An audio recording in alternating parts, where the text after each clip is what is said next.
How terrifying would a hero who was so desperate that he turned black be? Although he has the strength of a monster, he has never killed any criminals. Because as a hero, Seo Ganyu promised his teammates he would never kill. Therefore, instead of killing him, he sent the world's strongest villain to Rucula's prison to await execution. But on the day of the villain's execution, an incident occurred.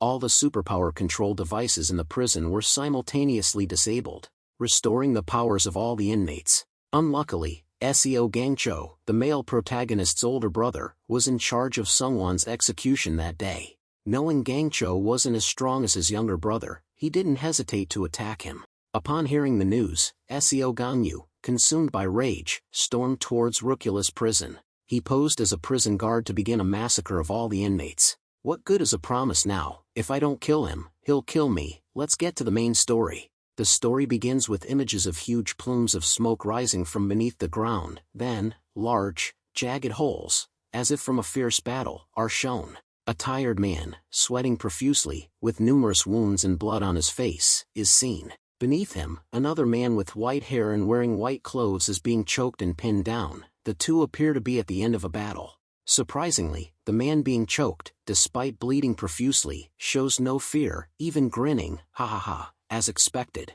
Then, he glances to the side. "You're different from that trash," he says, as other exhausted figures collapse onto the ground.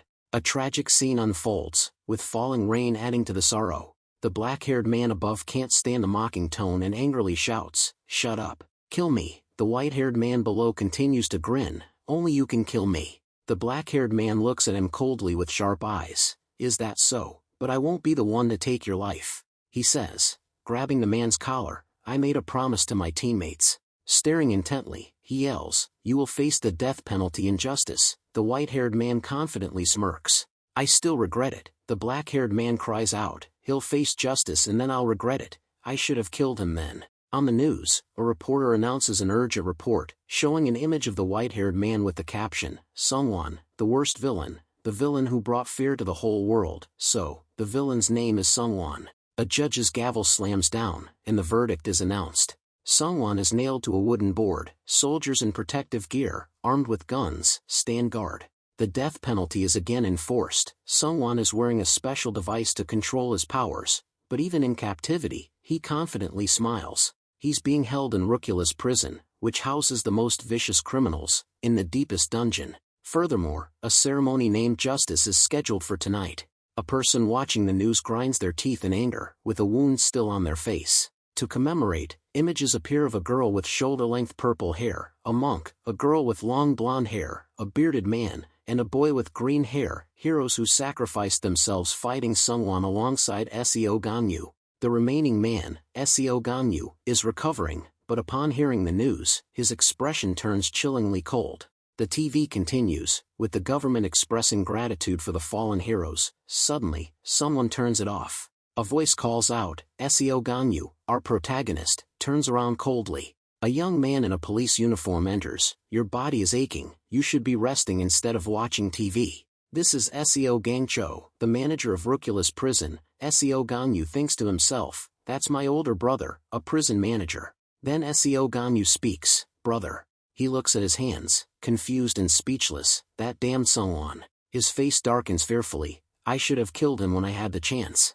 His brother reassures him, "Ganyu, you promised your teammates." Then, his blonde-haired female teammate, Rausa, seriously says, "A hero saves people, not kills them, no matter how evil the opponent is. You can't kill indiscriminately, they are also human beings, and their fate should be judged by law." But Seo Ganyu retorts, "What if they kill us?" Rausa replies, "Promise me. No matter what, you won't kill anyone." She reminded her teammates this way. The protagonist silently obeyed Rausa.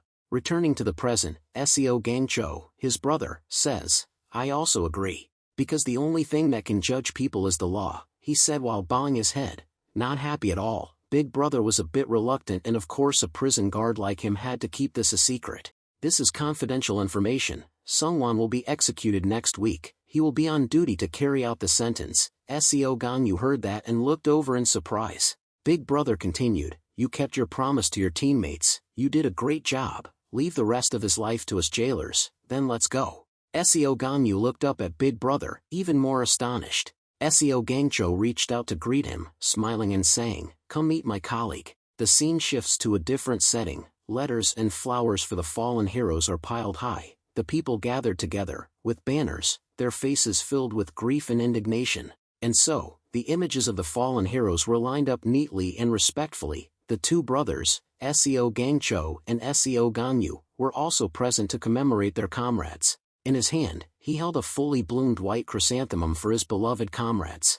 A week later, people still came and went from the funeral home in large numbers, and the day of Sungwon's execution arrived. The wooden board pinning the villain's name appeared, but Sungwon was gone. In its place was a memorial photo of SEO Gangcho, the main character's brother. Seeing this picture was a shock. "Oh my god. How heartbreaking, he's dead." SEO Ganyu's eyes welled up with tears, unable to believe the truth. He was too pained to speak. Why didn't the man sentenced to death by law die? The image of the sinister Sungwon appeared. My brother, big brother, a jailer, had died.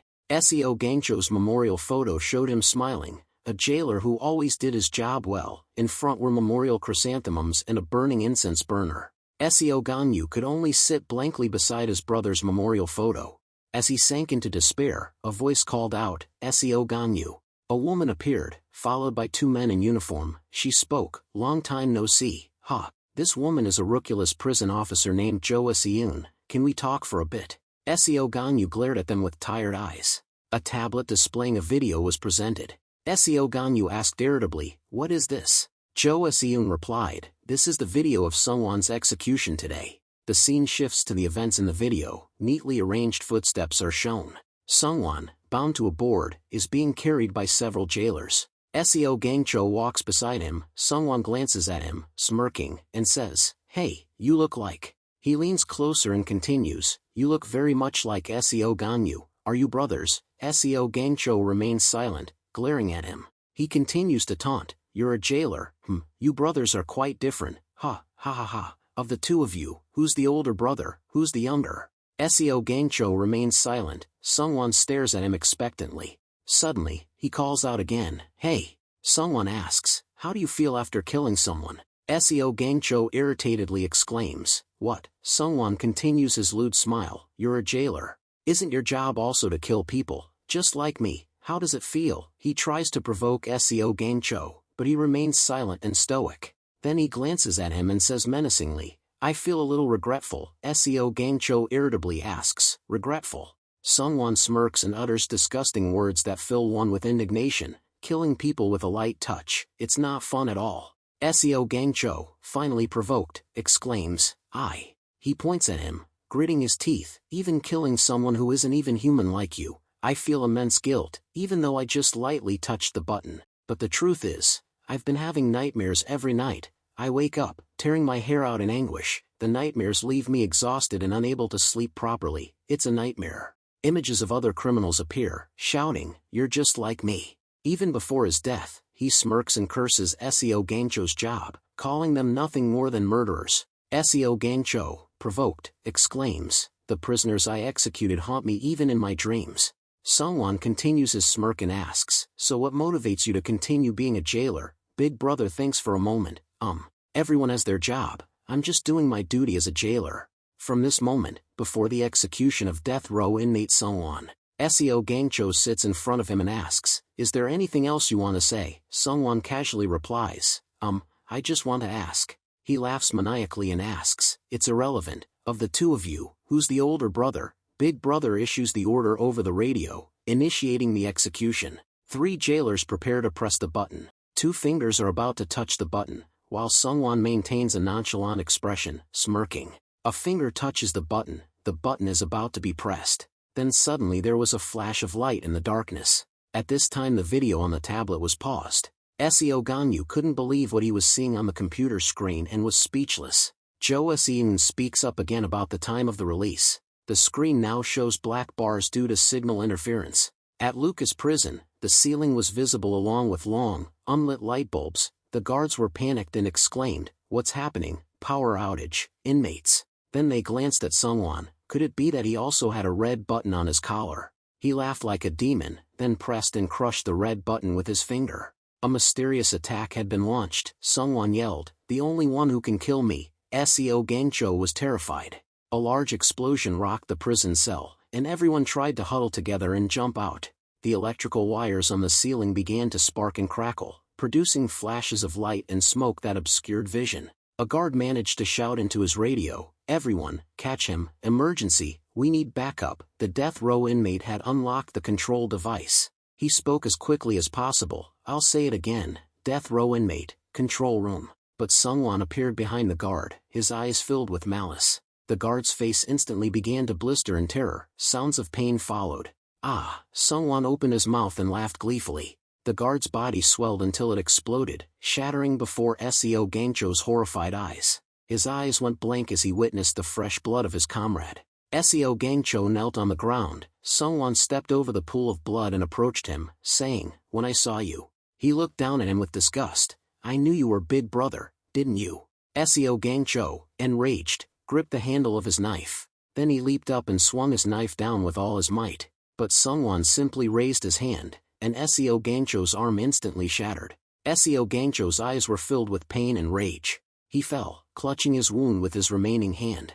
Sungwon's eyes widened as he asked, "Am I right?" Seo Gangcho's whole body trembled, but he tried to reach out his remaining hand to pick up the knife. "You must be brought to justice." His bloodied fist was tense with suppressed rage. Sungwon remained expressionless, looking down with contempt. Seo Gangcho swung the knife down again, shouting, "You must be punished according to the law, you monster." But Sungwon simply raised his hand again, and a spray of blood erupted into the air, leaving only a few scraps of fabric. His familiar hat fell to the ground. Above, the ceiling lights flickered and sparked. Below, the devilish figure stood, and on the ground lay something no one wanted to see, Seo Gangcho's head in his own pool of blood. The devilish figure looked at the empty hat and exclaimed, "What's this?" He grinned and continued, "For the exact answer, you should ask Seo Ganyu." Back in the present, Seo Ganyu remained in shock, his eyes wide and unmoving.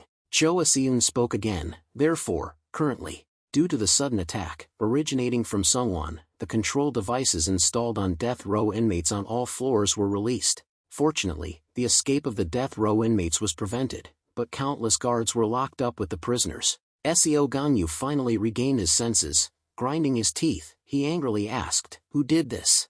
Cho Seun paused for a moment, then replied, "We're still investigating." Then, propping her chin up, she addressed Seo Ganyu directly, "I sincerely apologize for asking this at your big brother's funeral, but could you quell the riot at Rukula's prison?" Her expression was sharp and serious. Seo Ganyu didn't hesitate, "Of course, definitely." Cho Seun continued to stare at him with those sharp eyes, waiting. But a fierce aura enveloped Seo Ganyu. His red eyes, like those of a fierce god, continued, "But I have one condition," my comrade once said. At this point, large and small explosions could be heard. There was also a group of prisoners in yellow uniforms trying to break down a door. It seemed they were locked inside. Chaotic screams rang out, "Open the door, damn it, die, die." At this time there were people who were like crazy, killing and maiming others with satisfied looks on their faces. Seo Ganyu continued the narrative, "Heroes are supposed to save people, not kill people." The iron door then gradually opened, revealing a beam of light. Then the door gradually opened wider. After the chaos, the prisoners scrambled to escape. "My brother, a jailer, once told me that the only thing that can judge a person is the law." The brutish, hideous prisoners were ecstatic at the sight of the light. Shouts of joy rang out. The doors opened, everyone, escape, but the executor of the law's judgment didn't let them rejoice for long. Instantly, a powerful force from outside the door shoved the prisoners back. A jailer. The prisoners were so shocked that they exclaimed, What? So at this time outside the door there was a black figure with eyes shining like a ferocious beast looking at the prisoners inside. "I don't want to enter the Rukula's prison as a hero." A familiar hat with an insignia appeared, accompanied by a greeting from hell. "Hello, you filthy animals." But a jailer, a butcher, Seo Ganyu appeared with a cold, emotionless face, stating, "I'm jailer Seo Ganyu." Seo Ganyu, the brutish convicts were astonished. An older brother among them boldly spoke up, "You're a hero, why are you wearing a jailer's uniform?" But they laughed like monsters staring at him. "But anyway, it's nice to meet you. Die." As he shouted, the monsters rushed forward to attack Seo Ganyu. He stood calmly in the doorway, waiting for them to attack. Before the sharp claws reached him, his face darkened, and he raised his fist. Then, his eyes blazed. The first brute was hit in the stomach by SEO Ganyu's punch. His body was instantly split in two. Those two close had their arms ripped off. Whether alive or dead, they were flung backward like ragdolls in a typhoon. A trail of mangled corpses and spreading blood stretched from the door. The other prisoners were terrified.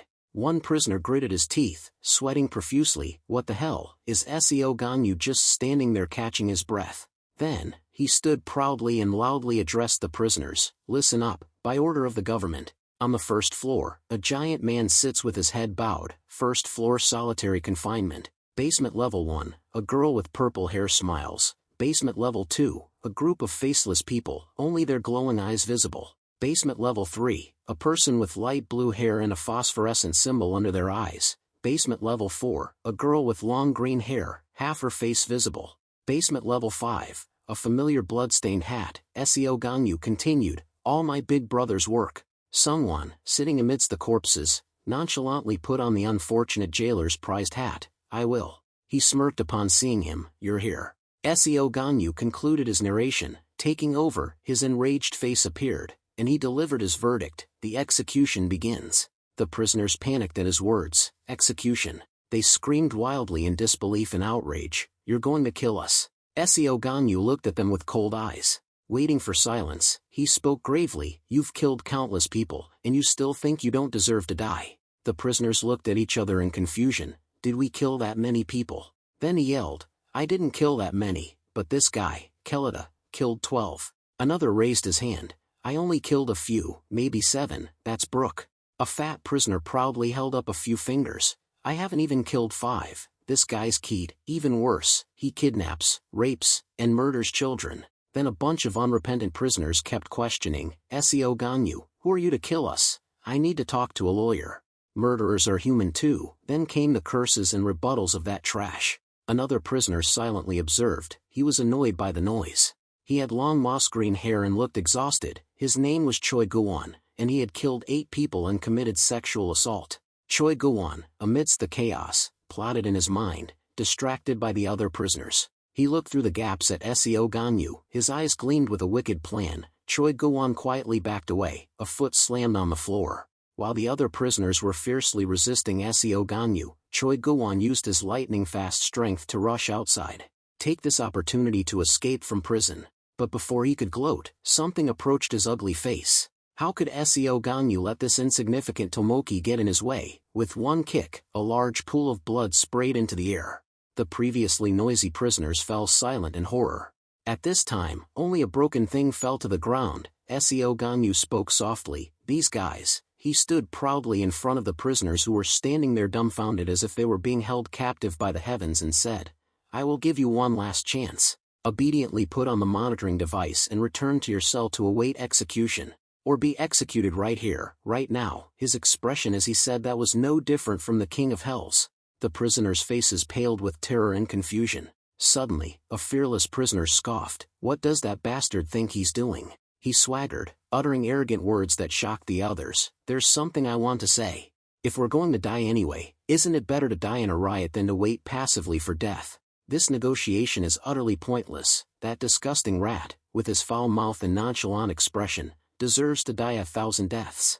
That's not a negotiation, SEO Ganyu's retort echoed. Faced with the prisoner's contemptuous attitude, he suppressed his murderous rage and patiently explained, this isn't a negotiation, the last thing I offer you is mercy. The prisoners were a mix of panic, worry, and calm discussion. We're done for, he's going to kill everyone, isn't he? Buying us a little more time. I thought he was just a new jailer. Who would have guessed he's a hero from equality? I'll put on the monitoring device. Me too. But one prisoner remained silent. A bright aura emanated from his mouth. While the prisoners huddled together in panic, he opened his mouth wide, releasing a powerful aura. His face resembled a high-level monster. The panicked prisoners turned to stare at the monstrous figure. Attention, a voice called out, a black finger pointing to the sky. The prisoner calmly called out, listen everyone, even if he's a hero from equality, there's no need to be so afraid. It's just one guy. I've killed a second-rate hero before, we just need to work together. He began to brainwash the weaker prisoners into attacking SEO Ganyu together. Another, slightly hesitant, asked, Is that true? Then, replacing their previous panic, they revealed sinister smiles and exclaimed, "If that's the case, then..." The sewer rat from before chimed in, "That's right, there's nothing to fear, let's kill him and regain our freedom." Seo Ganyu calmly looked at him with fiery red eyes and exclaimed, "This garbage." Back to Jo Seun. She was sitting in a chair, speaking seriously. Rucula's prison divides its cells based on threat level. The first floor houses over 300 serial killers. The first basement level holds over 100 regional-level criminals. The second basement level has over 30 city-level criminals. The third basement level has 10 nationally dangerous criminals. The fourth basement level has 5 continent-level dangerous criminals. The fifth basement level houses 3 individuals, including someone who pose a global threat. Jo Seun sighed, "Quite a lot, huh, that's quite something, but the number of prisoners you have to deal with will be much less," she said with a very serious expression. The prisoners. On the second basement level, images of swaggering figures appeared, their heads locked in place by golden rings of light. 2 girls, one with blue eyes and one with red, urged the prisoners to confess their crimes. And on the 5th basement level, a ceiling appeared. A girl sat in the corner of the room. Another approached, observed her, and let out a cry. "It's someone." He held a round, red object resembling a piece of meat, stood there smiling, and looked at the girl in the corner. "They hate each other." He tossed the object in his hand and casually said, "You're here." The girl merely gave Sungwon a cold, sharp glance. Sungwon smirked sinisterly and began calculating how to kill time while waiting for Seo Ganyu's arrival. A voice spoke again. However, there was one particular prisoner on the first floor. Jo Seun presented some information and warned Seo Ganyu to be careful of this individual. The image of the sewer rat from earlier appeared, casually holding his prisoner's tag. His name was Hillison. Back to the present, he showed an extremely calm expression, without a hint of fear or panic. He possessed a skill that made others easily persuaded by his words. Seo Ganyu then accused him, "You attacked a hospital, injuring 30 people and killing 7, including the second-rate hero, that's 8. Suddenly, Hillison's ugly lips, like a cleaning fish's beak, declared 10. He raised his hands, laughing maniacally and proudly proclaiming the disgusting truth, "I killed 10 people, oh, and that hero, she was pregnant with twins." Seo Ganyu's eyes sharpened even further upon hearing this. He stared intently at him, exhaled, and called out, "Commander A." He spoke into the glowing device on his collar. "I think I'll use a little force. Is this prison sturdy?" The commander on the other end confirmed, "It won't collapse no matter what you do, I guarantee it."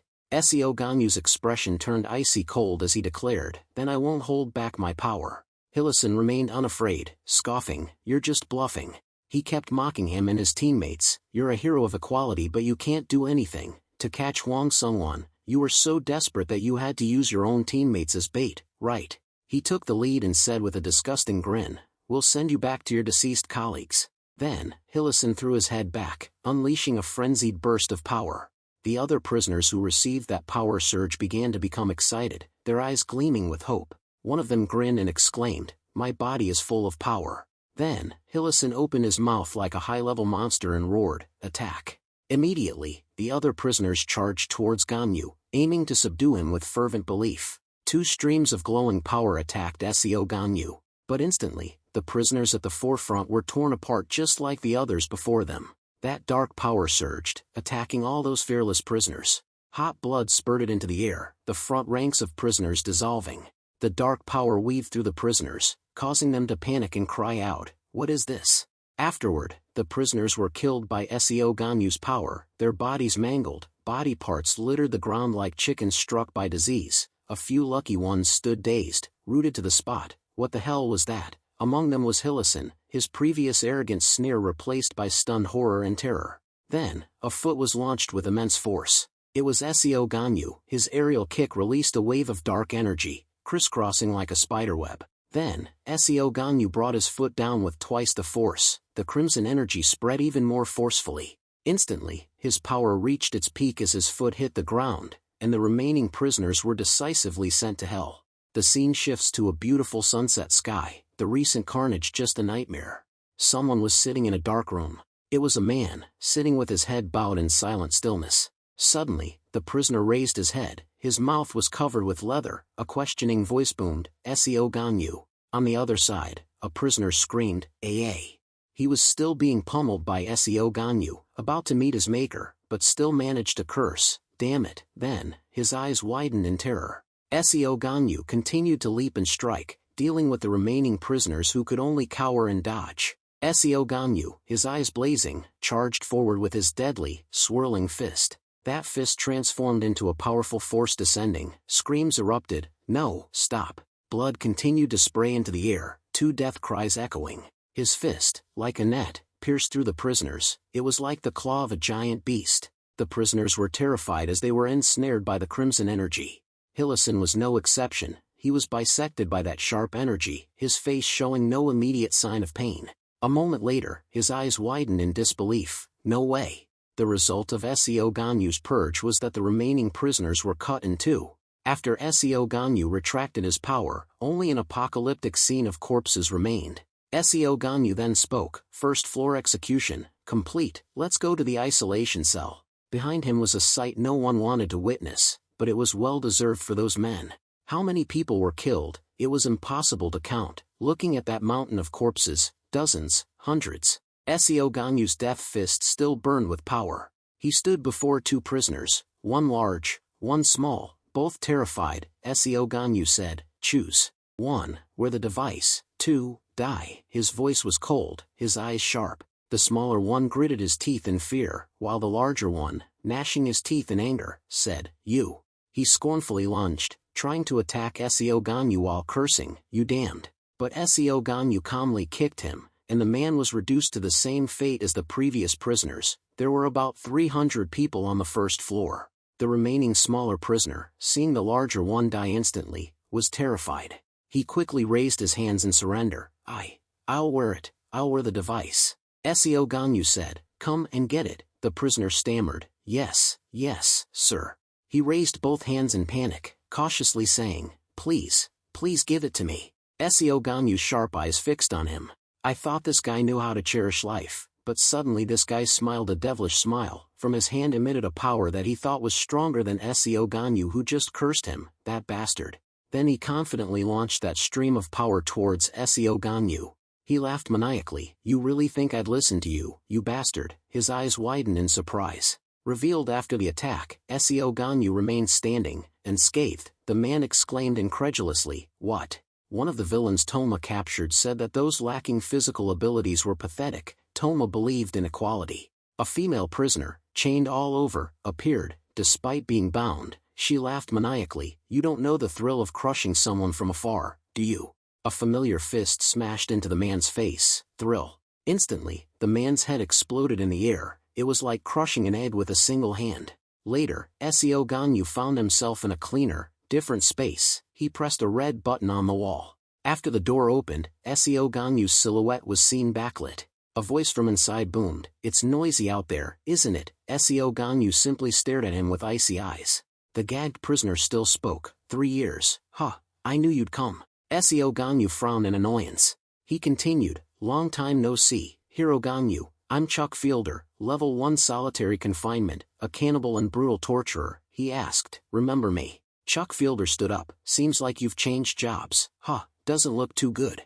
SEO Ganyu ignored his nonsense and coldly said, "Choose between life and death." Chuck Fielder ripped off the gag, his vile face contorting as he babbled, "If I'd known we'd meet like this, you and your heroic equality buddies." Flashback. Chuck Fielder had just been captured by the equality heroes and bound to a rock. SEO Ganyu noticed something out of the corner of his eye. A pot with a slightly ajar lid appeared. Inside, a stew of crimson things. SEO Ganyu was perplexed when the man said disgustingly, "Doesn't it look delicious?" He stuck out his tongue, his face expressing utmost depravity. "Looks like you want to kill someone, huh?" SEO Ganyu glared at him, his eyes filled with rage, but the man continued his taunts, "But you won't dare kill me." SEO Ganyu's hands pulsed with furious power. His worried teammates watched him.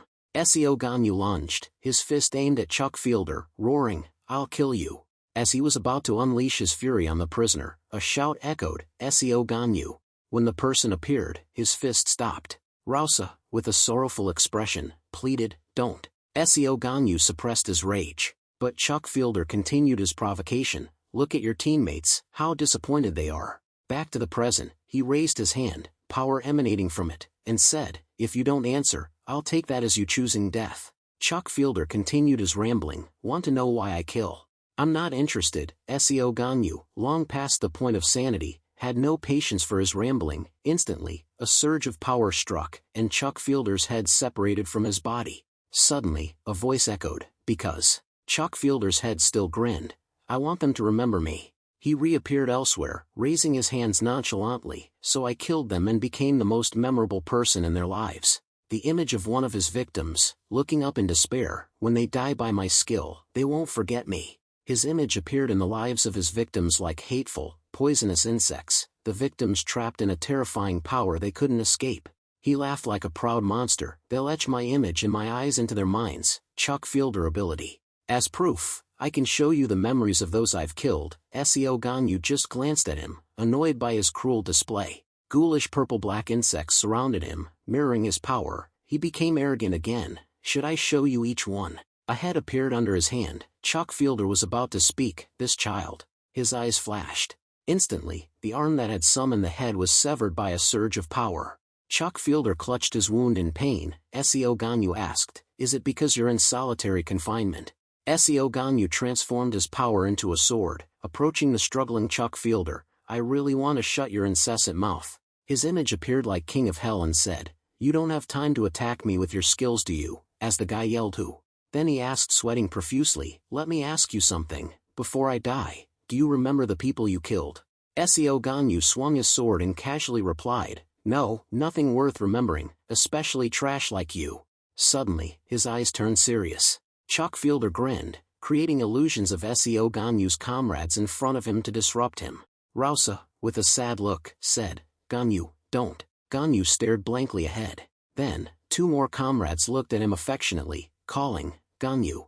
Chuck Fielder, drenched in sweat, still tried to maintain his lecherous demeanor. So, do you remember these people? But Seo Ganyu quickly regained his composure, swinging his sword despite the calls. Ganyu, Seo Ganyu. The illusion of Rausa was still calling Ganyu when the sword strike arrived. His powerful strike severed the illusion instantly, the force of which pulled the space back to reality. Seo Ganyu's eyes sharpened like a demon's. He hissed, are you done with your petty tricks? Chuck Fielder still wore a lecherous grin. Then, he continued his rambling. I can't believe you could kill your comrades without hesitation. Ganyu coldly retorted, that's not true. Chuck Fielder frowned in confusion. Seo Ganyu finished his sentence, just illusions. Immediately after, Chuck Fielder's body was cut down by his powerful sword strike. The prisoner's body collapsed to the ground.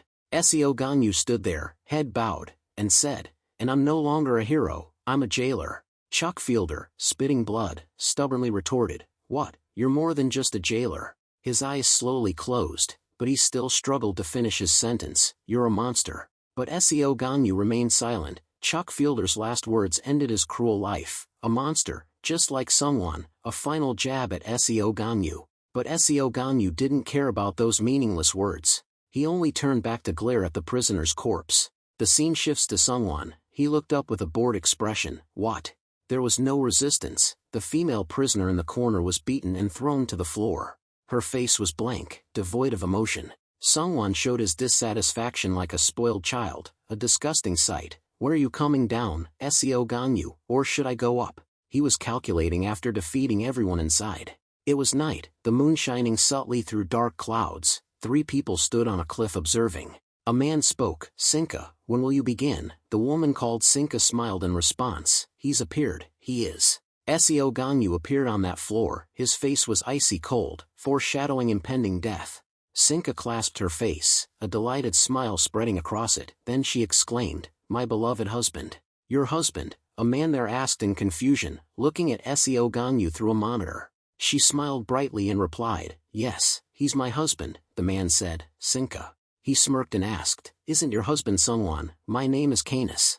Another of the 3, Gato, spoke, that's right, isn't that why you attacked EMP to save him? Canis continued, and that man is a hero, the least useful person for human development. Sinka casually replied, he was a hero. Then, her face turned crazed as she exclaimed, no, I don't see any hero in him. Everything fell silent after that statement. Seo Ganyu remained cold but vigilant. Canis said, then you should choose one. Gato added, that's right, polygamy is illegal. Sinka seemed to be considering her options. I wonder if he's younger or older. That's important, because they don't get along. Size. A symbol in her pupil lit up. Whoever survives is my destiny. She acted as if she were some precious commodity, being given a choice. She wore a sinister, expectant expression. So, who will it be? A ceiling full of lights appeared, and Jo Seon emerged from behind Seo Ganyu, saying, "Good job, jailer Seo Ganyu." Her sharp eyes looked down at the prisoner's corpse. "You've cleared the first basement level." Jo Seon reminded him, "The prisoner's strength increases exponentially, so take a break." Seo Ganyu immediately refused. He turned around with an indignant expression and said, "I'll go there right now, open the door." Jo Seon was surprised for a moment, then replied, "I understand. Before you go down there, I want to ask you a favor. On the floor below, in the second basement level, there are still living guards sending signals. Images of weak guards standing among dangerous prisoners appear. How many guards do you think are on each floor?" A female guard was gritting her teeth and raising her baton to defend herself. Seo Ganyu replied to Jo Seon, "I don't know, but is it possible to rescue them and reunite them with their families?" Jo Seon replied, "All communication devices on the first basement level are broken, so I don't know the exact number, but I'm sure there's only one." Images of bloodstains on the floor appeared. A guard had been attacked and lost both legs. He was trying to crawl across the floor. Because all communication devices on the fifth basement level were still functioning, the image from a camera appeared. The guard had crawled to that spot, undoubtedly desperately shouting into the camera, "Help, help me, someone, please." But then, behind the unfortunate guard, Sungwon and another prisoner appeared. His eyes were vicious as he reached out. Instantly, the guard's face swelled up, followed by a terrifying explosion, but the spray of blood appeared on the camera. Sungwon let out a smug, arrogant laugh in front of the security camera. "I'll let those above see this." In Sungwon's hand was that disgusting red, round object. Seo Ganyu adjusted his hat and said, "I'm going down now," causing everyone to panic. Jo Seon replied, "I'll open the door between the two basement levels." Then she spoke into the radio for permission. A crack of light appeared in the door. While Ganyu waited for the door to open, Jo Seon once again warned him to be careful, because the difference in strength between the prisoners on the two floors was like heaven and earth. As soon as she finished speaking, the door opened before his sharp eyes. Seo Ganyu's expression turned serious as the door opened. A group of ferocious prisoners rushed out and attacked Seo Ganyu together. They excitedly dragged him out for entertainment. "Aha, you son of a bitch, whoever's fastest wins." Then, colorful flashing lights exploded. Each prisoner had a gun, taking turns aiming and mockingly shooting. They knew someone was coming to face them. Jo Seon was extremely frightened and cried out, "Seo Ganyu," but her gaze quickly dropped as she heard the words, "Before worrying about others, worry about yourself first." A giant hand reached out in front of Jo Seon's face. A prisoner smiled gleefully. Then his disgusting hand reached out, successfully grabbing Jo Seon by the neck and lifting her up. He laughed and asked, "You're a guard, huh? What a rare opportunity. I've always wanted to smash that arrogant face of yours." Jo Seon gritted her teeth, trying to escape his grasp. The prisoner smiled triumphantly. "Should I do it now?" Then he arrogantly turned back and said, "Hey you idiots, that's a guard, whoever catches her first." But before he could finish his sentence, his eyes widened in horror. While he was preoccupied with his pathetic achievement, his cellmates were already lying on the ground like chickens with the flu. The prisoner exclaimed incredulously, "What the?" Immediately, he fearfully looked up, and saw Seo Ganyu raining down deadly punches. It didn't take long for that powerful force to descend.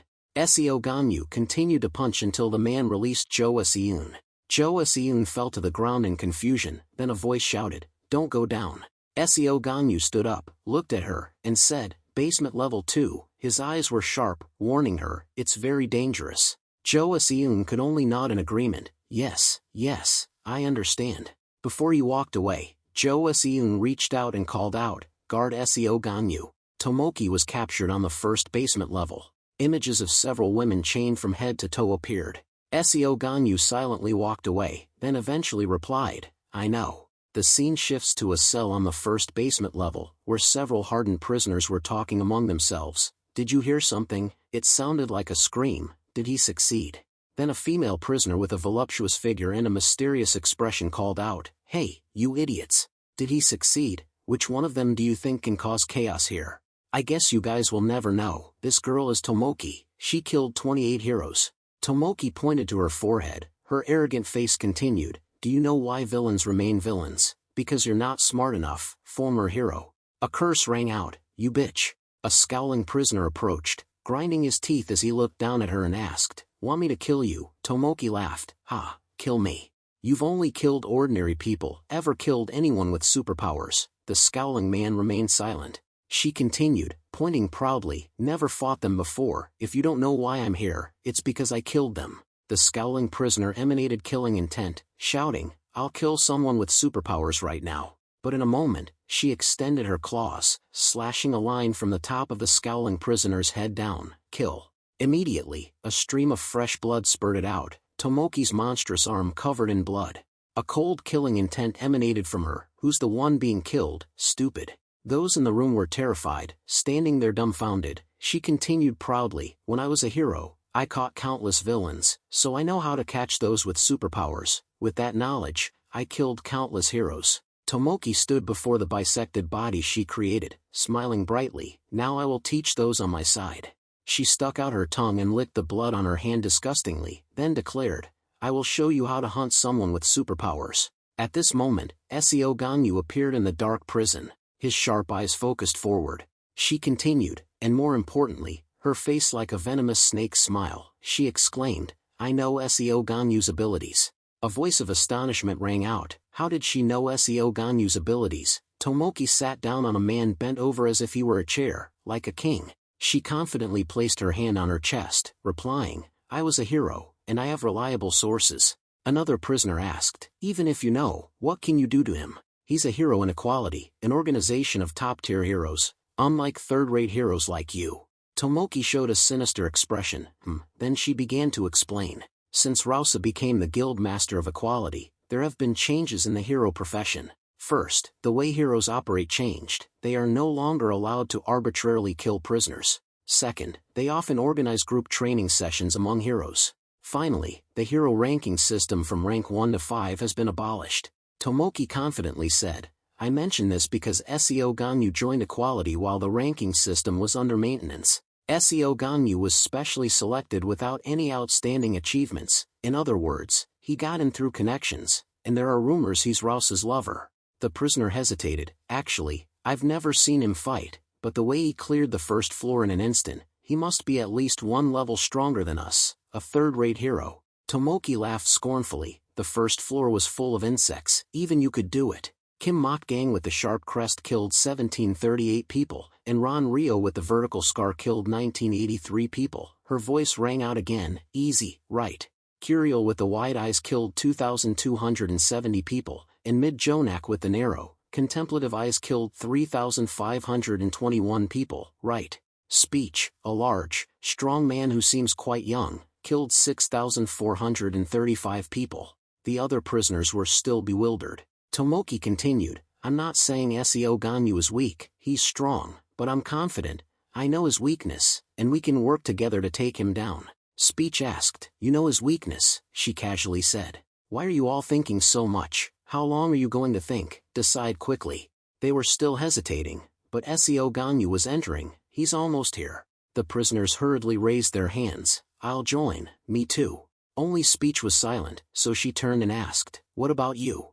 He also made his decision. I'll join too. What's the plan? Since the previous era before humans began awakening superpowers, scientists, through research, have divided superpowers into 3 main types. Those that can transform or enhance the body are physical abilities. Those that can create objects from nothing are creative abilities. Those with abilities not in the 2 groups above are called anomalous abilities. The prisoners stood there, looking straight ahead, waiting. A familiar hat appeared. Seo Ganyu walked through the door to the expectation of the prisoners. He's here. Immediately, 2 of them exchanged glances, creating lightning bolts. Those powerful lightning bolts were directed at the eyes of another prisoner. The target is in sight. Immediately, a powerful force was transmitted to the speech guy's head. He asked, Did you see him? Tomoki, still sitting on the other person's back, calmly replied, I have. Physical ability, communicating through brain waves. Her 2 eyes at this time were also infused with that bright lightning. She confidently analyzed Seo Ganyu. concluding that his power was also a physical-based system like hers. Tomoki thought she knew SEO Ganyu's weakness from watching him train daily. Training robot HL-12 entered sparring mode, and she disdainfully observed him. He was currently training with a giant robot in a light sparring mode. Currently, SEO Ganyu stood before the prisoners, uttering his signature line, wearing a monitoring device. Fine, if you want to die, just say the word. Suddenly, a blinding surge of power shot down from the ceiling towards him. Shortly after, a bright explosion erupted beside SEO Ganyu. She confidently thought, he didn't dodge, did he? At that moment, an excited prisoner extended his arm, unleashing his own power. Tomoki used several cell doors as a defensive line, allowing those with creative and psionic abilities to continuously attack. The prisoners with abilities continuously launched their power at SEO Ganyu. Speech, still bearing the surge of power, spoke. You're right, he's just standing there taking it. Tomoki smiled contentedly, but Tomoki also knew the reason SEO Ganyu wasn't dodging these attacks was because a large explosion occurred, but it failed to inflict any damage on SEO Ganyu. After the explosion dissipated, SEO Ganyu remained there, cold and impassive. From behind him, an even more powerful surge of energy assaulted him, but Tomoki had another card up her sleeve, this attack from behind.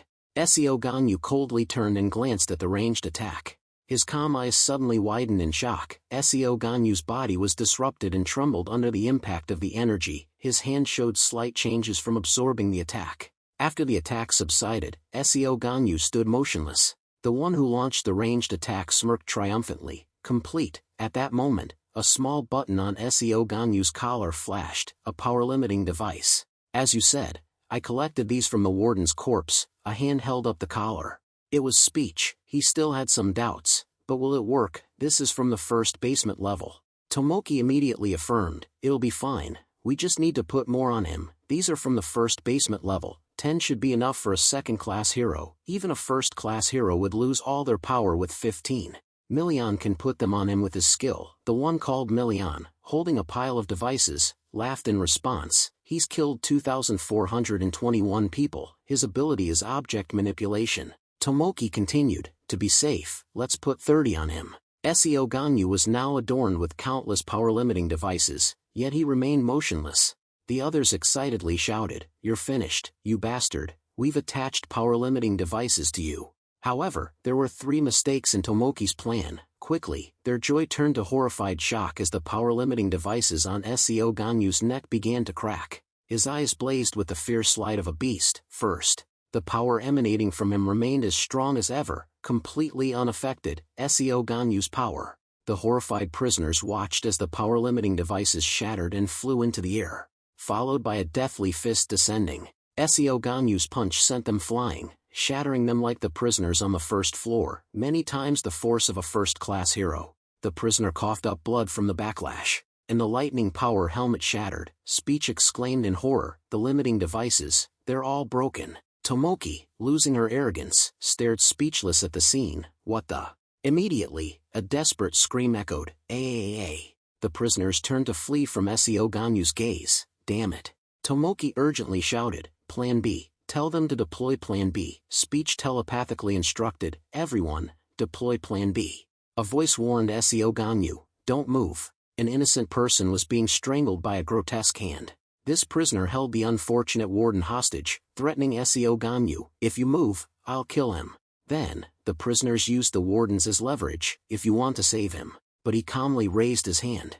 And instantly, the prisoners were caught by his overwhelming power. The second mistake, fresh blood splashed into the air again. At this moment, the warden was extremely panicked and glanced to the side. The hands of those prisoners painfully let go of the warden. SEO Ganyu on this side still only gently pointed out a finger, but the flow of power was completely opposite to that smallness. SEO Ganyu's ability belonged to the physical system, but the jailer's eyes went wide in horror as he exclaimed, how is this possible? Like this. Deadly red streams of blood appeared in the prison cell. Even before death, the man was utterly bewildered. He couldn't finish his sentence. There was this kind of ability. The scene inside the prison was extremely brutal. The prisoners were quickly and efficiently dealt with by SEO Ganyu's single finger, lying in large pools of blood. The other jailers were also rescued. It could also be used like a supernatural power. the third and final mistake. Several prisoners were hiding in a corner, panicking amongst themselves. Damn it, what should we do now? Should we wear the monitoring device? One prisoner reached out from there. He was sweating profusely, hurriedly saying, I'll wear the monitoring device, will you spare me? But before he could finish, his pupils instantly constricted, and a large spurt of blood erupted into the air. For him, those who regretted too late. Seo Ganyu had no patience for them and continuously swept through the prison, his power spreading through the air. Those on the upper floors were also terrified, accepting death from the Grim Reaper. Seo Ganyu's lips parted. He exclaimed, You're too late. These people will never be forgiven. At that moment, the blue lightning-like power exploded, a prisoner sweating profusely. That was speech, he exclaimed incredulously, damn it. Then, turning to Tomoki, he questioned, what the hell was he? Everything's gone wrong. Don't you have any plans left? She was sitting in a corner, biting her nails. No way, how could this be? Speech, losing his patience, yelled, say something. I shouldn't have trusted you, Tomoki replied. You said the restriction devices wouldn't stop him, even with 30 of them. He said he'd wear the monitoring device, that there was still a chance to live. She ground her teeth in anger. Shut up, shut up. Tomoki's eyes glowed like a demon's. She turned and used her strange hand to pierce Speech's stomach. He screamed wildly, Who do you think you're talking to? Do you think we're equals just because we're on the same floor? Tomoki looked down at the man, confident after killing him, saying, I'm almost capable of becoming a top-tier hero. Then, still panicked, she gritted her teeth. But were those devices really all broken? If he's that strong, why wasn't he fighting on the front lines? Tomoki raised her head and yelled, It's all meaningless, incomprehensible. Suddenly, she glanced back at something. It was a jailer trying to escape. After seeing Tomoki's vicious gaze, the jailer screamed in terror for help. Please save me, someone please save me. But she, in a fit of rage, swung her arm to stab down. Suddenly, a beam of power sliced through, severing Tomoki's wrist. She looked down in horror at her severed arm, pouring with blood. Seo Ganyu appeared in time. With an even more grotesque hand, he addressed Tomoki as hero. The jailer, having just experienced a terrifying ordeal, stood up and yelled. Seo Ganyu, on the other side, continuously exuded killing intent, asking, Tomoki, the condemned prisoner, do you have any last words? Tomoki let out a mocking laugh. Ha ha ha, damn it, I'm done. Facing the brazen Tomoki, Seo Ganyu asked, Are those your final words? She continued to chatter, Is it true that all the equality heroes are dead except you? Seo Ganyu calmly replied, Yes. Tomoki let out a strange laugh. He. So, Tomi is also dead. Tomoki's image was obscured by countless chains appearing. Seo Ganyu silently stared at her. She continued, He, dead. I told you not to be a hero, you stupid little sister. Then, in a somewhat provocative tone, You're a member of equality, yet you kill people. Do the other heroes know? You know how hard Rausa tried to change this hero industry. But because of you, everything is back to the way it was. I wonder if Rausa will be sad in the afterlife. His eyes turned cold and displeased as he looked at her. Enough with the long-winded apologies. This hero business is not an ordinary job. That's what Tomoki realized after becoming a hero. But eliminating villains doesn't mean everyone is righteous. A cry for help rang out. Please save me. A girl was being threatened with a knife by a glaring man. Please, I beg you, the man yelled, stay still. If you move, the poor girl was so scared. At this moment, a beam of light shone through. A hero slashed through, bisecting the villain. The girl was also caught in the blow. While on duty, even if civilians died, the hero's status remained absolute. This hero, after killing even civilians, still smiled contentedly, having completed the mission. Tomoki's reason for becoming a hero was simple. She was still a young girl at the time. Her sister always helped her, like two hands clasped tightly together. Tomoki's younger sister, Tomi, happily said, Amazing, just like a hero. Tomi had no superpowers, heavily relying on her powerful sister, but Tomoki, before her sister's astonishment, affirmed, Right, my sister is amazing, isn't she? She twisted her personality. Like a hero, a clear blue sky, saving people. The rescued girl, crouching on the ground, gratefully said, Thank you for saving me. Tomoki smugly replied, Oh, it's nothing, instead of feeling proud.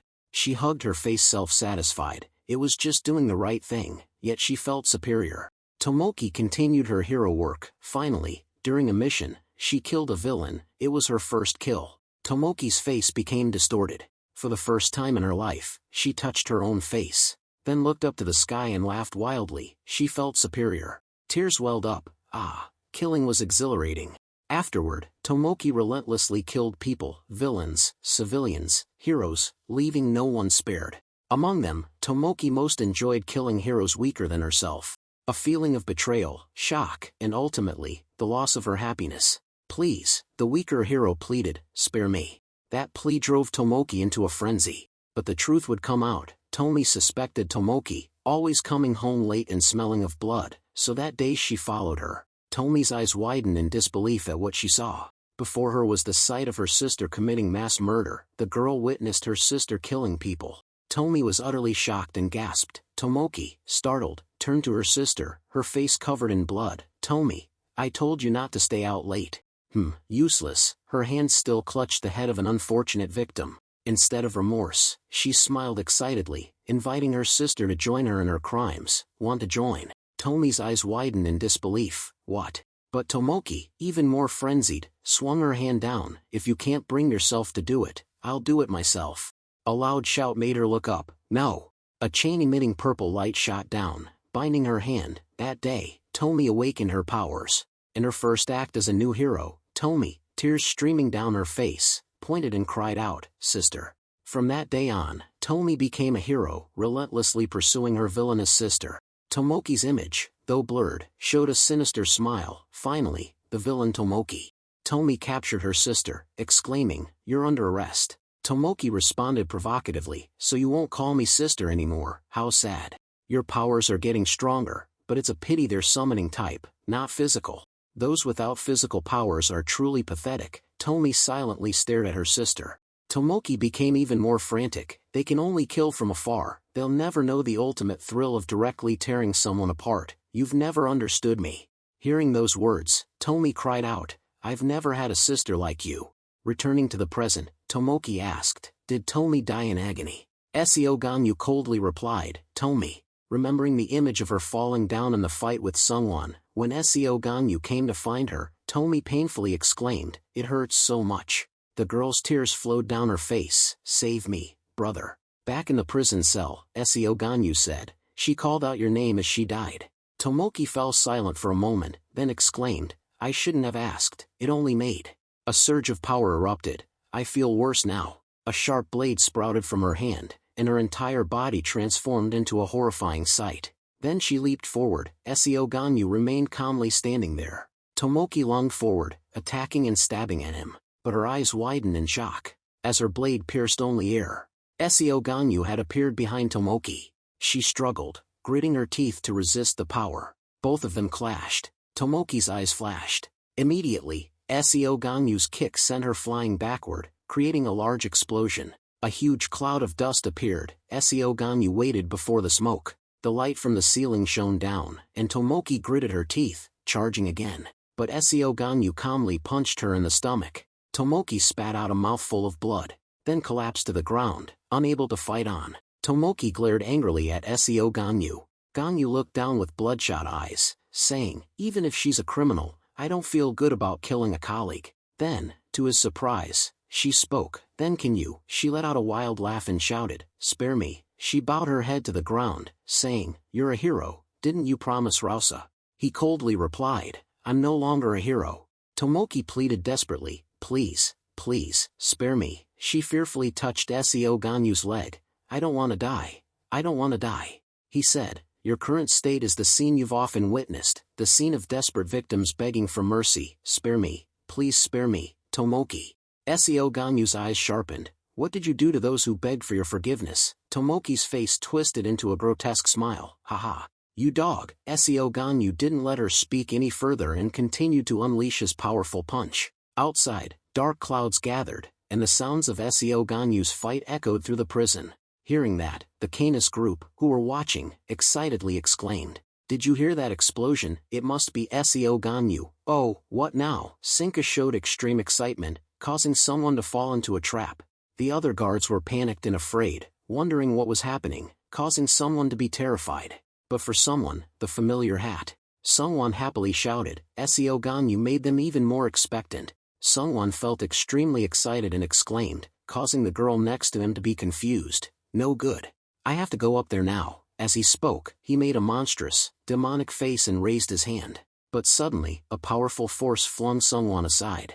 His body smashing against the wall, creating a large explosion, and the hat on his head flew off. Wow! Sungwon's eyes widened as he looked at the person in front of him and exclaimed, "Amazing!" A voice rang out, "Bored, kid." A figure stepped forward, to the astonishment of Sungwon and the female prisoner. An old, wrinkled-faced prisoner. "Wanna play with me?" This man's name was Kingston. Sungwon picked up his hat, put it back on, and smirked. "Oh, you're scary." Kingston also had a strange smile on his face at this time, asking, "Afraid?" Basement 5 prisoner number 001. "I'm just a kind old man who wants to play with children." At this moment there was a panicked sound. "Sir." Jo Seun, she stopped and asked, "What's wrong?" A guard monitoring the cameras quickly reported, "Right now, on the 5th floor, Kingston and Hwang Sungwon have encountered each other." Jo Seun's face lit up. "Excellent," she said. The guard looked confused. She continued. "One of them will die. Personally, I want Kingston to win. He's less dangerous than Sungwon." Jo Seun's eyes narrowed dangerously, a red light flashing. "Why is that woman with him?" The image of the female prisoner accompanying Sungwon appeared. Back in the prison cell, Sungwon spoke. "Hey, old man, you wanna play?" Kingston smiled brightly. "Of course." He then put on an innocent, childish pout. "But I don't want to." But Kingston's eyes gleamed dangerously. "But this old man wants to play with you." Kingston, the first prisoner of Rucula's prison, the oldest inmate. Unlike the prisoners on the 4th and 5th floors who had killed millions, he only killed 3. The first was Karaches, the strongest and most wicked villain of his time. The other 2 were Clark and Hilo, the most talented heroes of their time. He appeared out of nowhere and killed the 3 strongest individuals. His face covered in blood, he exclaimed, "I killed all those called invincible." "Am I invincible now?" Kingston asked, standing before everyone. It was pointless, he let himself be captured by the government. In terms of risk, he was the lowest, yet he surrendered after killing only a few. This was also a time when the relationship between the government and the Hero Association was strained. He avoided execution for 30 years. Returning to the present, Kingston held out his hand, a gentle expression on his face. "I won't kill you, let's just play gently. I'd feel guilty if I trampled on a sprout." Sungwon prepared a serious response. "All right, then." Immediately, a hand shot out, followed by the corpses of unfortunate guards. The corpses floated in the air, controlled by Sungwon. A moment later, the bodies transformed into chunks of flesh suspended in mid-air. With a cold expression, he said, "Let's play a little." Sungwon launched the spherical chunks of flesh at Kingston. Kingston remained calmly standing, waiting. After a while, he raised his hand moved with impossible speed, deflecting the chunks of flesh. His hand caught some, while the other pierced and destroyed others. Powerful gusts of energy erupted in the air. Kingston's hand swept through the air. Soon, his power formed a vortex. Kingston used both hands to create a powerful energy blast. His eyes sharpened, his hand thrust forward. The clothes on his body fluttered, the chunks of flesh flew backward. Immediately, the flesh exploded into large sprays of blood in the air. The blood rained down. Sungwon gazed contemplatively at the bloody downpour. Kingston glanced up with sharp eyes, then cracked a sinister smile. After it was over, he said, "I thought you used telekinesis, but your attack and defense are like this, so you're not a telekinetic. Do you have any other way to attack?" The other replied, "I considered that. I know, playing with an old man is boring. What's the fun in killing someone who's about to die?" Kingston was momentarily surprised, then his eyes narrowed in contemplation. "You're a cocky brat. I've met many like you, like frogs at the bottom of a well, thinking they're the strongest." His feet moved lightly across the ground. When one foot stamped down, creating deep cracks in the floor, pieces of earth and stone flew into the air, and Kingston, full of self-confidence, appeared from behind the shower of earth he created. A scream rang out, "Ugh!" A panicked guard shouted, "At this rate, the underground floor will collapse." Jo Seun quickly reminded them, "Don't make a fuss. Even a level 1 or 2 hero's power can't destroy this prison. It has 20 layers of special walls. Calm down, everyone." Inside Kingston's dark face exclaimed, I will fix that character of yours," he said and rushed forward. As the collapsing floor disappeared, Sungwon remained, observing the scene. Then he looked up, his eyes wide. The image of Kingston's foot coming down on Sungwon appeared, the foot was about to land on his face. Then a large explosion occurred, nothing was visible. The sky outside was still filled with dark clouds. Inside, the jailer was still screaming, "Ua ha." Jo Seon raised her hand to shield herself from the shock. Seo Gongyu stood silently outside. Jo Seon hurriedly asked, "Is everything alright?" The terrified jailer stammered, "Commander, who won?" She was anxious. "Not like that," the jailer replied, meeting Jo Seon's sharp gaze. Meanwhile, inside the dungeon, Sungwon stood in horror, watching the cracks and destruction before him. The jailer turned to reply, "The walls, they're all pierced through." Jo Seon broke into a cold sweat and exclaimed in shock, "We're doomed." Sungwon inside, looking at the ruined walls, cried out, "Whoa," like a human drill, "how far did he go?" A voice asked, "Is this exciting enough for you yet?" He looked down, then muttered to himself, "Should we follow him?" Suddenly, others appeared and said, "Why are you following that old man?" The arrogant voice belonged to Sinka, who appeared with 2 attendants. She sat on the ground and laughed, "Wouldn't talking to me be much more fun?" In the observation room, Jo Seon and the jailer exclaimed in confusion, "Huh." Sungwon turned, glared, and asked, "What are you?" Sinka replied, "Let's chat, and you'll find out who I am." Jo Seon, seeing clearer, cried out in alarm, "That woman, how is she on the 5th floor?" The jailer was still stunned, "What is this?" On the other side, Sinka looked up, but first pointed at the monitor and said, "Those watching, scram." Immediately, the screen went black. Jo Seon slammed her hand on the table in anger, gritting her teeth, damn it." Meanwhile, our protagonist stood silently outside the door. Seo Gongyu spoke into the communication device on his collar, "Commander, the 1st basement floor is complete, please open the 2nd basement floor." But the voice on the other end cut off, "Seo Gongyu, wait."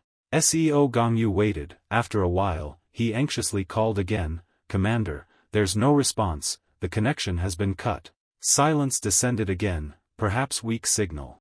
Seo Gongyu, no longer waiting, used both hands to pry open the sturdy door. The door slowly opened, revealing an eerie light. His expression was sharp. He continued, "She's gone to the lower levels." Descending the stairs to the 2nd basement level. Unlike the 1st floor and the 1st basement, where the smell of blood was noticeable before entering, there was no smell here. Seo Gongyu pursed his lips cautiously. It was clean, everything was calm, no bodies, the lights flickered. Not a soul in sight. Seo Gongyu stepped inside. Suddenly, a scream caught his attention. "Ua," a terrified female jailer ran out, yelling, "Don't come near." A horde of monsters with sharp teeth were chasing her. The excited monsters bared their jagged teeth. The female jailer ran, screaming, "Stay back." But seeing Seo Gongyu standing there, she was astonished. "Huh." She ran to him, shouting, "Seo Gangcho." The girl's mistaken name startled Seo Gongyu. To reiterate, Seo Gangcho is the name of the male protagonist's older brother. The female jailer despaired as the monsters pursued her. Instantly, a surge of power swept past her, obliterating the monsters. The girl sat on the ground beside the monsters' corpses. Beside her was Seo Gongyu's fist, radiating killing intent. Only then did he ask her if she was okay. The girl probably hadn't received the news of the male lead's big brother's sacrifice yet, so she was extremely worried and rushed to hug Seo Gongyu while calling out Gangcho's name. At that moment, she looked up at him, happily saying, "Shouldn't you be on the 5th underground floor? Hey, what was that just now? Do you have superpowers? That's amazing, but have you been hiding your powers all this time?" Seo Gongyu pushed the girl away and then said, "I." His sharp gaze conveyed that he was Gangcho's younger brother. The girl was astonished and exclaimed, the hero, Seo Gongyu." Then she questioned, "Why are you wearing a prison guard uniform?" "No, why are you here?" he replied, "So you're my brother's colleague." Seo Gongyu warned, "It's very dangerous here." Suddenly, she said, "Ahem, I'm very sorry to hear you say that, young master." This surprised him. Then he asked, "Who are you?" The girl put her hand on her chest and cheerfully replied, "This is our first time meeting, right? Actually, I should be the one greeting you first." Then she offered her hand, smiling and saying, "I'm your sister-in-law, you look so much like your big brother, don't you know? Seo Gongyu was extremely shocked and speechless. At that moment, a call echoed from a solitary confinement cell on the second underground floor. Mael. Someone's grim voice said, "It seems a stranger has come." The girl called Mael replied with a dangerous look, "That's right, Meal. A group of people and monsters were locked inside. How many sins has this stranger committed?" The girl named Mael caught something and replied, "He killed my dog." The prisoner called Meal said nonchalantly, "Is that so? Then hell awaits him." The scene shifts to Seo Gongyu. The girl said, "I've only seen you in pictures or videos." She smiled brightly and introduced herself, "But seeing you in person is much better. I'm prison guard Hongjia, Rukula Sinkai prison, guard Hongjia." Seo Gongyu replied, "I heard he has a girlfriend, but I don't know anything else." Hongjia chuckled and scratched her head. "Actually." She suddenly pointed 2 fingers at her stomach. Hongjia hugged her stomach with both hands, saying happily, "There's a baby in here who will call you uncle." Seo Gongyu's eyes showed shock. He incredulously exclaimed, "What?" She replied cheerfully, "It's not very noticeable yet. I only found out recently, less than a month ago, and because of what happened with Sungwon, I didn't want to reveal it too early." After a moment of shock, he exclaimed, "Is what you're saying true?" Seeing his serious expression, Hongjia became confused and asked, "Yes, is there a problem?" Seo Gongyu looked away and avoided answering, "No." She continued to ask, "Gongyu, what are you doing here? Are you here to quell the riot, but you're wearing a prison guard uniform too?" Seo Gongyu replied, "Have been assigned as a special prison guard to execute prisoners in Rukula's prison." Hongjia was extremely surprised. I can't believe it, you're the executioner." Why you?" she asked in confusion. "Was it the warden's order?" Seo Gongyu explained, "It seems they didn't inform everyone, so I'll give you a brief explanation." After he recounted the events, Hongjia was extremely surprised and exclaimed, "An electromagnetic pulse attack. Who would do that?" Seo Gongyu replied, "They're still investigating." Hongjia's eyes welled up with worry. She hurriedly asked, "What about Kong Ho? He must be on the 5th underground floor to carry out his sentence." Seo Gongyu didn't know what to say. He looked at Hongjia standing there, hugging her belly and crying. Seo Gongyu couldn't bring himself to say it, only closing his eyes in helplessness. But he changed the subject. "A distress signal is coming from the 5th underground floor." Hongjia put her hand to her chest and breathed a sigh of relief. "Oh, thank goodness." Seo Gongyu could only bow his head in silence. Then he said, "It's very dangerous here, so you should go to the upper floors. I'll take you." "No," Hongjia said, "if you want to go to the lower floors, you'll need me." He asked in surprise. "Why?" Hongjia explained, "When I look at a target, I can read their memories. My special ability is psychometry." Then she waved her hand and said, "Oh, I haven't read your memories, Gongyu, don't worry. I don't use my powers so carelessly." Seo Gongyu could only stare at her, speechless. Hongjia continued, "I use this ability to provide psychological therapy for the prisoners and to determine if what they did was truly a crime." Seo Gongyu asked, "But how is your ability useful to me?" She explained, "Currently, on the 2nd underground floor.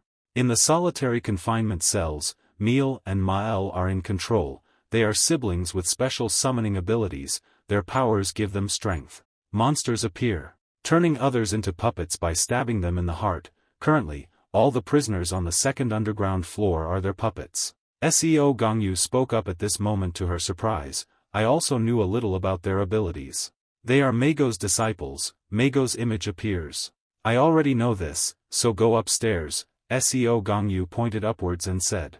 Seo Gongyu hurriedly said, "Some of the fighting puppets are controlled by the 2 brothers who are the jailers." He just pursed his lips in silence. Hongjia's expression was more serious than ever. "Among those fighting puppets, you won't be able to tell who's a prisoner and who's a jailer, but with my ability to read memories, I can distinguish them." Seo Gongyu replied, "If they've become puppets, aren't they all dead? What's the point of distinguishing them?" Hongjia explained. "No, they're still alive. When the 2 brothers stop using their powers, they'll return to normal. I'm sure of one thing, those 2 will definitely not do that." But Hongjia was persistent. She put her hand on her chest and confidently said, "I can persuade them." He worriedly said, "It's too dangerous for her in this condition." Suddenly, Hongjia said, "Before becoming a mother, I was and still am a jailer, so I must fulfill my duty. The image of Big Brother Seo Gangcho appeared in her mind. Seo Gangyu pursed his lips, silently looking at Hongjia. Then he reached out his hand and said, "Okay." Then Seo Gangyu's power enveloped Hongjia, making her panic. The power lifted her into the air, surprising her greatly. Wow. Then she asked, "What's this?" Seo Gangyu looked up and replied, "My power, it will protect you from danger." Hongjia panicked and shouted down, "Wait, won't that be very disadvantageous for you? This is strange." They were still heading towards their target. At this time, Hongjia exclaimed, "Ah." Before them were puppets indistinguishable as jailers or prisoners, their bodies like stone blocks controlled by a golden ring on their heads. Hongjia said that was the power of the older brother Meal. Please remember that he has captured many jailers. Seo Gangyu stared ahead and asked, "Which of them are the jailers?" "Wait a moment," Hongjia replied, then closed her eyes. After opening her eyes, her pupils glowed. Her pupils continuously scanned the puppets. Then she gave the result. The two in the back are the jailers. First, we need to defeat them and group them together. Suddenly, Hongjia looked down at her hands in panic. She was now hidden behind Seo Gangyu's protective circle. She anxiously called out, I can't see anything, Gangyu, what's this?" Hongjia kept shouting from inside, but it was no longer clear. Seo Gangyu then spoke calmly, "The difference between them is. His power passed over the floor, those still alive. His attacks on those identical puppets were the jailers. His power tightly enveloped the two puppets. Another puppet, unaffected by the power, jumped and lunged at Seo Gangyu. The puppet's eyes were empty. Seo Gangyu punched the puppet in the face, smashing its head. His eyes sharpened as he exclaimed, "The dead ones are the prisoners, so it's clear now." The puppets all attacked him, but Seo Gangyu easily punched them away. The puppets charged like moths to a flame, and were burned by Seo Gangyu's power. His eyes grew increasingly fierce. With one punch, he instantly cut through the prisoner puppets. Hongjia was still protected within the circle and couldn't see anything outside. A sphere appeared, showing Seo Gangyu wiping out the prisoner puppets. Mile and Meal were observing together. Mile said, "Brother, this outsider. Do you think he's stronger than Master?" Meal hesitated. Well. Mile remembered Rausa and continued, "What about that woman?" Meal was silent. The younger sister, not hearing an answer, called out, "Brother." She came closer, hugging Meal's arm, weakly saying, "I'm scared." Looking through the ball, Meal immediately replied, "Don't worry." Around the two little ones, a crowd of countless puppets appeared, hugging their little sister tightly to comfort her. "If that's all, he won't be able to kill us." Seo Gangyu's sharp image appeared. On the other side, Hongjia was trying to scream. She couldn't stand not seeing anything and asked, why did you lock me inside?" Seo Gangyu stood there, silently replying, "Surprised you, sorry, I should have told you beforehand." Hongjia immediately asked, "Why did this happen? Explain it to avoid misunderstandings." "I pushed the wardens aside, and all the prisoners were executed." She exclaimed in astonishment. "Executed?" she asked, surprised. "But isn't the execution device in the basement on the 5th floor?"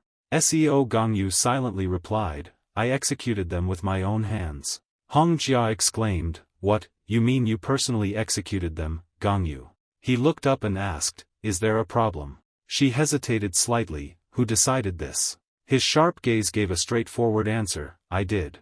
Hongjia anxiously asked, "Did the warden agree?" He replied, "Yes." Suddenly, she was speechless. What are you trying to do?" Hongjia asked through gritted teeth. Seo Gangyu looked up, puzzled. Hongjia continued, "Gangyu, is everything all right?" Seo Gangyu coldly replied, "As a warden, I only did what was necessary. What's the problem?" But Hongjia retorted, "As wardens, we're not supposed to kill them. Our job is to rehabilitate prisoners, to make them better." "What about being a warden?" Gangyu, unable to listen anymore, interrupted, "Enough, I'm tired of hearing such idealistic talk. A hero's job is to save people, not kill them. Only the law has the right to judge others." His angry expression showed as he said, "I know that very well, the result of pursuing those ideals. Someone was brutally murdered by a merciless beast. Actually, whether I'm a warden or a hero doesn't matter. I'm just doing what I should have done a long time ago, that is, executing the beasts who have given up on being human." Hong Jia was bewildered. Gongyu, in the end, they are still human. He was so angry he couldn't speak. What about you? Hong Jia looked down in fright. At this point, he angrily shouted, can you think like that? You say they're human. From the second basement level down, there are criminals who have murdered hundreds of thousands of innocent people. They all deserve to die. In the past, there were wrongful deaths and much debate about the death penalty. After people with psychometry abilities appeared, there are no more cases of wrongful judgment and injustice. Jia, you know this, right? But Hong Jia still argued her point, but they all have their own stories. He felt speechless. Stories, she continued, especially Meal and Mile. Seo Gongyu interrupted, Jia, everyone in this world has their own story, don't the victims they killed have stories too? Finally, Hong Jia looked down in confusion. Seo Gongyu made his decision, they'll die by my hand or by the death penalty, it's the same, isn't it? Hong Jia continued, the death penalty doesn't mean a massacre. I'm really frustrated dealing with a saint like this. Hong Jia needs to know what suffering is like if her lover was killed by a prisoner. At this point, Seo Gongyu lost his patience and shouted, stop it, don't say any more. He raised his hand, then sternly warned, this ends here, if you continue to act like this, I'll send you upstairs. Jia, I'll handle this my way. Hong Jia could only sweat silently. Everything inside the prison was blurry and indistinct. Seo Gongyu was still walking, Hong Jia following behind, protected by his protective circle. Red control circles appeared, along with puppets that seemed stronger than before. Seo Gongyu asked, which of them are wardens? Hong Jia replied, 3 in the back, understood. He finished speaking and began to reach towards the puppets. Hong Jia was still looking down in utter confusion. Suddenly, she exclaimed, Gang Cho will be very sad. Seo Gongyu was approaching to attack the puppets, but after hearing that, his eyes seemed to glaze over. He stood still there, letting the puppets swing their weapons down at him. At this moment a stream of power slashed down on his neck. Seo Gongyu's face was now dark with anger, the tip of the weapon now cracked. The haunting voice echoed again, Gang Cho would be so sad if he knew. His eyes strained, as if about to burst. His eyes blazed, despite the puppet stabbing him, he remained unharmed. Seo Gongyu felt his frustration and anger mounting. He then unleashed a deadly punch. Hearing others' ideals echo in his mind, Seo Gongyu grew more frantic, as if to release his resentment. His teammates' words appeared, followed by a powerful punch. Then, Big Brother's image and words appeared. Seo Gongyu no longer wished to restrain his fury. Hong Jia was terrified at the sight. Instantly, a puppet was struck down by surges of power. Then, more puppets lunged at him. Words, what good are words? Was this misfortune or fortune? Glowing red orbs of power were launched in a swirling vortex. Seo Gongyu's frustration, those orbs hovered in the air, under his control. 5 of those orbs attacked the prisoner puppets directly. The puppets then dissolved into a swirling red stream, somewhat diminishing. Then came explosions in the air, a pained cry echoed, ugh. A rain of blood fell upon Seo Gongyu after he killed the prisoner puppets. He stood silently amidst the bloodbath. Sinka, watching on a screen, smiled contentedly. Her eyes gleamed. Xie watched, covering her face in joyful excitement. Wow, he's even cooler now. Seo Gongyu continued walking with Hong Jia, followed by images of him continuously dealing with the prisoner puppets, then the protective orb shielding Hong Jia. These images overlapped. Hong Jia was trying to observe. This time, 3 figures were jailers. 3 puppets appeared before them. Seo Gongyu replied, then please wait a moment. But something startled him, causing him to turn. A golden ring appeared, accompanied by a voice, pleased to meet you. Then, a red ring appeared. Mile and Meal, siblings, entered, calmly speaking, an outsider. The responding voice surprised them, come out yourselves. Seo Gongyu looked at the children with cold eyes, exclaiming, you made things easier for me, I'm happy too. The stone door slowly opened, revealing a huge monster behind the siblings. Hong Jia frantically called out to Meal and Mile. Meal calmly said, Jail Warden Hong Jia, why didn't you come to us? You should be in heaven by now. Deactivate your powers. Seo Gongyu extended his empowered hand, saying, I will grant you a painless death. Meal hugged her sister, asking, is there any option where you won't kill us? He replied, on the first floor and in the basement. I gave them the choice to use surveillance equipment or not. But the beasts that killed countless people on the second basement level, they had no choice but death. Meal mentioned her master, that outsider. I heard he's a colleague of my master, is that true? Mile added, that woman, a hero like you, captured us. You and she give off completely different vibes. Seo Gongyu silently stared at them. Young Mile retorted stubbornly, you'll definitely go to hell. Meal cautioned, Mile, stop it. Seo Gongyu assumed a fighting stance and coldly said, we'll see who goes to hell first. Meal attempted negotiation, if you promise to release us, we'll deactivate our powers. Seo Gongyu firmly replied, I refuse. Hongjia shouted, Meal, Mile, this will only worsen the situation. The surveillance equipment warehouse, at this moment, interrupted her, Warden Hongjia. She hugged her sister and started selling carpets. We didn't commit any murder, you understand that, right? Hongjia remained silent, he continued, so we refuse. Hongjia was trying to persuade her, Meal Seo Gongyu silently interrupted, your method won't work. Yen gritted his teeth, glared at the siblings, and hissed, I won't negotiate with beasts. Hongjia continued trying, Gongyu, it's alright, there's no other way. Seo Gongyu created a weapon from his power, saying, even beasts should feel pain. Facing the death blow, Meal continued to negotiate, outsider, we don't want to fight, if you listen to our story, we can negotiate. Seo Gongyu gripped the hammer and interrupted, I refuse. Hongjia tried again from above, Gongyu, if you talk to them, you can resolve this peacefully.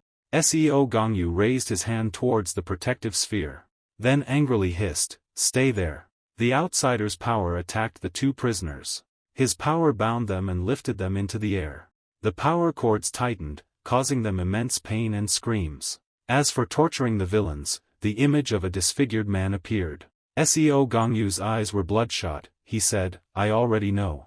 I never thought those words would be useful one day. The siblings were terrified of Seo Gongyu's power. Meal spoke, talking is useless, you're not human.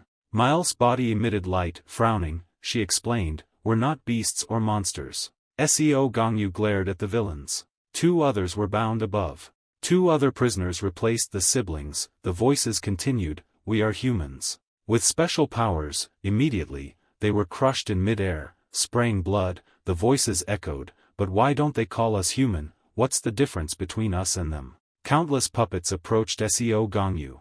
Yellow circles meant white puppets, red circles meant black puppets. Seo Gongyu swiftly severed all the puppets' heads. He gritted his teeth, furious at being tricked. Mile watched through the sphere and broke out in a cold sweat. Meal anxiously asked, Mile, need help? The girl replied, no, his defense is too strong. Meal stood behind the puppets. Mile raised her hand, creating a magic circle, she said, let me help. She pressed the magic circle onto the sphere. Immediately, the circle expanded and fell before Seo Gongyu. Red circles appeared in the air. Revealing monstrous creatures, it was the summoner's power. A monster with huge round eyes and a drooling maw appeared, but compared to humans, it was nothing. Seo Gongyu fearlessly attacked the monsters. He leaped onto a monster, each stomp released powerful energy. He attacked the monsters behind. The monsters clashed chaotically. Seo Gongyu weaved through the monsters, then unleashed a powerful downward strike. His power cleaved through a monster on the right, then through monsters on the left. He circled the monsters, then stopped, lips pressed together, waiting. Mile watched through the sphere, horrified and sweating profusely. She turned to Meal, how much longer can you hold on? Meal replied, about 10 minutes. 10 minutes, she lowered a hand, Mile bit her finger, drawing blood, it wouldn't be long. She held her bleeding finger above the sphere and shouted, so this time. Then the little girl pressed her bloody hand down on the ball. Immediately, a wave of pressure bore down, causing Meal to look back in alarm. The power pressed down on the space below. Everything was enveloped in dust and smoke. Mile covered her mouth, coughing. Meal looked up in confusion, asking, what happened? A hat appeared, and Seo Gongyu stood before the two imprisoned siblings. Faced with this terrifying sight, Mile wept, and Meal was equally terrified. Seo Gongyu spoke, now that I think about it, if I were to catch them one by one. A large hole, broken through dozens of layers, appeared. That was Seo Gongyu's doing. Light shone down from above. He looked down at the two girls, his eyes narrowed. Your lives end here, release your powers, and I'll send you off painlessly. His power erupted, attacking the two. The wall, the large hole, still caused a significant shock. The siblings exclaimed in horror, just how much power does he have? Seo Gongyu moved his fist closer and said, your power. Release it. His gaze was like that of a grim reaper. The imprisoned siblings looked up in terror. Meal gritted his teeth and raised his hands. Immediately, beams of light appeared from his hands. Magical circles appeared in the air. Seo Gongyu looked up in astonishment. Countless giant puppets emerged from the magical circles to confront Seo Gongyu. The tallest puppet was named Michael. The second, with a pitch-black face, was Gabriel. The third, with wings on its head, was Raphael. The fourth had 3 eyes and a gaping mouth that reached its ears, Uriel. Suddenly, 2 crisscrossing slashes appeared. Seo Gongyu's speed was like lightning, severing several giant puppets in one strike. The sisters hurriedly looked back at their last defense. Upon seeing the sight, their mouths froze. Then Meal created another magic circle. Immediately, the jailers were released. They cried out in a daze. Meal summoned the jailer puppets and shouted, stay away from us. If you don't let us go, all these jailers, she used this as a threat. Seo Gongyu coldly interrupted, if you don't release your power and free the jailers. A scream rang out, causing her to be startled. Her eyes widened. Seeing her sister blinded by Seo Gongyu's power, she cried out in panic, brother. Seo Gongyu stomped his foot and coldly said, I will make your sister die a painful death. Mael cried out in pain, ah. His sister's screams filled Meal with horror, brother, it hurts so much. Seo Gongyu stood there, coldly looking ahead. Mael continued to scream. Finally, Meal spoke. Meal knelt down and begged, I'll release it, I'll release my power. In return, let me talk to the jailer. Seo Gongyu replied, release your power first. Release it. His eyes were sharp and resolute. Mael's painful cries echoed again, causing her to flinch. Seo Gongyu said, then I'll stop. A moment later, a beam of light descended, and the siblings knelt, holding hands. After a while, the jailers who were released from control woke up and shouted ah. The prisoners also regained their senses, humph. The others, witnessing the scene, spoke in bewilderment, what's going on? They were asking each other why they were there. Immediately, Seo Gongyu's power surged. The power sliced the condemned prisoners in half. Blood splattered, causing the 2 siblings to recoil in horror. The prison guards, witnessing the scene, shuddered in fear. One stammered, asking the hero Seo Gongyu what was happening. He turned and said, everyone, go to the upper floor. The others went upstairs, bewildered. I understand. Meal then spoke, I've stopped using my powers, so you must keep your promise. Seo Gongyu replied, all right, I'll let you meet Ms. Jia. The other 2 sisters were still surprised when he continued, but first, let's move somewhere else. At this time, separating the 2 sides was a group of prisoners' corpses cut in half, looking extremely horrible. Pregnant women should not see this scene. Meanwhile, in a slightly safer area, Hong Jia sat within a protective circle, struggling to call out. After she could observe the outside, she looked down and asked, what happened? Seo Gongyu replied, I've finished the job. The powers were deactivated, and all the guards were saved. Hong Jia quickly asked, what about Meal and Mael? They're over there, right in front of me. The 2 sisters were clinging to each other in fear. They wanted to speak with Ms. Jia before they died.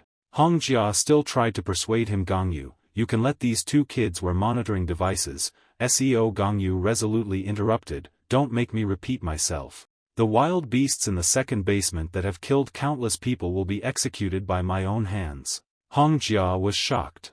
At this time, Meal innocently asked, Jailer Hong Jia, did we do something that deserves death? We really didn't do anything to deserve the death penalty, please say something. Its face was full of panic.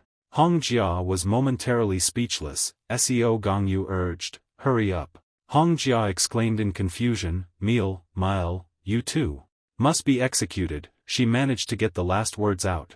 The siblings, upon hearing this, only clung to each other in fear. Hong Jia on this side finished speaking and also clenched his teeth. Then everything fell into silence. Hongjia was speechless. Seo Gongyu asked again, "Do you have anything to say?" Meal also said, "Warden." So the two clung to each other, awaiting death. "I will keep my promise," Seo Gongyu declared, raising his hand. It was time to begin the execution.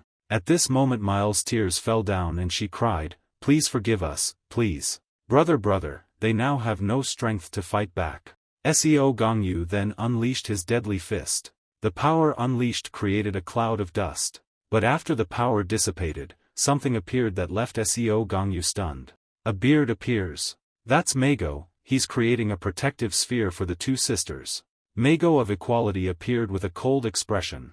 The siblings, seeing him, exclaimed in surprise, "Master, Master." Seo Gongyu also stared up at Mr. Mago wonderingly. He loomed large before everyone. What's going on here? Mago's image was there, enveloping his two apprentices. Seo Gongyu exclaimed in surprise, "What?" He wondered if this was the twins' ability, summoning illusions. No, the prisoners in basement 2 can't possibly have this level of defensive magic.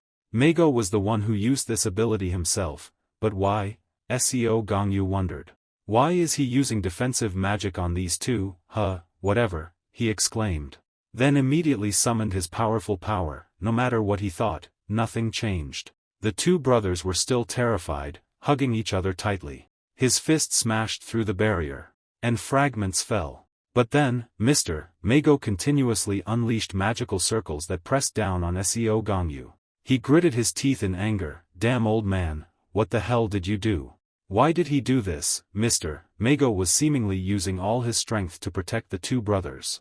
His blood-red power surged. Seo Gongyu's fist shattered the magical circles, leaving only the original blue protective barrier. The fragments fell, and Mr. Mago's expression remained gentle. Seo Gongyu's eyes were sharp, but he paused. Seo Gongyu broke through countless of Mago's defenses. Meal, panicked, hugged her nearly unconscious sister. His eyes clearly showed displeasure, but he couldn't shake off the feeling of frustration. The scene shifted to a clear blue sky with white clouds. Seo Gongyu's group of heroes were gathered there, smiling happily in a flower field. They were watching Mr. Mago happily playing with children. The curly-haired hero helplessly said, "Isn't that old man tired?" The spiky-haired hero coughed and laughed. "It's good that he's helping out." The curly-haired hero turned to Toma, smiling brightly. "Toma, after we get married, we'll have children, right?" Toma replied unhappily, "When did I say I'd marry you?" The curly-haired hero continued teasing, "Oh, come on. I hate guys who cheat like you." "I've never cheated on anyone," the curly-haired hero retorted. Rausa, seeing this, spoke up, "Come on, stop arguing." Suddenly, a loud call made everyone look over in surprise. Everyone. Mr. Mago, arms around the children, smiled and said, "Don't just sit up there, come down and play with the kids." It was still a clear blue sky. Seo Gongyu's teammates joined in the fun, playing with the children, but he sat silently under a tree, observing. Suddenly, someone called Seo Gongyu's name. Mr. Mago approached him and asked, "Don't you like children?" He replied, "It's not that. I just don't know how to interact with them." He chuckled, sat down beside him, and said, "Just imitate what your parents did when you were a child." Seo Gongyu calmly replied, "My parents passed away shortly after I was born, so my only family is my big brother." Mr. Mago broke into a cold sweat, feeling guilty. Then he coughed and said, "About that, I apologize." He hesitantly glanced at Gongyu, who quickly looked away. Suddenly, Mr. Mago smiled brightly and called out to Gongyu.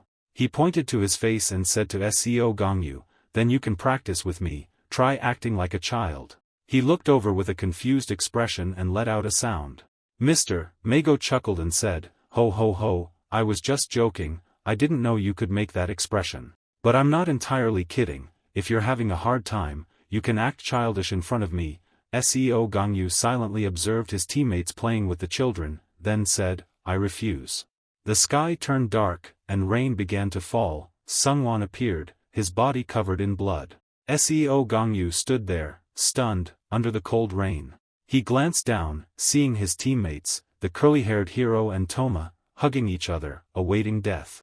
Seo Gongyu glanced in another direction, seeing Rausa and the monk, lifeless. Drops of blood fell. Seo Gangyu's eyes filled with tears of blood and indignation. While he was still drowning in despair, a voice called out, Seo Gangyu. Mr. Mago, while dying, still did not forget to call out to comfort him, it's okay, even though at this time his eyes could no longer open. Everything will be okay. At this moment, fragments appeared, returning to the present time. Seo Gangyu punched, shattering those magical circles. Thus, with only one layer of Mago's defense remaining, Mael inside had completely fainted, leaving only Meal looking up in panic. Mr. Mago's protective circle also gradually dissipated. He closed his eyes, then offered a gentle smile. Seo Gangyu could only look up helplessly. Then his power extended. Seo Gangyu released Hongjia, causing her confusion and panic.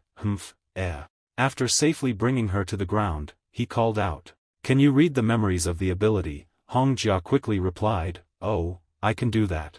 Seo Gangyu pointed upwards and said, "Then read the memories of that ability for me. I need to know what that old man was thinking when he did this." Hongjia looked towards Mr. Mago and the protective magic circle, then asked in confusion, What is that, Hero Mago?" Afterwards, she showed the memory of the ability. In her hand was Mr. Mago and the two convict brothers, happily together. This was the memory contained within the Hero Mago's ability. Seo Gangyu sat down on the ground, unhappily saying, "This is so unpleasant to look at." Hongjia retorted, "I think it's cute." He continued to ask, "Why are the memories of those murderers here?" She explained, "That's because he used his ability on them." Seo Gangyu looked at Hongjia, causing her to quickly say, "I didn't intentionally put them there." Seo Gangyu said, "I say these words to you so you don't misunderstand. No matter what the circumstances of those murderers are, I will still execute them." The three master and disciples in Hongjia's hand cowered in fear after hearing this. She replied, "I understand. Alright, then that's all." Hongjia released the three master and disciples below. At this time a cluster of candles hanging from the ceiling was lit, then the iron cages were brought out. One man banged his gavel and said, "Ladies and gentlemen, we will start the auction of individuals with special abilities, this place." At this moment, there was someone wearing a torn shirt holding onto the iron bars and looking out. That person, haggard looking extremely miserable as hell, set a fate that was not good. Meanwhile at this time the two brothers were also locked in a cage together. They had emotionless eyes looking outwards, 6 years old. It was an auction for ability users, a pastime for VIP collectors. Hidden deep beneath the abandoned city was a secret auction house. Meal and Mael had been sold here by their own father. The highest-priced individuals possessed special-grade abilities, and some had transformation abilities. Summoning abilities were the most common, thus the cheapest. Therefore, Meal and Mael hid their true abilities. And for a long time, no one bought the children as they waited to be discarded. Then someone came and opened the cage of the two siblings, saying, "Come out, someone wants to buy you." It was a man and a woman. The woman saw the two children and exclaimed with interest, "Oh, these children, they summon angels and demons." The man asked, "So you want to buy them?" "I asked because there was no return here." The woman smiled and replied, "Oh, I was just curious." He heard that and asked again, annoyed, "What?" She put on a crazy expression and said, "I wonder what it would be like to breed angels and demons." The two siblings were extremely terrified and confused. The other woman continued, "You guys are probably too young to know. But you will understand soon enough," she said while looking at them with a sinister look. Her eyes were wide, as if drugged. Suddenly, a surge of power shot down from the ceiling, causing the two to look up in alarm. It was a fiery ball of magma falling straight down, to the astonishment of the two. Then the entire building was thrown into chaos and destroyed by that energy. Shifting to another scene, a smoky sky appeared, with a huge, devastated crater in the middle of the city. The adult couple, who had been protected within a protective circle, exclaimed in horror, what was that?" The two brothers inside were also protected by a shield. Meal shook her sister's shoulder and called Mael. "Are you okay?" Mael was so scared that she couldn't speak. "Meal, what's going on? Everyone is protected inside the shield right now." A burst of laughter made the two siblings look up. "Oh ho ho ho," a familiar beard appeared.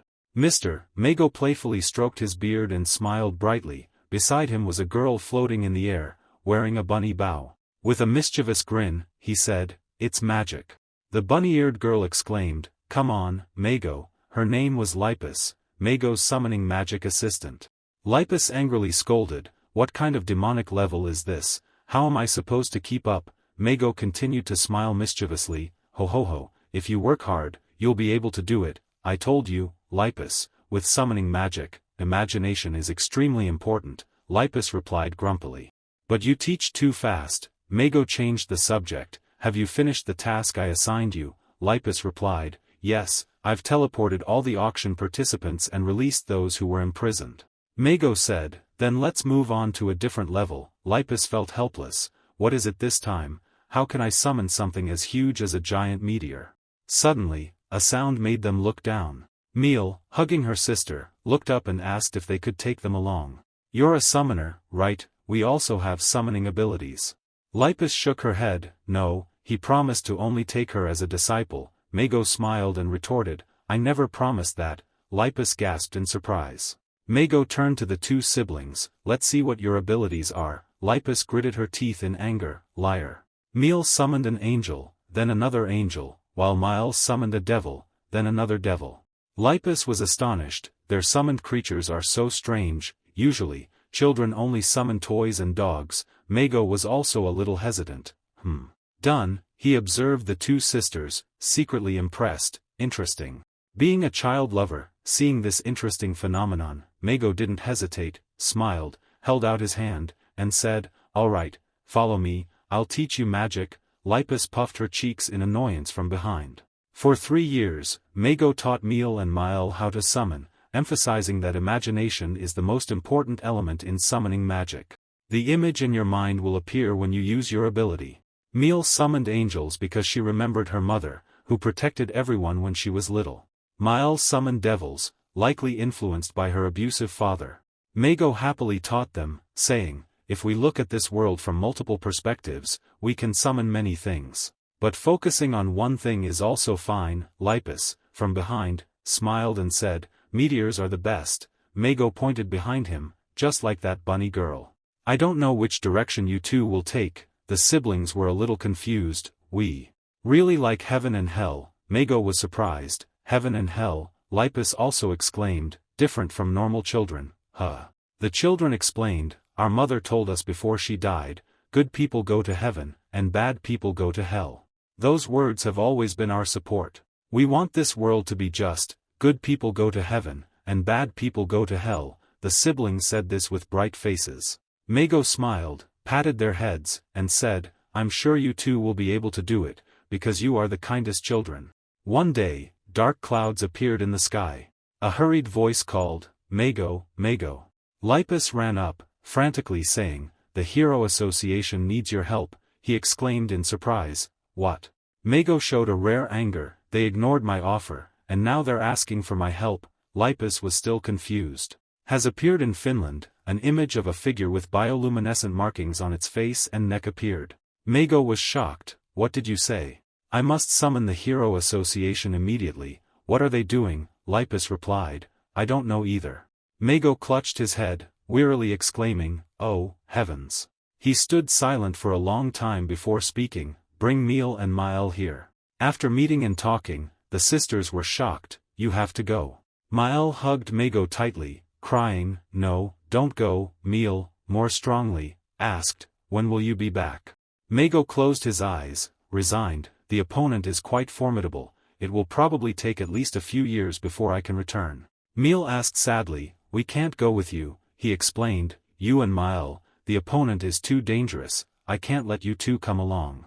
"I don't want you to go." Mago could only look down at his newly found grandchildren with heartache.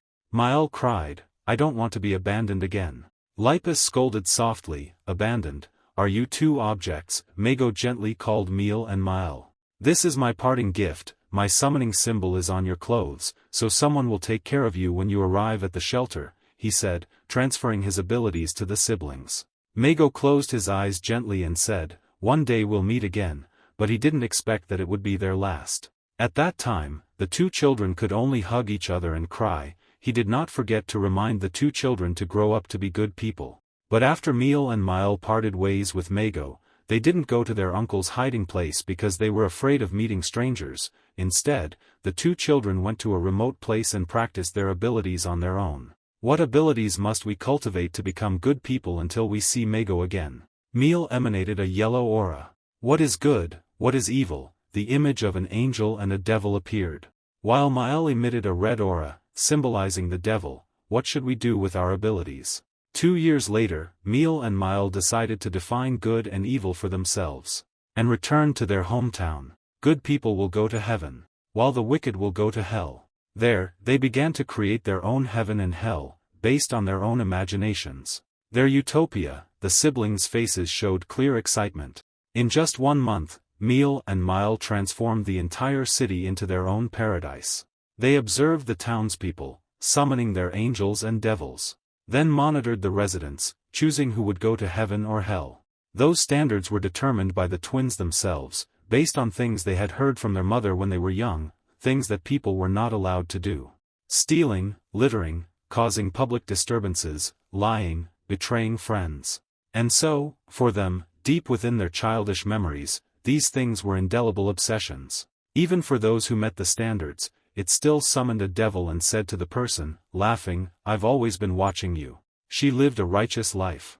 The woman hugged her child tightly, fearfully saying, "Please, please help us." It replied, "Don't be afraid.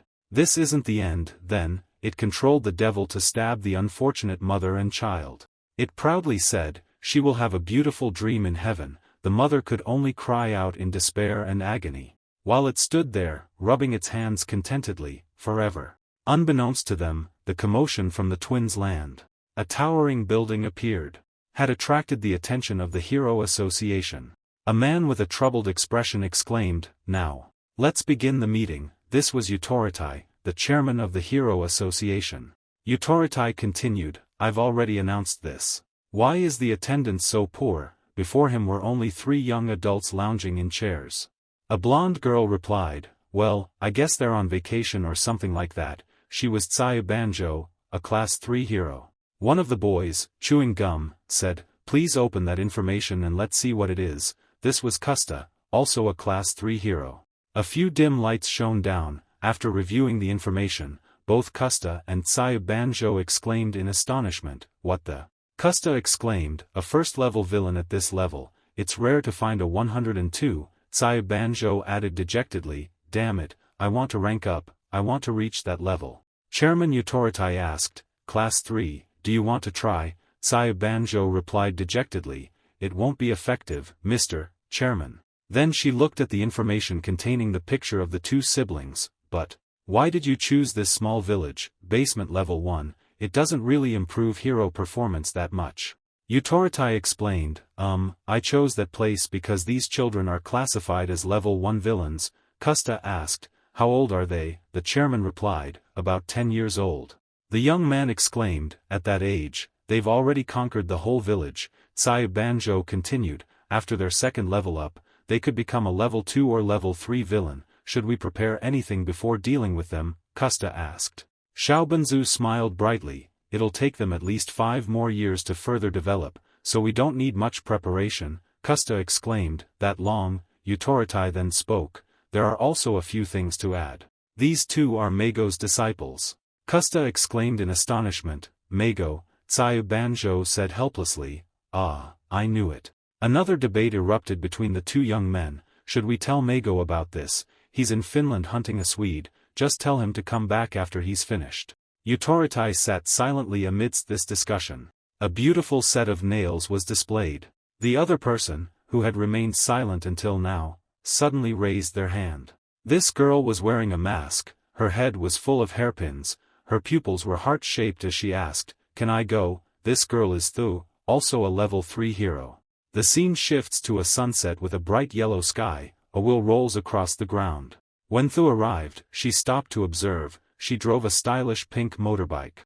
At this time, she placed both hands on her hat, then she took off her hat and observed it while exclaiming, "Wow." Countless golden and red rings floated in the air, emitting a sparkling, glittering light under the sun. Thu couldn't help but exclaim, the sight was truly magnificent.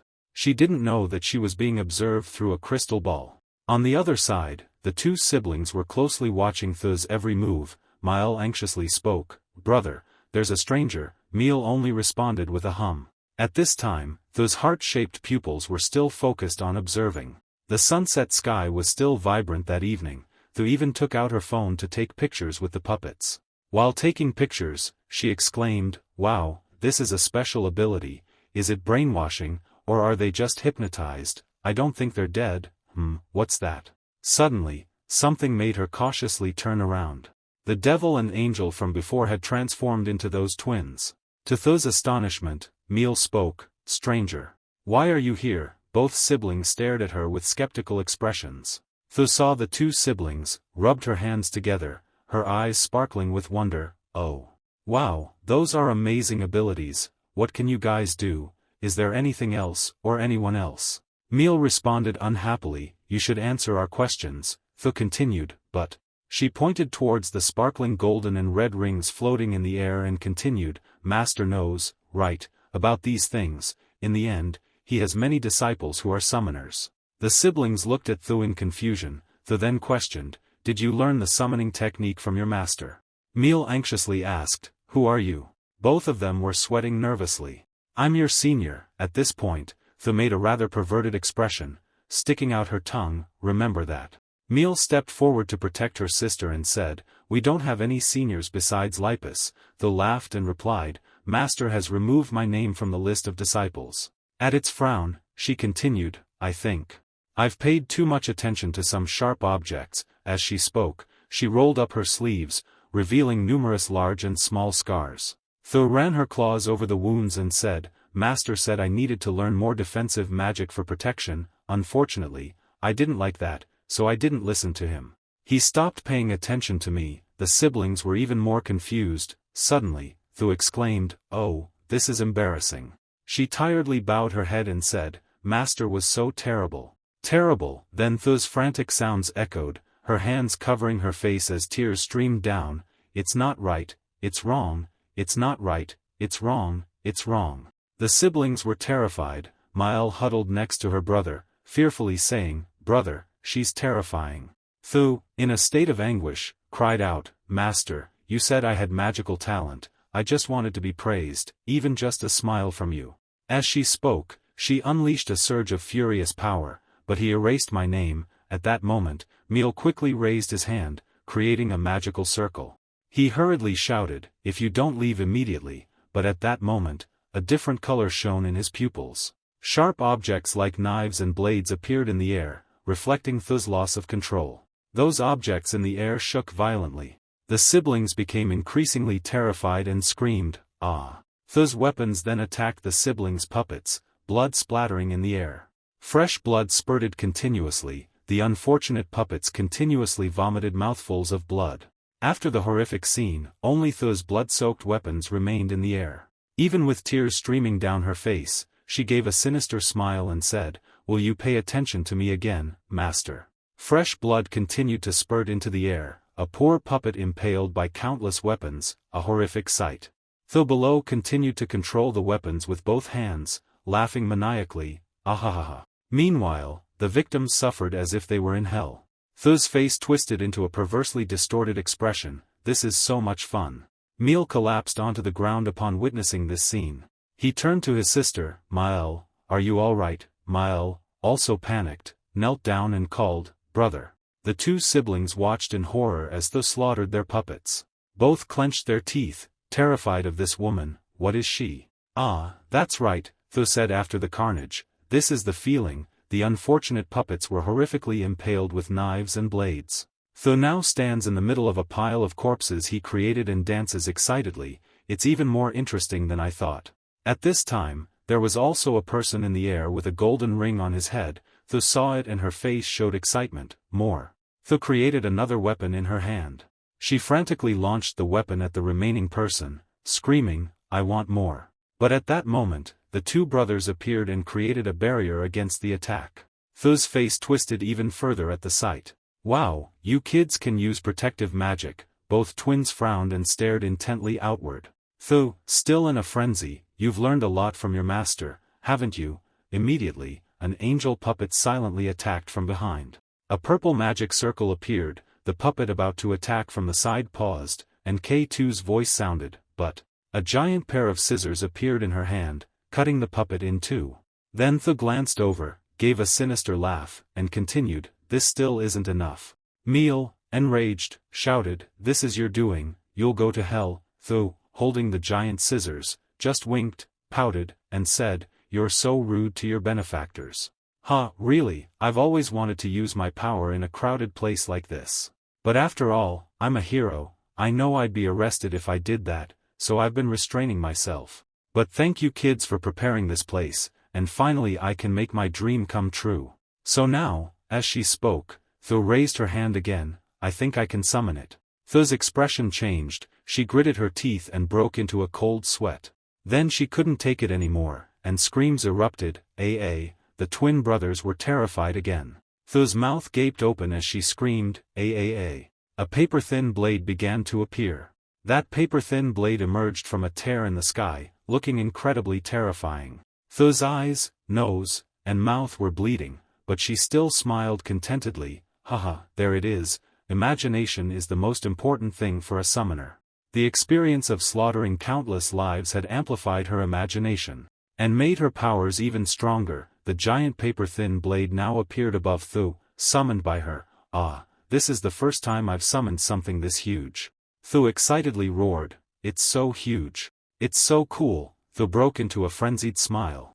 But Thu stopped her maniacal expression, and with a somewhat cold look, she held out her hand and said, "It's all thanks to you guys, goodbye now." But suddenly, Thu was engulfed by a giant monster, only her outstretched hand remaining. Meal was extremely shocked, but this Mile had summoned a demonic monster that swallowed Thu whole. In the girl's hand was a red magic circle. The same was true for Mile. Her eyes were now streaming with blood, her face contorted, she gritted her teeth and uttered demonic words, she cursed others without looking at herself. Looking at Thu, Mile only saw a terrifying demon. That sight amplified her power. Meal turned to her sister, little Mile froze, and called back, "Brother." Her horrified face before the monster she had just summoned was extremely nauseating. She even asked, "Did I just kill someone?" Under a sky gradually turning red, the answer came, "No."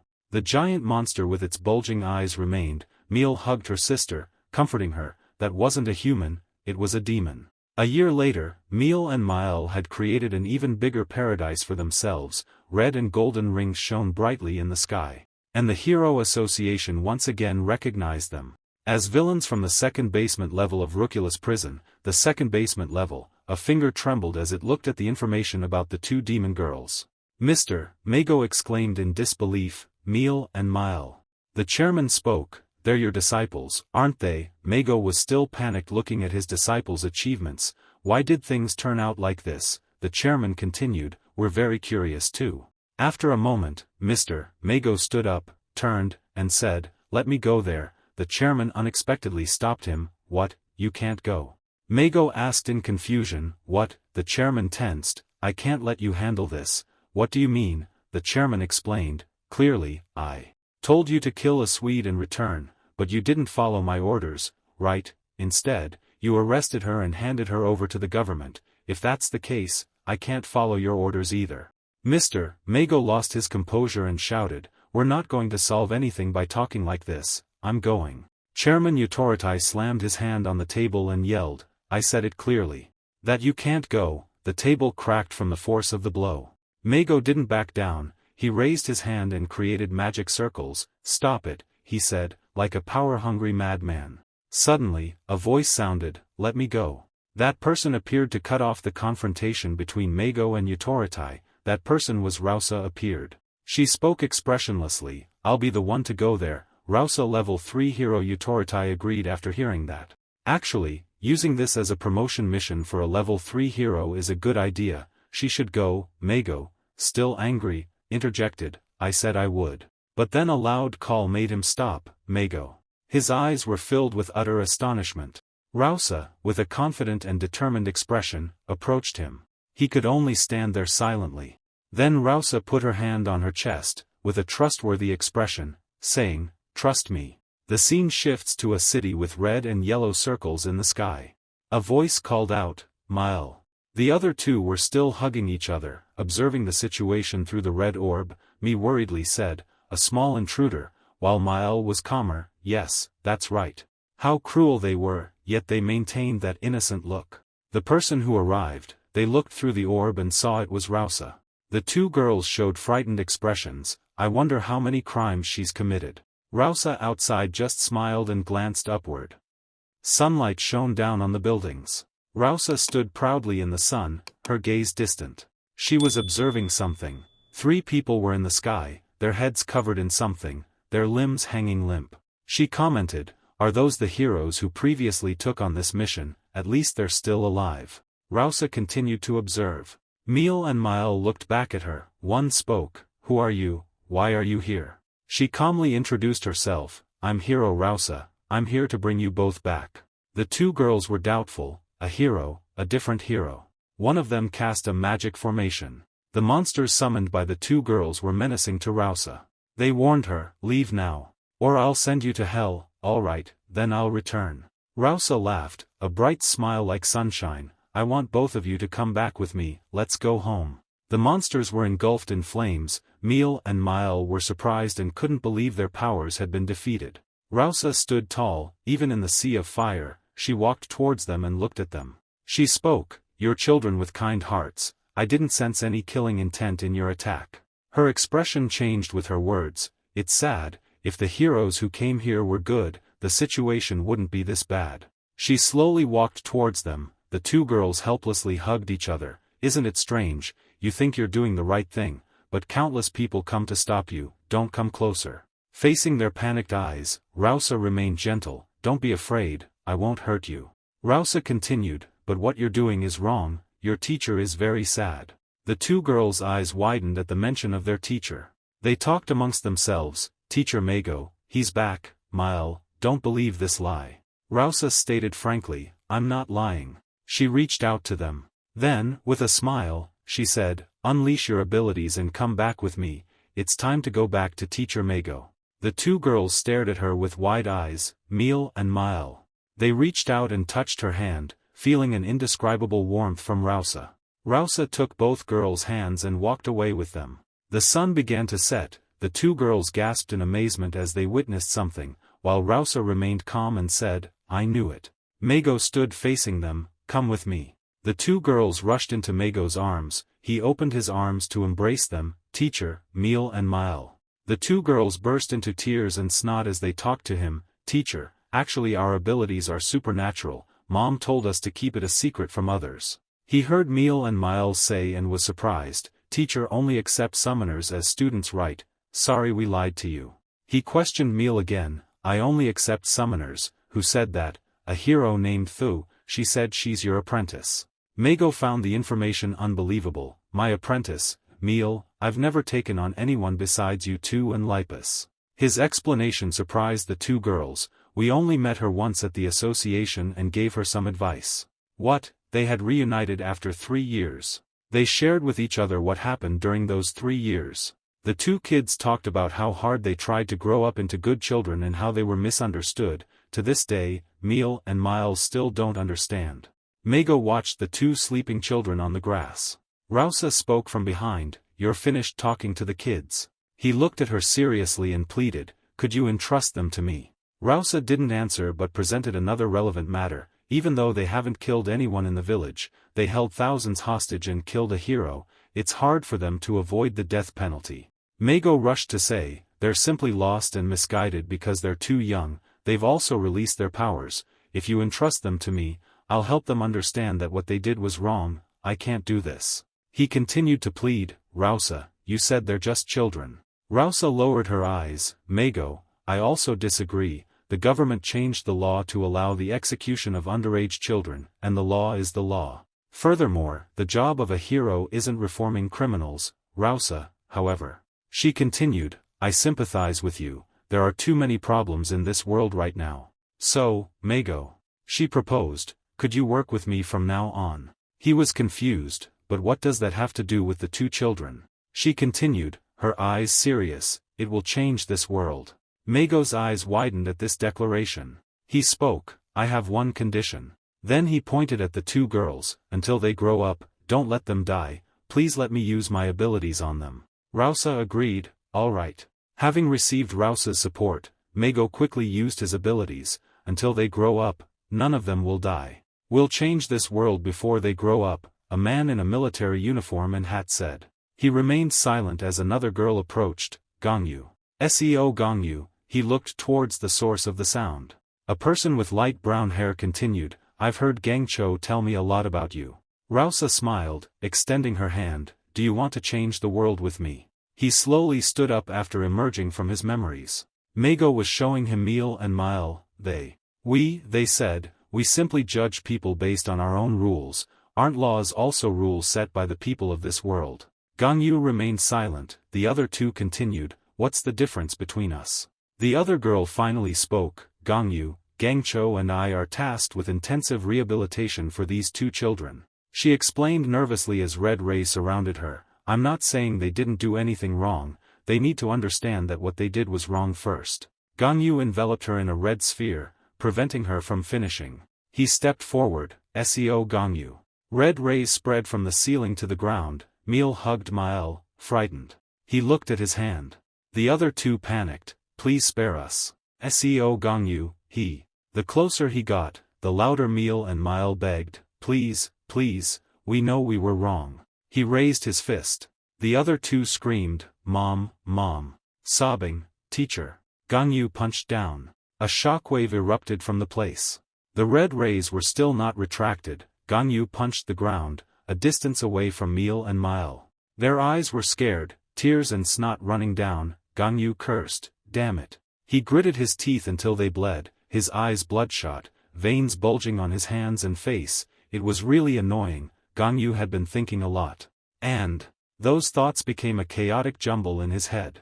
Gongyu stared wide-eyed at those thoughts toying with him in his own mind. Three figures appeared before him, piercing laughter erupted. Gongyu knelt on one knee, observing the scene before him. Why does he have to think so much?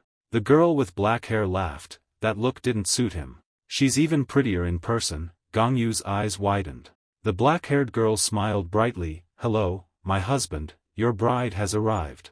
The girl excitedly introduced herself, I'm so glad to meet you, my name is.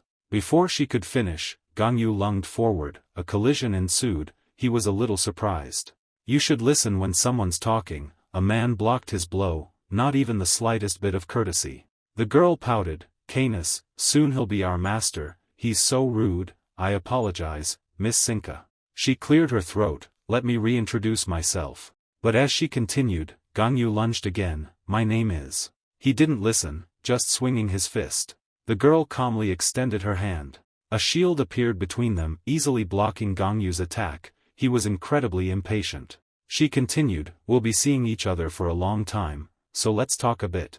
She smiled, my name is Sinka, I'm from the Meta Ability Group, I control space, I'll be the grand aunt of the new humanity. Where they stood, shimmering with purple light from Sinka's barrier.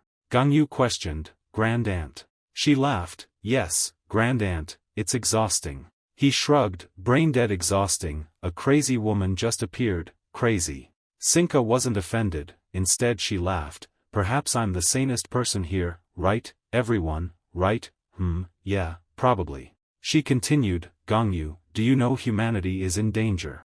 Humanity. Sinka said gravely, we're on the verge of extinction, at this rate, we'll all be wiped out. Gongyu was skeptical. Sinka asked again, Gongyu, what do you think the threat to humanity is? He, a member of the Equality Organization, probably thinks it's past villains or heroes with absolute power. She frowned, disapproving, the person behind her echoed her sentiment, but that's completely wrong. Gongyu covered his face, the thing that's degrading humanity now is, he sighed. Those nameless individuals called ordinary people, according to my plan, those genes need to be filtered out. She explained that only those with superior genes should produce future generations. But because of the sacrifices of those with superior genes, the genes that should have been filtered out have proliferated terribly. Sinka even had data, for example, the second-generation heroes of equality, led by Rausa. They possessed superior genes, yet why did they die? Despite the logic of nature suggesting otherwise, creatures unable to evolve to survive die. It's natural, yet they fought against it. Gangyu remained motionless, while Sinka continued to chatter, "Oh, Gangyu, you're alright, you're not a hero anymore, you enjoy killing those with weaker genes, don't you?" She laughed, pointing at him, "I fell in love with you when I saw that." Gangyu remained silent. Sinka continued, "The Rookulus prison is a gathering place for superior individuals destined to be the new humanity, yet they're unjustly imprisoned here. For killing weak people. After we kill all the heroes that prevent humanity from evolving and all the weak humans then." She excitedly painted a picture of the future. "We will build a world where only those with powerful ability survive, the Alpha world." She pointed at him, continuing to smile reassuringly, "Oh, don't worry, if those strong heroes change their minds and join us, we'll include them in the new humanity, we're not that strict." Gangyu finally spoke, "I tried not to maim anyone who wasn't a criminal. But it seems I can't avoid maiming you all now." Sinka was excited by his words, but the person beside her was wary. "Oh, maim them, here, goodness, that's embarrassing." The person beside her had to explain, Sinka, I don't think he means what you think he means." Sinka replied, "Okay, but not now, we'll do it next time when it's just you and me." Sinka, I told you it's not what you think. Shut up, how would you know?" Sinka cleared her throat, anyway. Then pointed at him, "You'll be Adam." Then pointed at herself, "And I'll be Eve." She imagined the two of us giving birth to children who would lead human evolution. She shyly covered her mouth with a bridal bouquet. "Actually, at first I planned to make Sungwon Adam and use an EMP weapon to save him." Gangyu was shocked. Sinka continued, "Oh, but this prison's security was tighter than I thought, no attack from outside could do anything to it. So after we got the prison's internal layout, we used an EMP weapon we made and detonated it inside the prison using my abilities." Gangyu asked about the EMP weapon. Sinka answered, "Then I talked to Sungwon. However, he wasn't old enough, he hadn't hit puberty yet. You know that, you only have that full ability after puberty, right? But time is precious, that won't stop me. My name is Sinka, meaning rich in imagination, so I immediately came up with a brilliant solution. Before Sungwon becomes an adult, I'll do it with you, Gangyu, for humanity. When he becomes an adult, then we'll do it with him for the benefit of humanity. I found a solution," Sinka said proudly, "to pass on both our genes to future generations." Then she laughed. "What do you think about us becoming sworn brothers? We could get along, wouldn't that be great?" She asked again, "Do you understand what I'm saying?" Gangyu answered her, "In that case, you are the perpetrators behind the EMP attack, right?" Sinka panicked at Gangyu's angry expression. "No, I mean something else." "Oh."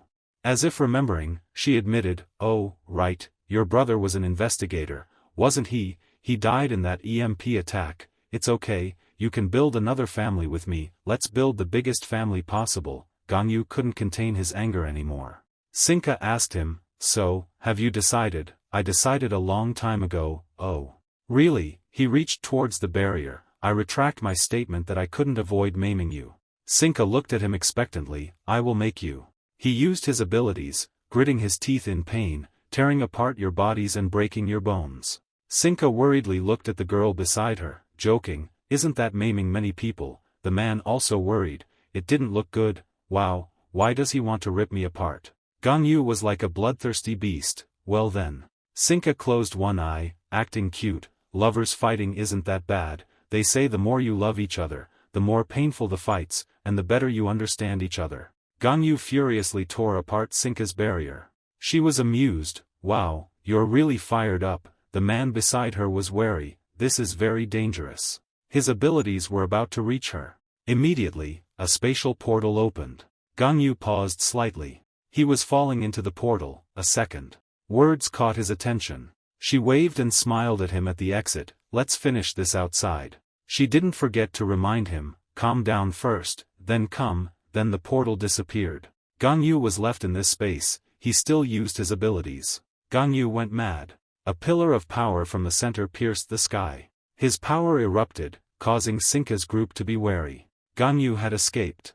Sinka looked at him with wide eyes. Wow. His power is not over yet. It sliced through space, and Gangyu followed, closing in on Sinka. She laughed. And the three of them entered another spatial portal. Gangyu continued to charge. This crazy woman exclaimed again, like we're playing hide and seek. His foot landed heavily. He missed, leaving him alone. Sinka opened a portal and taunted him. She beckoned, "It's about to close, come get me." Form. The words left his mouth, and instantly, red rays began to surround him. 1. Sinka was excited. Oh, that's the thing he used in B1, he still wasn't as fast as her. Sinka reappeared behind him again, blushing with excitement. She laughed. Gangyu's hand was in front of her face. "Wait, hold on." He followed her closely each time she opened a portal. There, Sinka was crying and hugging the girl next to her.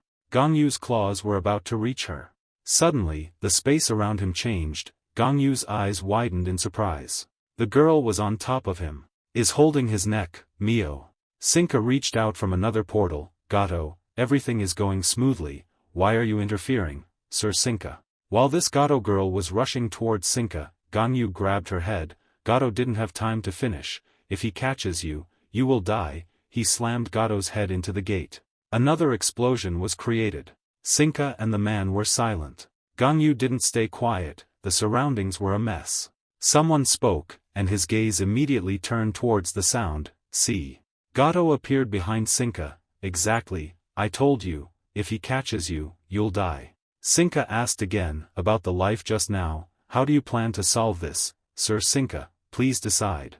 Gangyu displayed his abilities again. "What a waste, what about the life I lost?" She cried. His genes were amazing, why did things turn out like this? Gangyu continued. Form 5. Sinka was cold, multi-space. Gangyu's eyes widened. His few red orbs had to fight against the multi-space. Each portal showed the silhouette of a person. Gangyu was shocked. Sinka wasn't laughing anymore. "Greet them, they are the new humanity and they will replace the Yo-Yang type. From now on." B3 was engulfed in flames. A Swede stepped out of a spatial portal, unable to believe Mago was dead. "I should have been the one to finish him." Ho Body Cultivation laughed. "Who will be the one to subdue me?" Freya Tua Body Cultivation also spoke. "Does an old man like me need to participate?" Natura Body Cultivation replied to the old man. "Everything in this world is necessary." The Esper nervously thought to himself, "I'm so scared, I'm so scared, I'm so scared, I'm so scared, I'm so scared, I'm so scared, I'm so scared." The VD Esper was puffing on his pipe, a hero in jailer's clothing. "I'm interested." Mori sternly crossed his arms. "You uncouth fool, smoke in the designated area." Two Xingshi Tiburon body cultivators appeared together. "Xing xing xing xing xing, what the hell are you saying?" Juyong Hyan, another Esper, was laughing. "More people who are even more evil than demons have gathered here." Prisoner B4. Tatsujin, a supernatural being and a bodybuilder, stared at the empty scabbard in his hand. Stiffness, a martial artist, pointed at something. "They're useless, relying on weapons, aren't they?" Therapiers wondered. Number 4 is still alive. Maledity, a summoner special ability, put his hands on his hips. "I know those outfits are more comfortable." Hero, the special ability, remained silent. Gangyu's eyes widened, his hat was slightly stained with blood. Two more figures emerged from the gate. Prisoner B5. Aura, a special ability, gave him a cold stare. Beside her was Huang Sungwon, excited to see him. SEO Gangyu. Gangyu unleashed his power, silencing the laughter. No holds barred mode. The white-haired boy was eager. "Let's." Gangyu charged at him. "Let's continue." Gangyu lunged powerfully. Sungwon, excited, already held an energy sphere. They quickly closed the distance. Gangyu's red energy clashed with Sungwon's blue. A roar seemed to swallow everything, echoing through the prison. Others watched from above, amazed by the brutal fight. Some were thrilled, hoping no one would get hurt. "The warden," someone else said. "The other guards are going to inform the warden, we have to leave." "What?" The female warden was incredulous. "How did this happen? Everything's gone wrong." One of Gangyu's hands braced himself against something, his body slowly rose. Gangyu was going wild, no holds barred. All prisoners B3 and B4 were captured by the heroes. I understand. However, none of them had ever seen SEO Gangyu in battle mode. I understand why that Rauso woman stopped him from fighting. Another simply said, "Death." They looked at Gangyu. So that's what death looks like, those who had seen his appearance. Others were fascinated. Incredible, truly inspiring and astonishing, that man. Is he a special ability? Then it can't be stolen. Envy. Sinka wept. Gato put his hand on her head, comforting her. Why did he make that decision? Sadness. And Sungwon lightly touched his hat. Happiness. Seo Gongyu. Why didn't you show me that skill before? You have more, right? He laughed. You're amazing. Gongyu didn't speak, attacking directly. His eyes were wild with power. Sungwon sneered, but you're still holding back, aren't you? Gongyu exploded with even more power. Blue attacks hitting him. Continuously, more and more. Gongyu was pushed back, but he quickly regained his balance. Then use your feet to attack again and rush up. Like a red lightning bolt, he headed towards Sungwon's place. His face was no longer human. He punched, but the punch was blocked by a shield created by Sungwon. He laughed, alright. Froze the space in front to defend.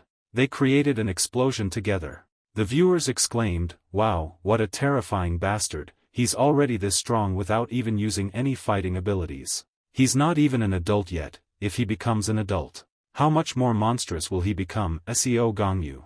Sungwon looked towards the smoke and shouted, where are you going? Know this, it's still not enough to defeat you. He continued to yell, Seo gang. Before he could finish, Gongyu punched him straight in the face. He spat out blood. Gongyu glared. He continued to punch him in the chest. Sungwon's eyes widened as he flew away. Sungwon violently crashed into the wall. The viewers were thrilled by this development. Amazing, amazing, amazing. It was a battle between monsters. A red lightning bolt cut across. The heads of Xingxi and Tiburon were severed simultaneously. Gongyu swept past them, heading towards the summoner. He landed another blow. Then suddenly, because a Swede cast defensive magic, the Mago's defensive magic was amazing. It's a pity he died so young. Did you feel a surge of nostalgia after seeing your teammates' magic? Gongyu focused his strength. The defense began to crack. A Swede clicked his tongue. Honestly, I'm so envious of that power. The defense dissipated. Another person intervened, kicking Gongyu. He flew away, crashing into the wall, smoke rising from the impact. Hero observed, his face reflecting Gongyu's demeanor. He was like a demon rising from hell, slowly getting up. His murderous gaze appeared. They stopped, both looking down. Sungwon smiled brightly. Seo Gongyu, you have to play with me. But after thinking about it, he continued, I still think you're hiding something. Gongyu's eyes widened as he heard the kid's words. He laughed. You're restraining yourself because of the warden. That's weak. That won't do, he laughed, raising his hand. I'll create a playground just for the two of us. His fingers closed. The clouds covered the moon in a blink of an eye. The night sky in this prison was quickly filled. The earth and rocks changed.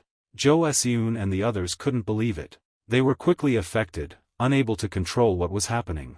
The others watched with surprised expressions. Space was distorted by Sungwon. Am I seeing things? From now on, go out and play. Everyone shouted.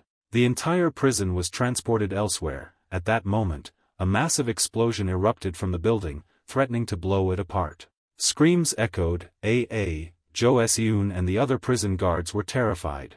Red streams of power spread towards everyone. Jo Seun, before being completely enveloped by the power, could only scream, what is this again? Red orbs began to form from Seo Gongyu's power.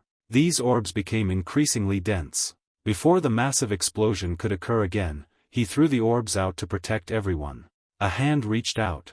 Sungwon, still holding a piece of meat in one hand, laughed excitedly. This place is pretty sturdy. Suddenly, one of his eyes bulged out. Seo Gongyu, his body ablaze with red, his eyes shining brightly, lunged forward with his fists. But someone created a circular shield to protect Sungwon. It was Sinka. She stood on the upper level, reaching out her hand. Sinka sneered, you shouldn't touch others while they're using their skills. The haughty woman tossed her hair and said to her subordinates, let's go, it's too dusty here. Tatsujin remained silent, looking upwards. Suddenly, she bent down and touched a stone. The stone glowed as power flowed into it. Sinka's eyes widened. The stone glowed even brighter as Tatsujin channeled more power into it. Sinka's eyes grew more excited. A sharp blade appeared. Tatsujin, with a cold expression, held the newly created sword.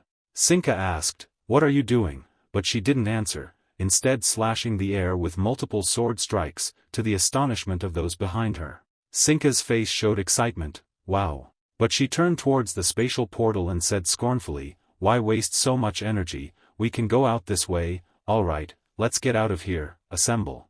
The scene shifts to outside the city, where citizens gathered, looking up in horror at the commotion. Before them was Seo Gongyu, his body glowing red like a burning coal, his eyes blazing. They cried out in shock, "What is this?" Suddenly, a magical circle appeared beneath Seo Gongyu.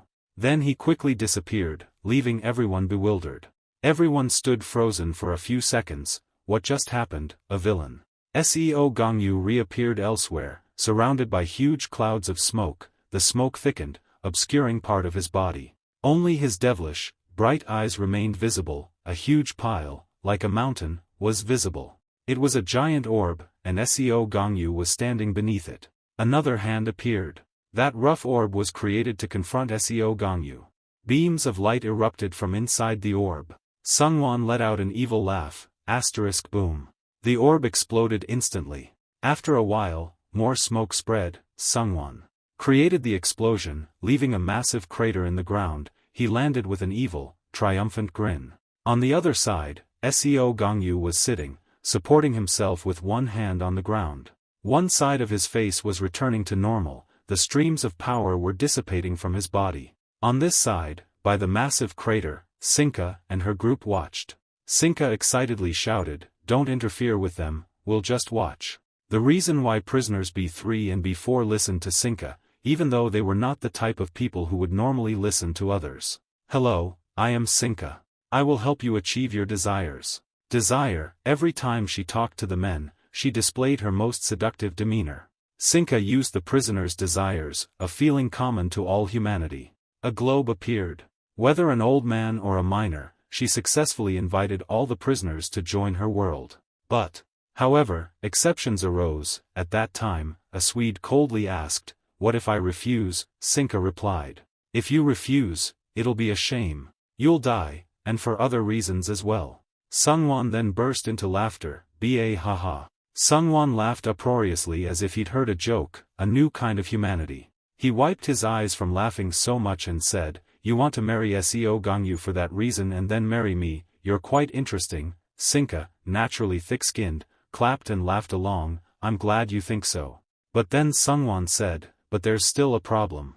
I think fighting Seo Gongyu is more interesting than anything you can offer." He made a sinister face. Sungwon, Sinka put on a kind face and reminded him, "If you only pursue that short-term pleasure, you'll become a dopamine addict. You need to have a longer-term perspective. If you kill Gongyu, what other joy can you find?" Sungwon confidently laughed, "It's fine. I'm going to die anyway. I'm fine with it because I'll die while enjoying myself." Sinka put on a sorrowful expression and said nauseating words, "If we could have a child with Gongyu and then have another child with you. They could give you pleasure as they grow up. And once you become an adult, you'll be even stronger. You can have even more fun fighting Gongyu then. Look at the long-term benefits. If you join me, you can be happy until you die." She continuously brainwashed the young Sungwon. He fell silent for a moment, thinking. Before him was the thick-skinned woman looking at him with an excited expression. As if she'd found someone equally insane and perverted, he couldn't help but smile excitedly. Then he spoke, "All right, let's try it. Sounds fun," the woman joyfully exclaimed. "Oh, great, you've made a wise decision." Suddenly, Sungwon coldly said, "But I don't love you. How can we get married in the future?" Sinka approached him and said, "It'll be fine." She pressed her sagging breasts close to Sungwon's face and confidently asserted, "You'll love me then, I'm sure." The scene changes to a moment later, the man displaying a rare look of panic after receiving a blow. Seo Gongyu had just stabbed him in the stomach, then pulled it out, sending the man flying backward. And he spat out a mouthful of blood. Despite this, he still held the piece of flesh in his hand and laughed triumphantly, "Hee, I guess one hand isn't enough." While Seo Gongyu glared at him with furious eyes, Sungwon began to taunt him, "Seo Gongyu, say something. Are you going to stay silent forever, or can't you speak in that state? Do you know what this is?" Seo Gongyu still glared at him with hatred. Seeing him not reply, he casually held out the round object in his hand and said, "This is your big brother." Seo Gongyu's eyes burned with even more rage. Sungwon deserved to die 1,000 times over. At this moment, rage and pain consumed his reason, and he roared. Seo Gongyu became like a maddened beast, charging to attack his enemy, but Sungwon calmly provoked him. "Oh, so you can still talk." Seo Gongyu ran quickly towards Sungwon, who stood calmly holding the round object. The stones beneath Sungwon's feet flew up from the ground. Sungwon, with a savage look of amusement, controlled the stones, sending them high into the air. The stones instantly transformed into extremely sharp projectiles. They grew larger and larger under Sungwon's control, their points aimed at Seo Gangcho, who was speeding towards him. Seo Gongyu raised his hand into a fist. Before the countless sharp stone projectiles hurtling towards him at incredible speed, Seo Gongyu punched with all his might towards the countless projectiles. With Seo Gangcho's fierce expression, the sharp points quickly flew past him. Suddenly Seo Gongyu opened his eyes wide in surprise. A series of ground explosions sent earth and rocks flying. Seo Gongyu stood amidst the chaos, using his enormously enlarged hands to grip the ground. Seo Gongyu looked ahead in astonishment. A colossal object was hurtling towards him. Amidst the dust and debris, the object continued to rush towards Seo Gangcho at incredible speed. Seo Gongyu looked towards the object and raised a fist. Seo Gongyu's fist drew closer. As the fist and object neared impact, Seo Gongyu gritted his teeth. A huge explosion sent Seo Gongyu flying. The object clamped onto Seo Gongyu's body. Seo Gongyu was flung backwards, crashing into the mountain behind him with a tremendous impact. Sungwon's hands continued to control the object. After the dust settled at the rocky mountain, the object remained intact, suspended in mid-air. Sungwon caught the object, laughing as he strode forward. Sungwon raised the object and said menacingly, "You can't attack this, can you?" Seo Gongyu struggled to his feet after the collision. Sungwon continued, "I just had a great idea." Sungwon looked innocently at the object and said, "If I eat this, won't you be unable to attack me?" Seo Gongyu was astonished. Sungwon continued, "But it's too big for me to swallow." As he exerted his strength on the object, he added, "I'll compress it a little." Suddenly, something powerful emerged from the ground. Seo Gongyu kicked Sungwon to the ground with a powerful blow, leaving him no time to react. Sungwon's eyes widened in surprise as he coughed up blood. A loud explosion filled the air, causing a cloud of dust. Seo Gongyu stepped on Sungwon, who lay on the ground. Seo Gongyu formed his hand into a fist. Seo Gongyu aimed and delivered a powerful punch to Sungwon's face. The fist continued to fall. This time, Seo Gongyu's punch sent Sungwon flying, sending rocks and earth into the air. Stiffness Hero and Tatsujin calmly watched the scene unfold. Seo Gongyu's face was filled with rage. Suddenly, two hands grabbed Seo Gongyu's arm. Sungwon, lying miserably on the ground, reached out and grasped Seo Gongyu's arm. Suddenly, a green light emanated from the two of them. Seo Gongyu's eyes widened in surprise as he looked at the person in front of him. Sungwon, smiling and seemingly without pain, looked at Seo Gongyu. A surge of power shot upwards, causing everyone watching to look. Gato shielded his eyes and watched the surge of power. Meanwhile, CA made strange noises. Sinka clasped her hands together, palms facing upwards. Her eyes widened as she exclaimed, "It's beautiful." Sinka continued, "It's a shame. If those two could reconcile, it would be wonderful." Gato replied, "That will never happen." Canis agreed, "I think so too." Canis looked down and said, "Besides, it seems this battle is about to end." Sungwon struggled to his feet and looked at Seo Gongyu, who lay motionless on the ground. Sungwon, covered in wounds and blood, looked ahead. Seo Gongyu pushed himself up. Seo Gongyu's eyes were filled with anger. Seo Gongyu stood up abruptly while Sungwon remained on the ground. Sungwon's eyes widened. Surges of power began to appear, increasing in number. Those surges of power moved towards and surrounded Seo Gongyu. More and more appeared on the ground, continuing to advance towards Seo Gongyu from a distance. Sinka and everyone else watched the scene in astonishment. Sinka exclaimed, "That's..." Sinka said, "What is that?" Sinka and everyone witnessed a series of wires intertwined to form a giant object. A laugh echoed across the giant network. Sungwon looked miserably at the enormous network and said, "Just how many skills do you have? It's impossible to win against you." Sungwon looked at the person in front of him and continued, "Hey, what do you think, Seo Gongyu?" Sungwon's voice rang out, what does it feel like to kill someone? Seo Gongyu knelt on one knee, looking at Sungwon. Sungwon smiled and continued, you must be just as disappointed as I am, right? They disappear with just a touch, it's not enough to relieve your pent-up emotions. Seo Gongyu listened to Sungwon's words. Seo Gongyu said, shut up, the power still surrounds you. Sungwon continued, so. Sungwon said with a smug expression, after having fun with me, don't you feel refreshed from releasing your negative emotions? I bet you're feeling terrible. Seo Gongyu frowned, looking at Sungwon speaking. Sungwon spoke of suppressing his power for so long. He continued, because you have to associate with that trash, isn't that right? Rausa and his teammates appeared after Sungwon's words. Seo Gangcho hesitantly said, you. Sungwon watched Seo Gongyu's reaction. Sungwon looked blankly at the person in front of him and said, you. Seo Gongyu's face darkened as he blurted out, I don't know anything. Sungwon's eyes showed contempt. He looked up at the massive network and said, man, that skill looks dangerous, that's your final attack, right? I'm about to run out of energy, this is trouble. Sungwon continued, I didn't know the giant network in the air was so terrifying. Sungwon looked up happily and continued, if I listen to Sinka and become an adult, can I beat you? Sungwon said while looking at the network. Gongyu stated firmly, that will never happen, because you'll die here. Sinka was surprised and said nothing. The network slowly ascended into the air, covering the sky. Sinka said in panic, what's happening in there? Sinka extended her hand, power enveloping her hand, a purple circle piercing through the network. Sinka frantically controlled the circle and shouted, Sungwon. Sinka's image appeared in the circle.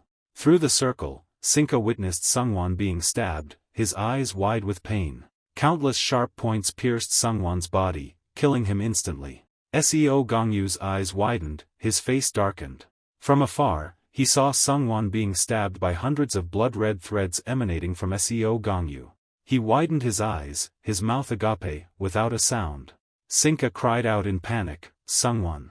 She raised her hand, displaying her abilities. Sinka instantly teleported to Sungwon and gently pulled him through a portal. Sungwon was limp and lifeless, seemingly dead from the fight. Sinka panicked, heal him. Therapiers rolled up his sleeves, calmly stepped forward and said, move aside.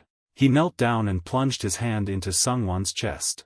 Immediately, the blood threads on Sungwon disappeared, more accurately, Therapiers had absorbed them into his hand. He exclaimed, incredible, he managed to use his power to protect his vital points during the chaos. As he spoke, a blood thread extended to his elbow, his fighting instincts were impeccable. Therapier stood up, it's done. Sinka, seeing Sungwon wasn't awake, shook him, Sungwon, wake up. Te raised his arm, covered in blood threads, his expressionless face said it all, a formidable power. Then, he severed his own arm before the other prisoners. T's arm regenerated instantly. He asked them, what do we do with Seo Gongyu now? A voice echoed, what else? It was Hero, he coldly said, kill him on the spot, but someone interrupted, wait. Everyone turned to Sinka. After checking Sungwon's pulse, she looked up and said, before we do that. She pleaded, a light shining in her eyes, I want to talk to him one last time. He's here, everyone knows who he is. Seo Gongyu was lying face down, motionless at the center of the battlefield. A moment later, Seo Gongyu shakily stood up and looked around. Suddenly something appeared in his vision. A ball of flesh, based on the feeling he knew it was the most important person in his life, the big brother So Gongyu. Seo Gongyu slowly walked over. He bent down and gently picked it up. Looking at the mass of flesh, his heart ached, and a feeling of despair gradually consumed his mind. Seo Gongyu's vision blurred, he no longer knew if this was real or a dream. If this were only a dream, it would be wonderful, his big brother would still be alive. A dimensional gate suddenly opened before him. Sinka stepped out and said, Gongyu. She pleaded, her demeanor anxious, it's not too late, but life isn't a dream. Despite his exhaustion, Seo Gongyu recognized the enemy before him and used his ultimate move. Gongyu glared at her with hatred, preparing to strike. Sinka stumbled back, looking bewildered, I truly don't understand this. A flash of lightning appeared, and Seo Gongyu's powers were instantly suppressed. He was visibly irritated. A criminal allied with Sinka deployed a complex illusion. It seemed negotiations were impossible. A Swede coldly said, we must kill him now before he recovers even a little of his energy. He turned to his colleagues and asked, any objections? They all agreed in unison. Priya Tua compassionately said, I feel sorry for that young man. Pequeña weakly said, I'm also afraid of killing, but I think I'm more afraid of him living. Natura laughed gleefully, returning to Mother Earth isn't so bad. Meledity stretched and complained, come on, let's hurry up. Stiffness laughed gleefully. That guy will certainly be interesting. Vidi held his pen regretfully, a pity, it ends here, what a shame.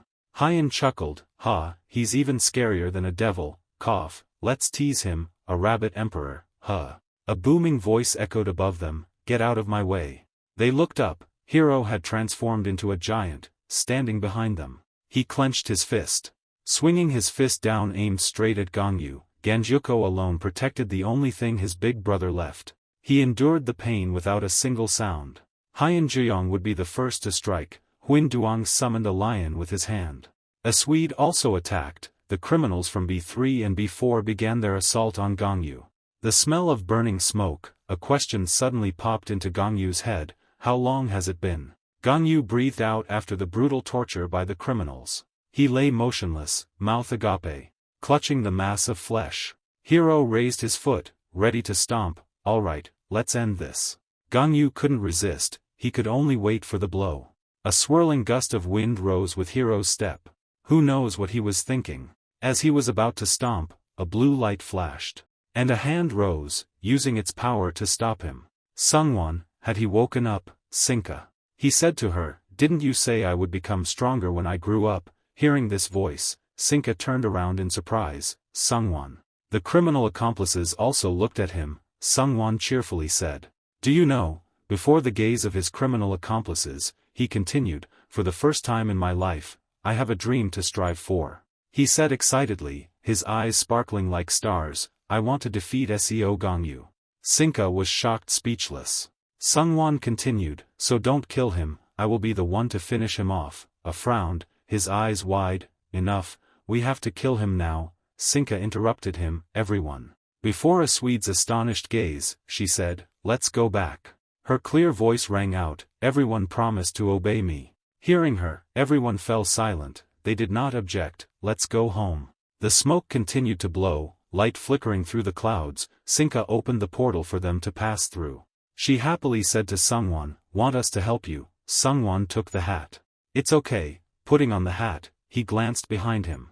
Seeing SEO Gangyu still lying there lifelessly, Sungwon left a sentence, next time we meet, I will win. Then he disappeared through the gate. News reports that after the electric weapon attack at Rukula's prison, 8 B3 criminals, 5 B4 criminals, and 3 B5 criminals escaped. What will happen next? From above, an old man had been observing everything. He laughed excitedly, ho ho ho ho. Kingston smiled, the world is about to get interesting, just as Kingston had thought. In the near future, Sinka will completely turn the world upside down.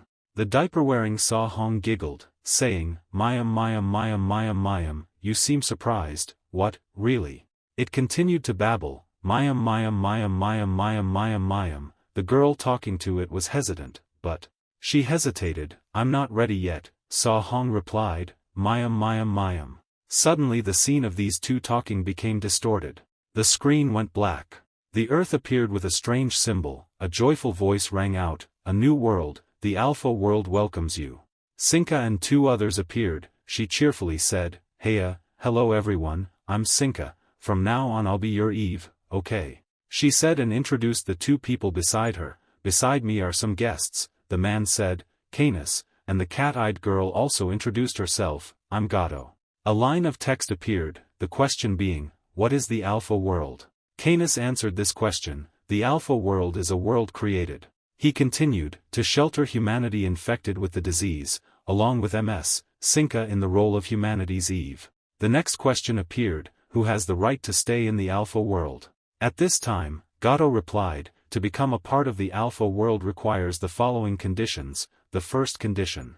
She paused, then said, that person must possess powerful abilities. At the same time a muscular man appeared on screen. The screen showed a swarm of rats along with Gato's voice. The second condition, that person must not protect those with rejected genes. Gato continued, the third condition, that person must be healthy enough to maintain the species. The screen showed another question: what will happen to those who don't meet the conditions? Sinka spoke indifferently with a pitying look. I think those with unselected genes are because they committed crimes in the old world, they deserve to die. Sinka pointed at the camera, but if they committed a crime punishable by death, what should we do? She said, yes, that's right, they must be eliminated. Sinka clapped her hands, those with insufficient genes deserve to be eliminated. She enthusiastically said, at the same time, a letter appeared on the screen: next month, we will select new humans qualified to become a member of the Alpha world and send them invitations. Sinka made a throat-slitting gesture while laughing. Anyone who dares to refuse our invitation will be considered guilty of protecting those with rejected genes. They will also be eliminated, so we hope you will carefully consider our invitation. She clasped her hands, earnestly saying, all right, will the future of new humanity be brilliant or not?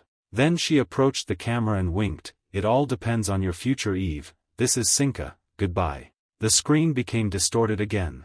The channel switched back to the original film. The girl pouted and said to Saw Hong, Mayam Mayam Mayam. Saw Hong also pouted in reply, Mayam Mayam Mayam Mayam.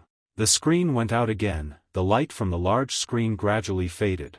A dark room with 7 people gathered around a conference table. Under the bright lights, someone spoke, breaking the silence. Okay, he talked about the prison break at Ruculus prison and the broadcast that was shown to all of humanity after the prison break. President Bezatet confidently said, WSC World Security Council opens a World Security Council meeting. Sinka's image and information appeared on the screen. Someone muttered, Sinka. That's the woman who attacked with electronic pulses, right? Is she on the villain list? We asked the Hero Association and they said no. The bespectacled man said, this is troublesome, unbelievable, it hasn't been long since the righteous heroes died, and now this happens. The woman beside him said, how do we solve this? Someone interjected, before we deal with that, he questioned, let's look at a few issues first. Einheit, the leader of the Peace Party, stood up and slammed the table. The warden of Ruculus prison, Jo Seun, gave herself the right to execute prisoners. She did as she pleased without reporting to her superiors. He frowned, since when can an individual arbitrarily sentence others to death? This has caused great chaos and deep concern. Someone spoke up, we are in a difficult situation, why are we still chewing on that matter, huh? The warden said she was simply making the best decision in the situation. Utoritai, president of the Heroes Association for 2 terms, and current leader of the World Party, if it were me, I would still do the same. Einheit said, even if the situation was urgent, she had no time to report. Utoritai immediately defended her, saying that not even a second could be wasted. That must be why she chose to look for Seo Gongyu. I can understand that action. He glanced at the person beside him, do you have any opinions? Looking at the pensive old man beside him, El Guido, the Minister of Justice. El Guido spoke, although I don't agree with allowing an individual the right to execute others at will. Everyone looked at him. El Guido raised both hands and said with a smile, although I don't agree with allowing an individual the right to execute others at will, given the very special circumstances, I completely understand. At this time, Bauda, a member of the Fire Prevention Committee, said, it must have been a difficult decision. Looking at the circumstances, I'm worried that the other side will suffer heavy losses. Crum, the police commissioner, also said unhappily, aren't we already suffering losses? Since public security has deteriorated, after the broadcast, have we had any rest? Guerra, the deputy minister of defense, puffed on his cigar and said, is it time we realized we're in the middle of a war, or are we still just dealing with a prison break? Utoritai slammed the table, angrily saying, I say those prisoners deserve to die. He angrily pointed at Crum and Guerra, we got ourselves into this situation, isn't it because you stubbornly clung to those judgments? Crum denied it, saying, not me. Utoritai continued, if I were still the chairman of the Hero Association, those guys would have been dead before we even needed to use capital punishment. I can't understand how you brought this upon yourselves just because you didn't kill those wanted criminals as soon as you caught them. He gnashed his teeth. Ever since Rausa became chairman of the Hero Association, the world has been a mess. Bauda calmly said, you haven't changed at all, have you? Einheit spoke again, you think the decisions you made when you were still chairman of the Hero Association were right. Look closely at the heroes back then. He looked at Utoritai and continued, most of the heroes you led were never mentally stable. Utorotai said with a sullen attitude, so what? The two argued, one saying that letting them go was better than letting them become villains, the other retorted, is being a hero that important? Utorotai frowned. It's clear that after Rausa took over as chairman of the Hero Association, those who could have been heroes turned into villains and caused trouble everywhere. Bauta glared at him. Utorotai, your image of a hero is completely different from mine. Utorotai said again, you're just a bunch of people clinging to the illusion of a perfect world, refusing to face the reality before you. Bizet, who had been silently watching their argument, spoke. Rausa. Everyone unconsciously fell silent and turned to look at him. He said, if she were here. Looking towards the empty seat, he continued, I'm curious what her opinion would be. Utorotai silently gnashed his teeth, clicked his tongue, and left. Reaching his car, his secretary opened the door for him and asked, did the meeting go well, sir? Utorotai grumbled, not at all. He frowned and said, those people are such a nuisance, I don't think there's anything to discuss here, just kill those criminals and it's over. He muttered, it's all that damned woman's fault, that damned Rausa. His secretary asked, what are you going to do now, sir? Utorotai replied, since Rausa became chairman of the Hero Association, the members of the World Security Council. Remembering those hateful faces, he bitterly said, the faction supporting rehabilitation includes the Peace Party, the member of the Fire Prevention Committee, the Deputy Minister of Defense, and the chairman of the Hero Association. Utorotai frowned, the faction supporting punishment includes the World Party and the Police Commissioner. Then remembering Bauta's face, and the neutral faction is the Minister of Justice. Saying this, he sighed, it's all because those four people joined forces against us, so our opinions were ignored. Even the current chairman is gradually leaning towards Rausa's side.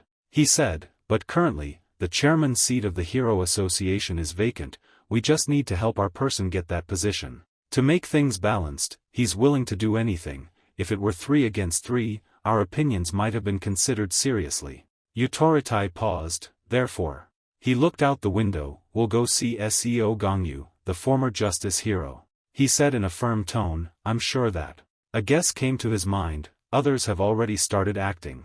Utorotai thought of a girl with pink hair and bunny ears. His secretary wondered, isn't SEO Gongyu quite close to MS, Rausa? Utorotai said, yes, they are close. He gave a sly smile, however, the current situation has changed quite a bit, hasn't it? His secretary, following his orders, started the car to go see SEO Gongyu.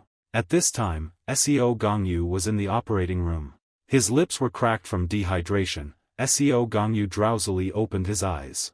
A question was posed to the heroes, why can't heroes kill villains? Ji Yuj laughed when he heard that question, ha ha ha, when I first joined Equality, I thought the same way too, SEO Gongyu.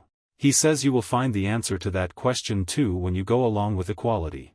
Hub heard that and looked at him with confusion, you want me to kill someone myself? He hesitated, I don't want to. He waved his hand, if being a hero means killing people, I'd rather not be a hero. This time, Toma had her say, my sister is a death row inmate, she said. She said hesitantly, it is true that he committed a crime that deserves death, but I think he should be given a chance to make up for that crime. Mago stroked his chin, why can't heroes kill villains? Let's think about it the other way around, why should heroes kill villains? He pondered sadly, is there no purpose to their lives, or have they given up on being human? What makes a human life valuable? What's the meaning of being human? He then cheerfully said, that's a tough one, let's think about it together. Rausa calmly said, a hero's job isn't to kill villains, our job is to save people. She extended her hand, from now on, let's save people together. Gongyu's vision suddenly blurred, Rausa's voice echoed, SEO Gongyu, you will. He drifted, why, everyone. The scene shifted to the memorial photos of 5 familiar comrades. Why did everyone leave without giving me the answer? Hong Jia appeared and said, the job of a prison warden is to rehabilitate prisoners. She hesitated, as an investigator, I don't oppose the death penalty, I have a responsibility to tell criminals what they've done wrong before they're executed. SEO Gongyu stood before him with weary eyes, the law is what convicts people, and we are the investigators who carry out those judgments. The image of SEO Gongyu suddenly crumpled like a piece of paper, his voice continued, that's why, before the execution. The crumpled paper, the duty of an investigator is. Seo Gongyu suddenly opened his eyes.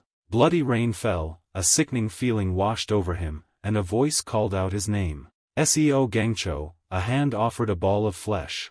A gigantic Sungwon looked at him defiantly. Even you find this interesting, right?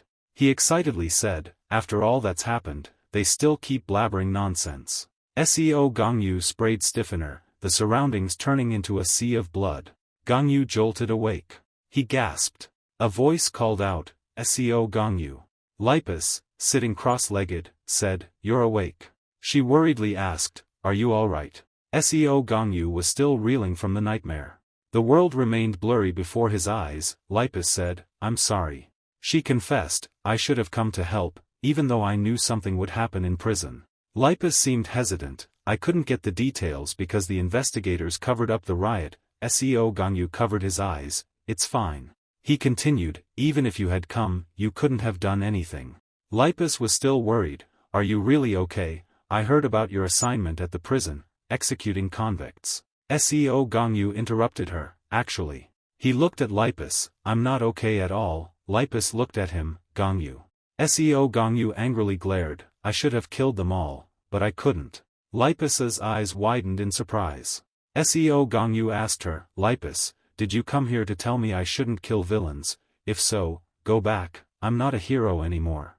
Before Lipus's disbelieving gaze, he calmly said, "I'm an investigator now." Lipus lowered her head. "We need to form a new hero association and choose heroes within a new equality." She said, "I'm currently acting president of the Hero Association, but with the upcoming changes, we need a hero to lead." Lipus looked directly into Gongyu's eyes. "So we're thinking of choosing you, a former hero of equality, as the president of the Hero Association." Seo Gongyu interrupted again, "I already said." He glared at her, "I'm not a hero anymore. Heroes should do what heroes need to do."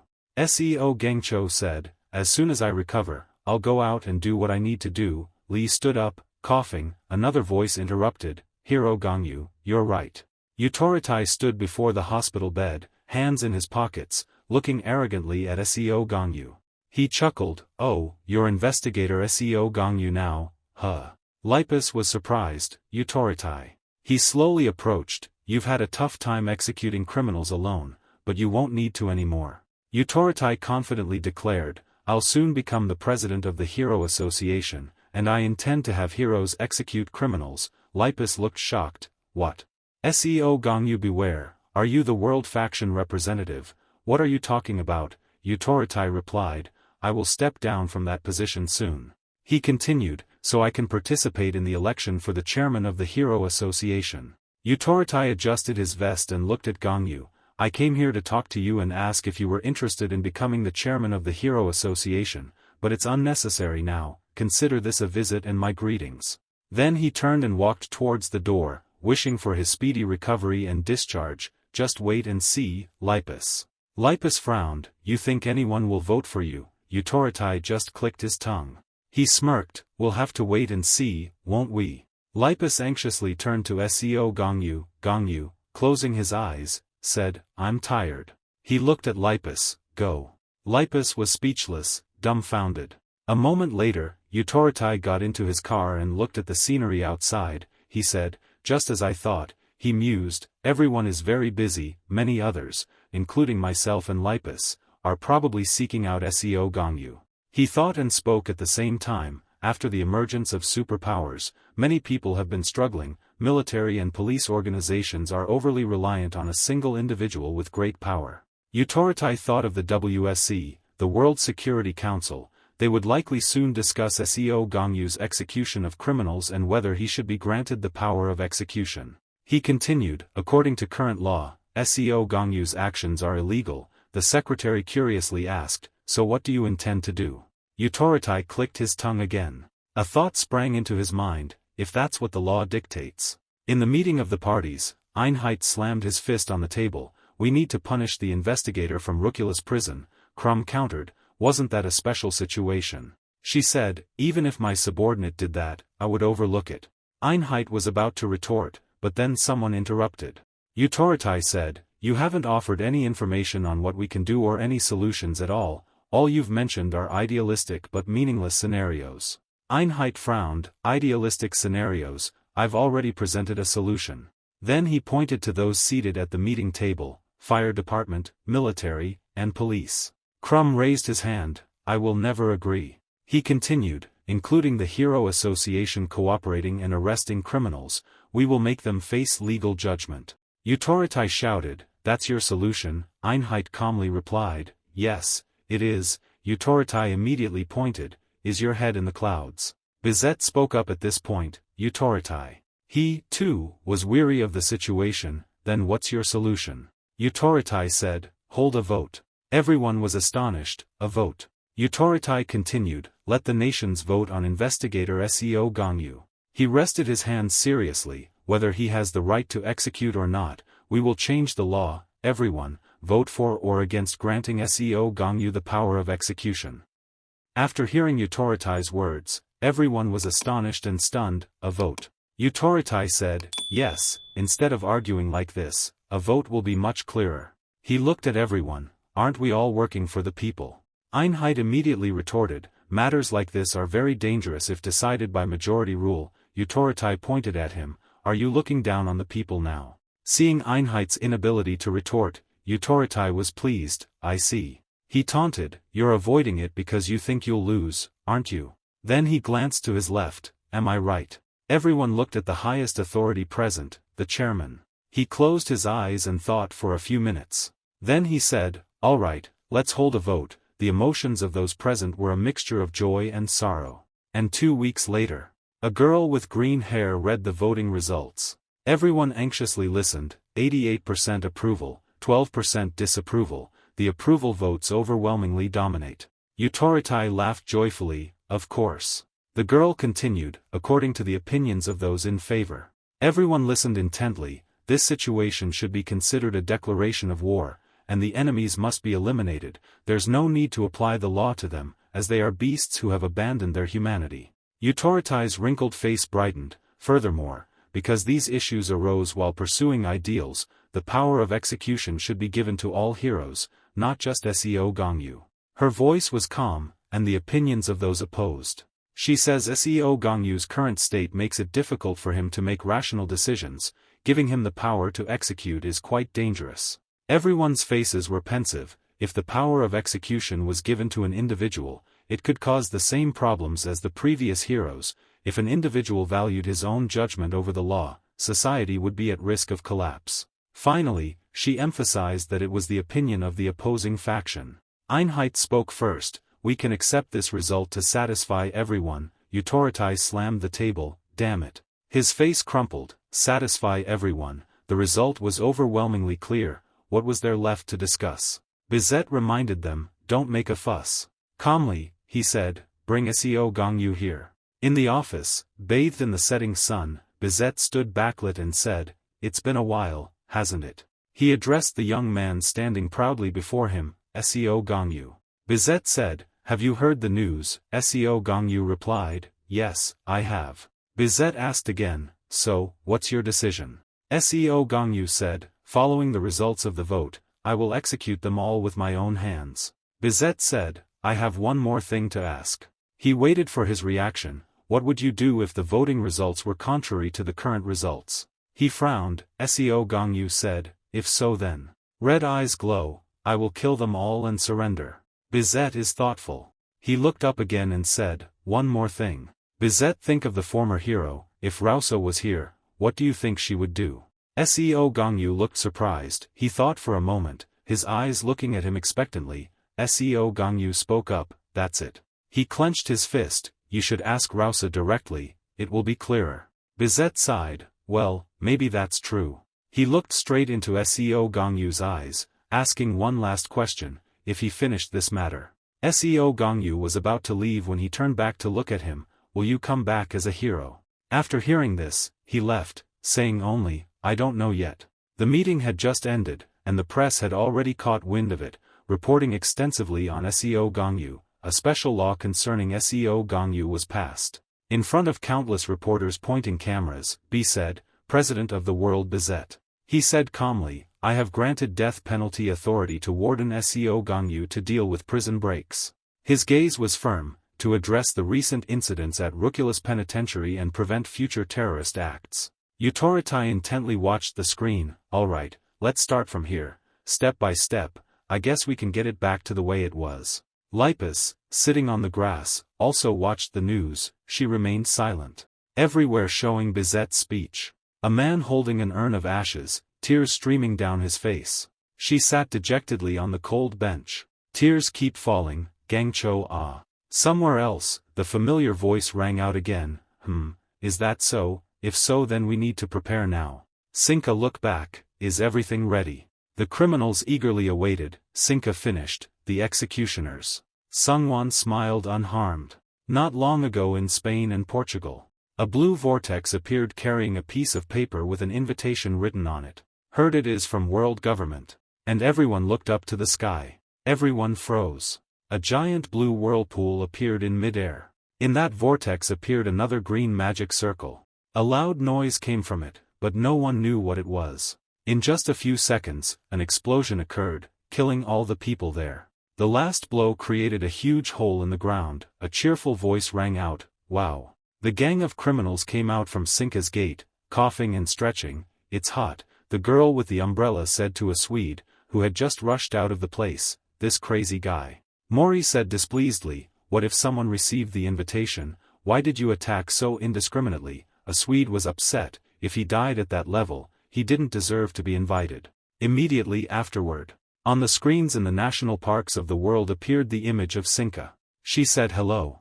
Her face was as cheerful as ever. "Hello everyone, I'm Sinka." She pointed at the camera. "From now on, the members of the Unsecurity Council will also be watching orderly." Sinka said clearly. The execution of those carrying the gene was eliminated. The moment Sinka finished speaking, the criminals slowly advanced into major cities. They excitedly prepared to wreak havoc.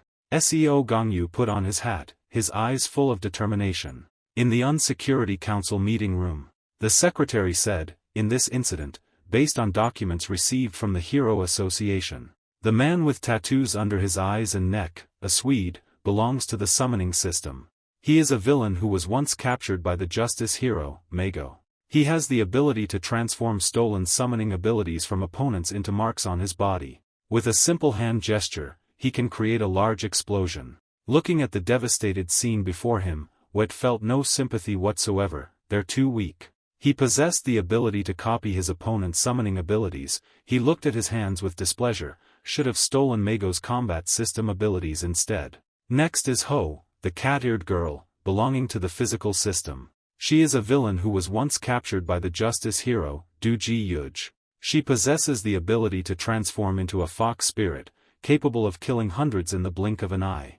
Ho sighed, her face bloodied. "Where can I find someone who can subdue me now?" Next is Hyun Ju-yong, belonging to the special system, a man with a perpetually enigmatic smile. He is a villain who was once captured by the justice hero, Hub. He clapped his hands, a green light flashed. Releasing. Two lion-like creatures appeared, wreaking havoc with their claws. He possesses the ability to summon demons. Ho ran to rub against him. Hyun Ju-yong scratched his head. "Powerful, right?" The girl with the umbrella, Maurice, also belongs to the special system. She is a villain who was once captured by the justice hero, Tomi. She is a typical example of someone with special system powers. Maurice stood behind a man crawling and crying for help. She said, "You're too noisy, not at all elegant." Then a no-entry sign appeared. She said, "Eva is right." An orange bow suddenly appeared on the man's neck. And then he died from strangulation. Maurice scoffed. "The unchosen genes are truly vile from the very beginning," the secretary concluded. "Her powers are extremely complex." She continued, "The Hero Association has quickly mobilized forces near Portugal to deal with the situation." Utorotai frowned. "TSK, their arrival won't help because you didn't want to kill them in the first place." Bizet spoke. "It's all right, in that case." He looked at Bauda. "Firefighters will be prioritized to rescue civilians." Bauda replied, "Yes, Mr. Chairman." Bizet continued, looking at Guerra and Crumb. "The military and police are responsible for protecting the citizens." Guerra immediately responded, "Yes, sir." Crumb hesitated. "We don't have enough power to stop them. Ultimately, we'll still have to call in the hero team for help." Bizet turned to El Guido. "El Guido, where is the prison officer?" El Guido replied, I hear you. He said, Warden Joe Seun said he started heading there the moment he saw the broadcast. Einheit complained, we still haven't dismissed her. Bizet asked the secretary, is there any way to know the enemy's objective this time? The secretary timidly said, we haven't yet determined what they truly want. Before this attack, Sinka pointed at her accomplices, your targets are all of them. She said to execute all those with unchosen genes and to help those who accepted our invitation to join the Alpha world. Sinka raised her hand, initially, we'll give them a taste of what's to come, persuading the remaining invitees will be much easier afterward. Everyone's eyes focused on her, she continued, currently, I want you to focus on bringing people back, rather than slaughtering them. Then she spread her arms, enjoying the decisive moment. In the end, it doesn't matter how many without the chosen genes we kill. Mori spoke up to stop the other three, now stop. She's serious, is that enough to warm up the body? Let's go do the mission Eva gave us, she said coquettishly. Well, I want to destroy a little more. Hyun Ju-young nodded, okay. A Swede immediately disagreed, he said. I'll do what I want. If I continue destroying this place, those who accepted our invitation will eventually have to reveal themselves. Mori said angrily, you're going too far, are you planning to ignore Eva's mission? He nonchalantly replied, then what are you going to do to me? Under Ho's gaze, Hyun Ju-young raised his hand. He performed another summoning ritual, three-legged crow. A scrawny, ugly bird flew in. He climbed onto the bird and said, even if you tell him to go, I don't think he will. The fox spirit jumped up and down, ooh, let me come too. Mori's could do nothing, clicked her tongue, and turned to leave. A Swede said, I'll report this to Eva as soon as we're done, do whatever you want. Hearing that, they left him alone. The scene was desolate, the city was engulfed in flames. A Swede sighed. He unleashed fire while lamenting, nothing has changed since I got out of prison, how annoying. He lifted his sleeve to look at the tattoo on his arm, it's all the same, no matter how much I destroy, my power doesn't increase, it's truly a cursed ability. Looking at the rhombuses, he said, I understand, his eyes sharpened, I have to keep stealing. While he wasn't paying attention, a huge pair of legs fell down. It was a giant rabbit that landed where a Swede was standing. He quickly created a barrier. Suddenly, he heard a familiar voice, you are. A person stood on a flying carrot, the giant rabbit vanished. The person said disdainfully, you haven't changed at all, even after being out of prison for so long. Lipus frowned, didn't you learn anything in there, a Swede?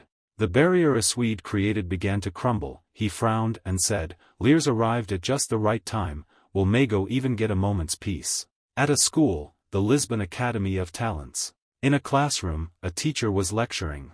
A boy in the front row raised his hand, teacher, I'm scared. The teacher gave a reassuring smile, it's all right, everyone. He winked, no matter what happens, I'll protect you, follow me to the shelter. As he finished, a clap echoed. Everyone followed the sound and saw a woman suddenly appear at the back of the classroom. Mori's was the one who clapped, she said, excellent, truly an admirable teacher. The children screamed in fear and scattered. Mori's frowned, you're too calm, how rude. Prof shielded the children behind him, he angrily took a defensive stance, Mori's. She remained calm, you know me, how embarrassing. She held up her umbrella, don't be afraid, I know you also received an invitation from Eva. Then she jumped down, those who received the invitation, follow me. Prof interrupted, please leave immediately. He sat down and hugged the children, I won't let you take any of them. Mori's was immediately refused, she said unhappily, you're not very clever. She tapped her umbrella and Mori started using her power, thinking, you dare interrupt me. Prof felt the pressure from her. Mori's touched the brim of her hat, I have to teach you a lesson. This paranormal school, built in the Greek style after the Meal and Mile incident, aims to educate children with paranormal abilities. Under the direction of Rausa and Mago, these special schools were built worldwide. Here, children are taught by heroic teachers how to adapt to society, and how to control their abilities. Mori's tossed her hat high, jurisdiction decree. Her hat instantly grew enormous. Then enveloped them, trapping them inside. The children screamed in fear. Prof was surprised, what was that? Mori's tapped her umbrella again. She said, silence. After her words, a no-talking sign appeared on the children's mouths, transforming into face masks. They wanted to pull out but couldn't. Mori sneered, humphed and finally calmed down. Mori's special ability is also known as magic. It activates when she deems her opponent inferior, restricting them or even causing harm. If I see any more nonsense, I'll send you all on your way. Prof watched her warily. She summoned some bizarre things with several eyes. Mori scowled, a typical ability of a bully. Mori said, the 3 kids who received special invitations, step forward. The 3 children cautiously stepped forward under those frightening gazes. Mori's pulled out a piece of paper. Let's see, all special systems. Special systems have many diverse uses. From now on, you will all work together to build the Queen's world. Then she looked at the gagged kids and said, answer me.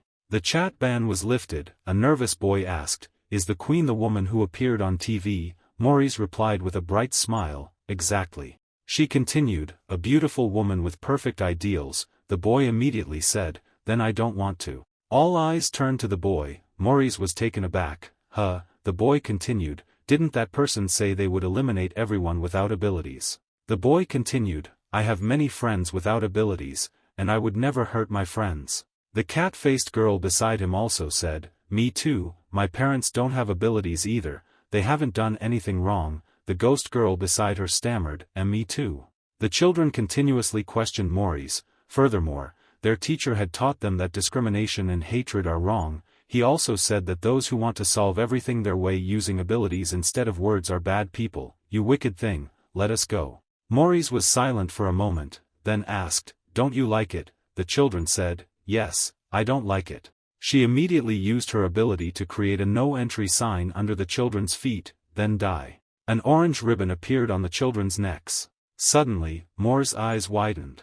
Prof behind her suddenly spat out blood. His body emitted a green light, and he spat out blood instead of the children. Prof gasped for breath. Only now do I know his ability is to absorb all shockwaves impacting the special system target, also known as the bodyguard. Mori's chuckled, ho ho, so now I understand why Sinka sent you an invitation, an extremely perfect ability for a bodyguard position. For Sinka to operate freely, a bodyguard is essential, killing you would be a waste of talent. Graphi, suppressing his pain, said, Mori's, we know a lot about you. When you were young, before he could finish, she raised her hand to stop him. Stop. She frowned, did you hear that from Toma? It's very rude to spread a lady's past around. Prof glared at her angrily. Mori's continued, I'm not here to talk about my past. She said, I'm here under the Queen's orders to select those worthy of joining the Alpha world. Mori's glared, give up on the children, and I'll spare your life. Prof immediately replied, no, I can't do that. Hearing that answer, she was puzzled, why not? Is one of them your child? Prof replied, no. Mori's tilted her head, waiting for an answer, then. Prof's face was resolute, because I'm their teacher.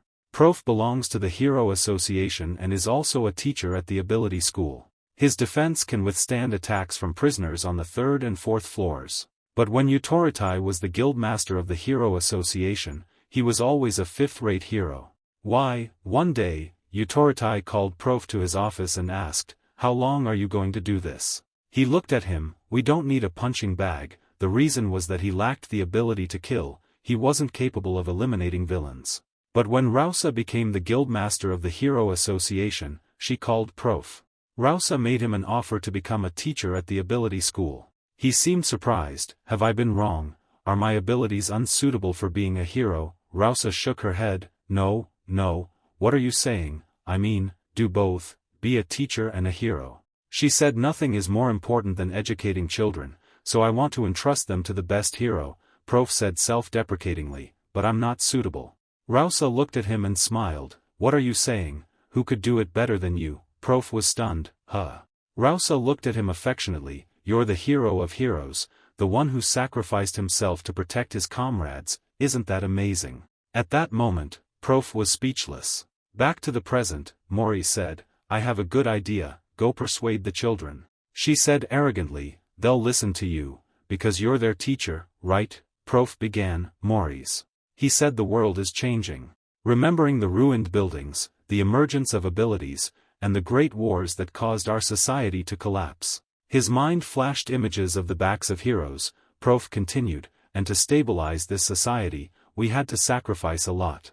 Mori's questioned, what does that have to do with my question? Prof said, my point is.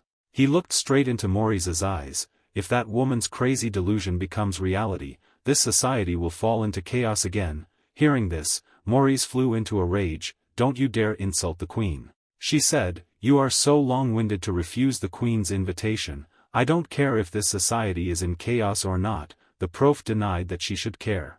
Looking at Maurice blankly, the prof continued, because when society is in chaos and cannot function, he will look at her with pity. There will be more children suffering like her. Maurice went crazy. She gritted her teeth and said, I'm furious. What do you know to say that? Prof tried to explain as he had said, we know a lot about you. Maurice ignored him. She pointed her umbrella at him and laughed mockingly. Immediately afterward, a series of iron bars pierced their bodies. She muttered, all this time you've been saying nonsense. Prof tried to use his ability to take the blows for the children. They cried, teacher. Maurice looked contemptuously at them struggling, so filthy. She was furious like a snakehead fish. Suddenly a shoe stepped down, causing Maurice's head to sink into the ground, tch. Before everyone's astonished eyes. Seo Gongyu said, prisoner of the special detention area, 3rd floor. Maurice. Seo Gongyu stepped on her face, using his power to crush her so she couldn't lift her head. He angrily said, bring that bitch here. Maurice couldn't move under Seo Gongyu's power. She asked, you crazy bitch, are you talking about our queen? Seo Gangcho looked down on her, including you. Maurice screamed, you bastard, you despicable wretch. She raised her hand, using her power on Seo Gongyu. Chains instantly appeared, binding his hands, feet, and neck.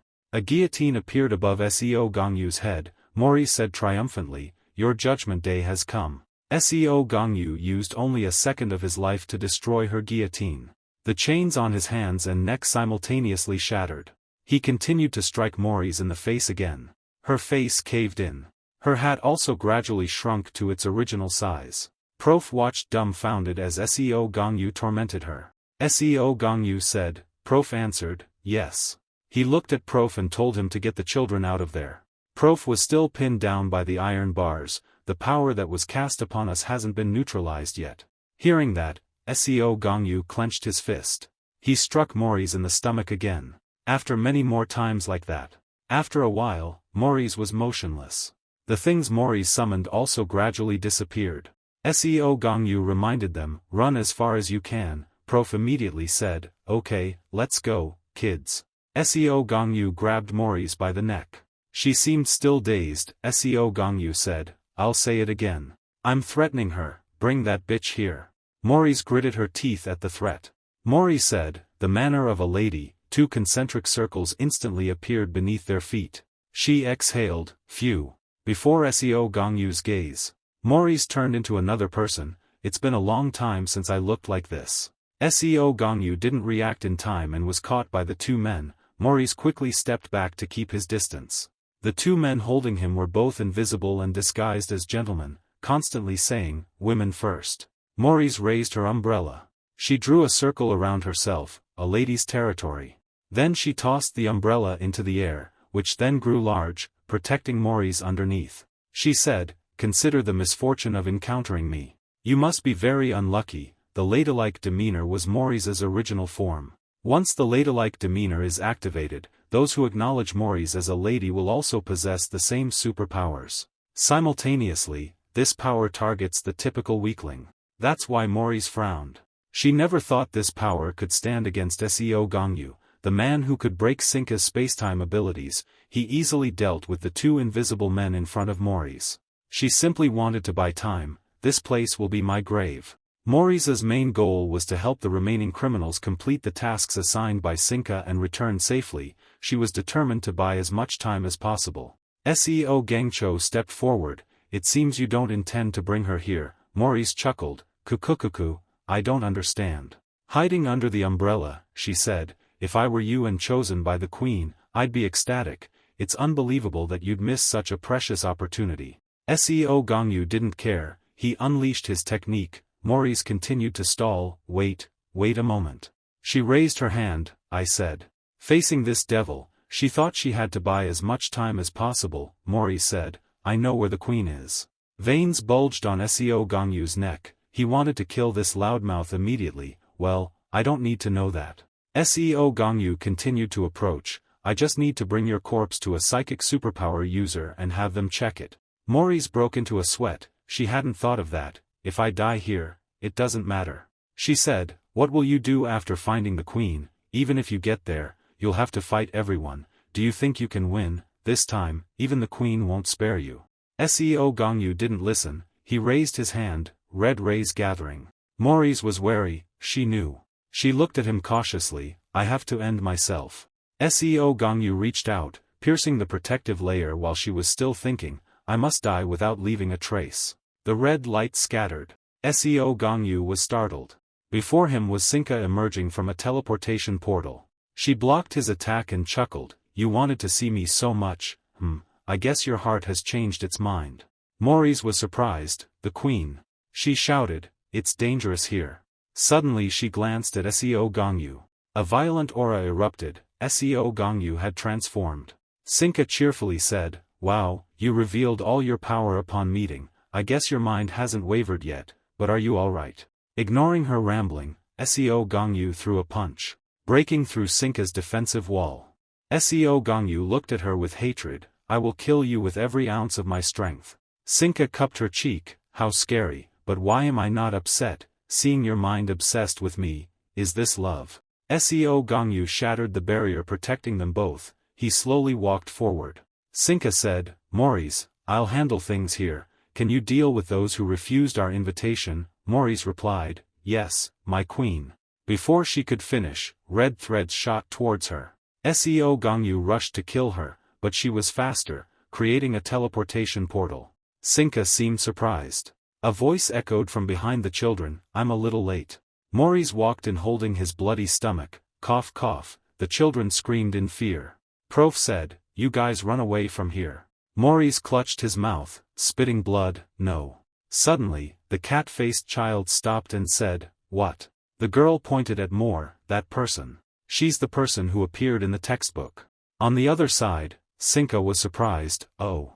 Looking at the sky filled with blood threads, she said, we've only just begun, aren't you being too arrogant? SEO Gongyu appeared, saying, this place will be your grave. Sinka calmly walked forward, to use this technique, you must revert to your zero form, right? She chuckled, I think you shouldn't push yourself so hard. Immediately afterward, SEO Gongyu controlled the blood threads, launching them at her. His gaze was cold as he looked down. Those threads had pierced back at him through the green circle. Sinka raised her hand, just as I thought, this power is still not a match for you. SEO Gongyu coldly watched her as the threads wrapped around her. Sinka turned and spoke into the teleportation portal, Canis and Gato. They immediately jumped out. Suddenly, they noticed the strange surroundings. Canis said, Miss Sinka, what's going on? Gato added, we shouldn't have interfered. Sinka covered her mouth and laughed, quite a predicament, Gato shook his head, instead of killing him, we should have stalled, he used a finishing move right away, how could we possibly withstand it? It won't work. Sinka considered this, Then she cheerfully waved her hand, then let's run. Suddenly, her arm went numb. Sinka was bewildered, what's happening? She couldn't open the teleportation portal. SEO Gongyu spoke, I told you, didn't I? He used the Black Heaven prison technique to absorb the threads, this place will be your tomb. This is a space created by SEO Gongyu's power, once you enter, there's no way out. Sinka, originally outside the space during the fight between SEO Gongyu and Sungwon, was able to use her power to pull the trapped Sungwon out. But now she's inside SEO Gongyu's space, she'll never escape. Sinka finally showed fear, what an overwhelming power. Blood threads descended from the sky. SEO Gongyu prepared his attack, he swung his fist. His fist slammed into the hastily created barrier. The barrier instantly shattered. She let out a breath, Canis beside her said, Miss Sinka. Their gazes were fierce. Canis continued, I think it's time you removed our collars. Sinka smiled awkwardly, I already promised Sungwon that he would be the one to finish Gongyu once he matures. Canis said, I don't think we'll survive unless we kill him. Seeing SEO Gongyu preparing his next attack, Sinka replied, that's true, but I believe Sungwon will understand. She said, all right, the collars. Suddenly, at that moment, A pressure caused Canis and Gato to become wary. Seeing their unusual reaction, Sinka looked up. What's happening? Her eyes widened. Above, the blood threads gathered. Seo Gongyu silently observed. A voice echoed, unmatched under heaven. The voice shifted to a different direction. Everyone's eyes turned towards it. Canis and Gato made a commotion. The voice continued, no one in this world can oppose me. Sinka looked around in confusion. Even tens, hundreds, thousands of enemies cannot oppose me. Seo Gongyu seemed surprised. The voice continued, once someone considers me an enemy, the whole world will be their enemy. Who would dare to make an enemy of me? A person appeared, laughing. Only then is one truly unmatched under heaven. He asked Seo Gongyu, what do you think? In front of him was an old man sitting there with bandages all over his body. Kingston asked, don't you want to be the best in the world? Seo Gongyu didn't answer the question. He stood still like a statue. He continued, you're strong, but not yet the unrivaled under the heavens. He said to him, but I can make you that. Sinka shouted, what nonsense are you talking about? Are you senile? She said, where did this old geezer come from? His fist flew towards her face. Sinka disappeared through a teleportation gate in a flash. She emerged, panting, people are talking. Kingston calmly replied, women shouldn't interfere when men are talking. Before the astonished eyes of her two pets, Sinka continued, an old man like you should just disappear. Then blood flowed from her nose. Sinka immediately covered her nose. Her two pets frantically ran to her. Blood flowing continuously from her nose, Sinka swore, damn it. She angrily glared at Kingston, old geezer, you're on your deathbed. Hearing that, he smirked, on my deathbed, but I'm standing perfectly fine here. However, for someone like you, that's impossible. Sinka angrily raised her hand, go to hell. She immediately summoned countless teleportation gates. The light emanating from the gates she created shone brightly like stars. Sinka angrily said, you're just a dying old man. Suddenly, Kingston appeared behind her, shouting, you truly possess a powerful ability. He exclaimed, at that level, you're not inferior to that white-haired kid. Sinka turned around surprised, you. She raised her hand to create another gate, but Kingston ducked down and easily avoided it. Kingston continued, however, both you and that kid have a major problem. Sinka widened her eyes. Kingston unleashed a blow that sent her flying, and at the same time, her countless teleportation gates shattered. Fragments scattered in the air. Finally, Sinka spat out blood. She couldn't dodge that blow. Kingston, still holding his fist up, said, you overestimate your abilities. He continued, to the point where you don't bother training yourself at all. Kingston slowly walked towards her, your body is. He looked at Sinka, who glared at him, and slowly said, I'll show you that the true strength lies in a body infused with one's soul. Several gates above his head flashed with light. Something was moving very fast. Kingston realized it was targeting his left side. He blocked Canis's attack with one hand. Then he groaned. Wow! Immediately after, he disappeared before their eyes. Kingston, who had moved somewhere else, said, even so. Looking at Shink's two pets charging towards him, Kingston continued, your subordinates have trained themselves. Canis and Gato furiously charged, disregarding their lives. Kingston also retaliated. While Sinka struggled to create gates, Seo Gongyu had been observing them from afar. He was somewhat surprised by the unexpected appearance of a certain individual. His eyes were sharp, but after observing the situation, he quickly decided on his next course of action, which was to cooperate with Kingston and kill that woman. Thinking that, Seo Gongyu slowly walked forward. On the other side, Bazette incredulously asked. Kingston appeared. Her secretary answered, yes, we received contact from Officer Seo Gongyu. Bazette said, Kingston is always eccentric. Guerra added, it seems he's found someone new he finds interesting. Bazette worriedly said, doesn't that mean the officer is in danger? Guerra took a puff of his cigar and said, it's all right, even though we don't know how strong Kingston is. He paused and said, but we know what he'll do. Crumb sighed wearily, really? Bauta said, I agree, he wouldn't go against Officer Seo. Bauta finished and glanced at the person across from him. And you'll act unexpectedly, as someone else. There was an empty chair next to El Guido. Old Utoritai wasn't present today. Back at Professor Prof's hideout with the children, Mori said, a notebook. She burst out laughing, ha ha ha, why would a textbook have information about me? It's ridiculous. Maurice calmed down and she frowned. That really bothers me. Prof spoke up, not just you, all the criminals in Ruculus prison are recorded in there. Maurice was surprised. What? She said scornfully, to mock the failures. Prof calmly replied, no, not that, to understand you all. After hearing that Rausa and Mago had established the Ability Academy, a prison officer came to see them, very pleased to meet. A composed officer approached. He tipped his hat in greeting. I'm an officer of Ruculus prison, my name is SEO Gangcho. After hearing him, Mago said, you want to add criminology to the required courses? SEO Gangcho replied, that's why we need to understand them. Maurice couldn't believe it was absurd. She looked at Prof and said, so what do you think, how do you feel after reading about my past? He hesitantly said, Maurice, a voice suddenly rang out, why are you trying to talk to a beast? Prof turned around in surprise. He continued, Prof, you haven't changed a bit. Utoritai approached, grumbling, should have fired you. Prof was stunned. Utoritai said, listen, you all, what you've been taught is wrong. He looked down at the children, I'll teach you that, so take this opportunity to remember it. Then Utoritai looked at the blood-soaked Maurice, criminals don't become criminals because of their circumstances. Then he loosened his tie.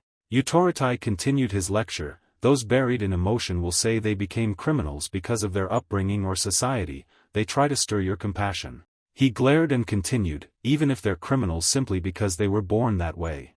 Maurice glared at him with hatred, societal deviants are like cancerous tumors. Utoritai rolled up his sleeves, revealing the veins on his arms and the cancerous tumors. He was ready, he continued, they need to be completely excised, I'll give you a demonstration. Old Utoritai stood shielding the children behind him, his eyes angrily fixed ahead. Maurice's voice suddenly rang out, she said, I'm a societal abscess. Maurice, her body covered in wounds, her hand clutching her bleeding stomach, glared resentfully at her opponent and exclaimed, the world is wrong. Before Maurice could finish, he cut her off, shut up. Utoritai spoke harsh words, that's a disgusting, hollow excuse, I'll say it again. Utoritai rolled up his sleeves, his clenched fist showing bulging muscles. With a contemptuous tone, he said, no matter what era or society you were born into, you'll always be scum. The scene grew tense. He continued, you are simply. His voice dripping with contempt for Maurice, he exclaimed, from the beginning, your existence was a mistake. Hearing those words, she was furious and shouted, shut up. In the heavy silence, someone spoke up, Maurice. Old Utoritai shoved his hands into his pockets and said, even the pain you endure cannot compare to what countless victims and their families have experienced. He grabbed a watch. Utoritai quickly put on the watch. With a serious tone, he exclaimed, but I will inflict the greatest pain I can on you. He challenged Maurice. She was so angry that she gritted her teeth until they bled. He said, now, watch what I'll do. He raised the watch. He looked at it and said, about 10 more minutes, Utoritai, special body system.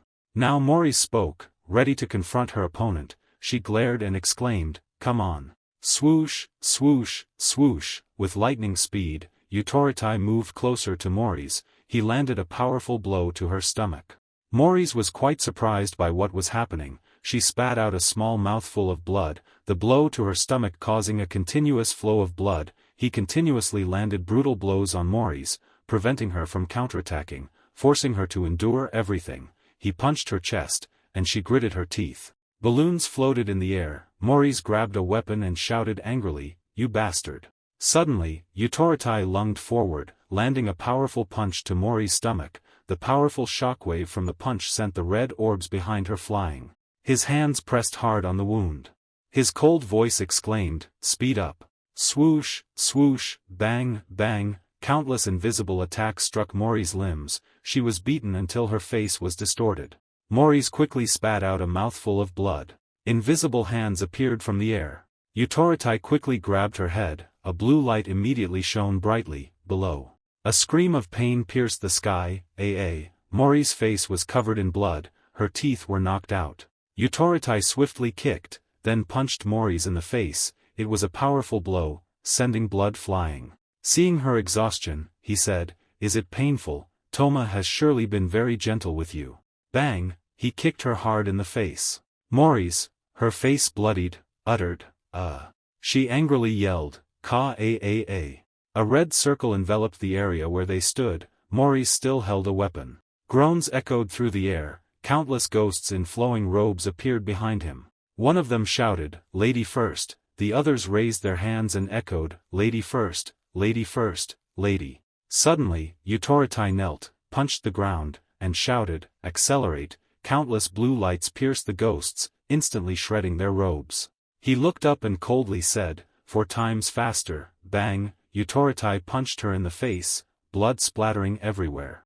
Maurice was flung backward unconsciously by the powerful punch. A blinding blue light flashed. Utorotai moved with lightning speed, appearing before Maurice as she flew. Bang! He landed a powerful blow on her. Maurice was sent flying high, crashing into the glass wall. She fell, and Utorotai appeared just in time. Slap, slap, Utorotai slapped her cheeks hard. Bang! He punched her cheek, then viciously punched her stomach. And then punched her directly in the face. Everyone present looked up in fear, horrified by the scene before them. Her body emitting a blue light in the air. Utorotai's old hands intertwined, raised high. His eyes filled with rage, fixed on her. Bang! He delivered a brutal blow to her stomach.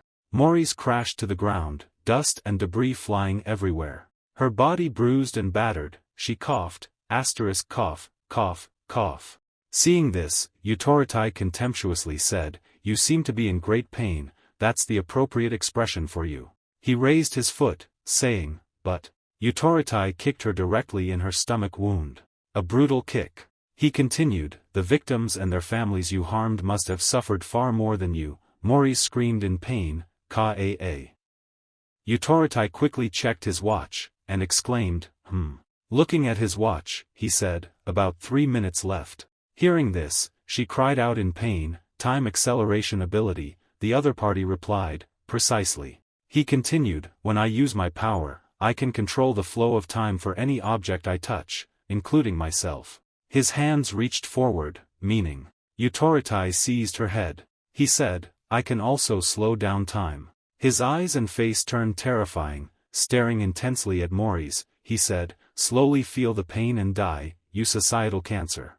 Prof and the children present were terrified and astonished by what was happening. Everyone's mouths hung open, the kids hid behind him. Prof thought, "It's just a fleeting moment," but for Maurice, it feels like a lifetime. The hand pressing on her head finally lifted. Utorotai put one hand in his pocket, raised his watch, and said, "What a pity, if the situation were less tense, I could have spent more time." Hearing this, Maurice scoffed, *humph. She laughed louder, *ha ha ha, ka ka, Utorotai, noticing this, asked, "Why are you still laughing?" Maurice opened her mouth wide, her eyes gazing into the sky, without answering Utorotai. Seeing that, he sat down, grabbed her shirt and lifted the other person up and asked, had he gone crazy from fear of death? Maurice coughed up a mouthful of fresh blood. The old lady immediately spoke up and said, "I won't lie and say that I'm afraid of death, but the reason I'm laughing isn't because of that. I didn't expect to complete the mission this way, but it's good anyway." Hearing her words, the old man became even more confused and asked, "What are you talking about?" Her gaze shifted towards Prof and the terrified children. She said, "When I die, everyone of Mori's special lineage." Then she looked at Utorotai and said, "Will be entangled in my power." Maurice triumphantly exclaimed, "They will all follow me to the grave, the death ritual." Hearing her words, Prof was extremely astonished and exclaimed in bewilderment, "What?"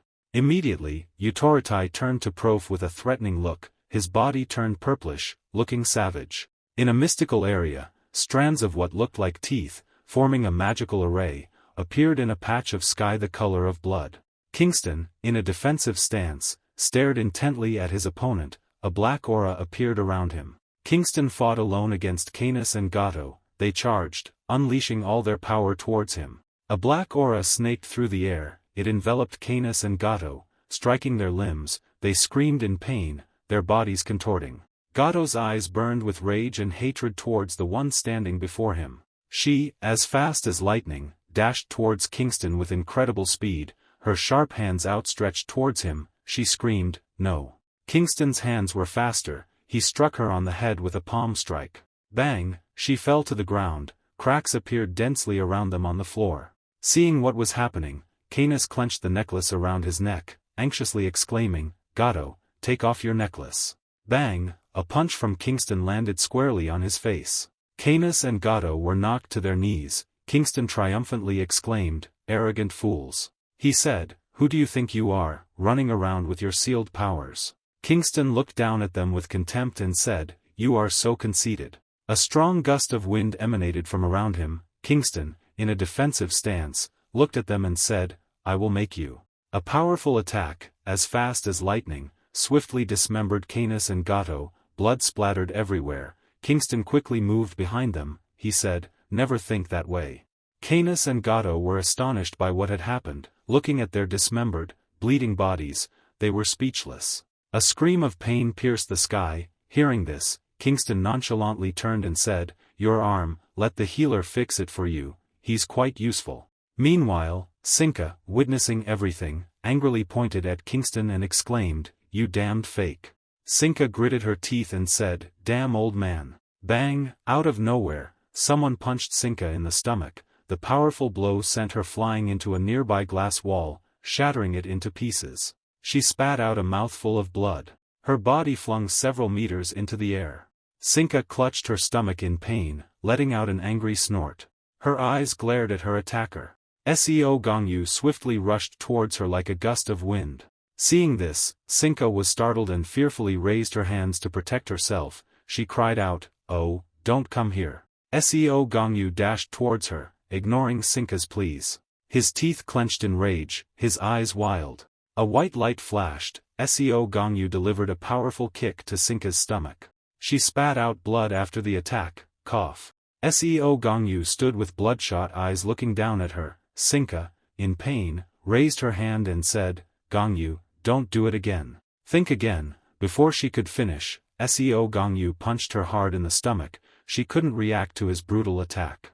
Sinka was violently struck, her body crashing backwards, sending objects flying.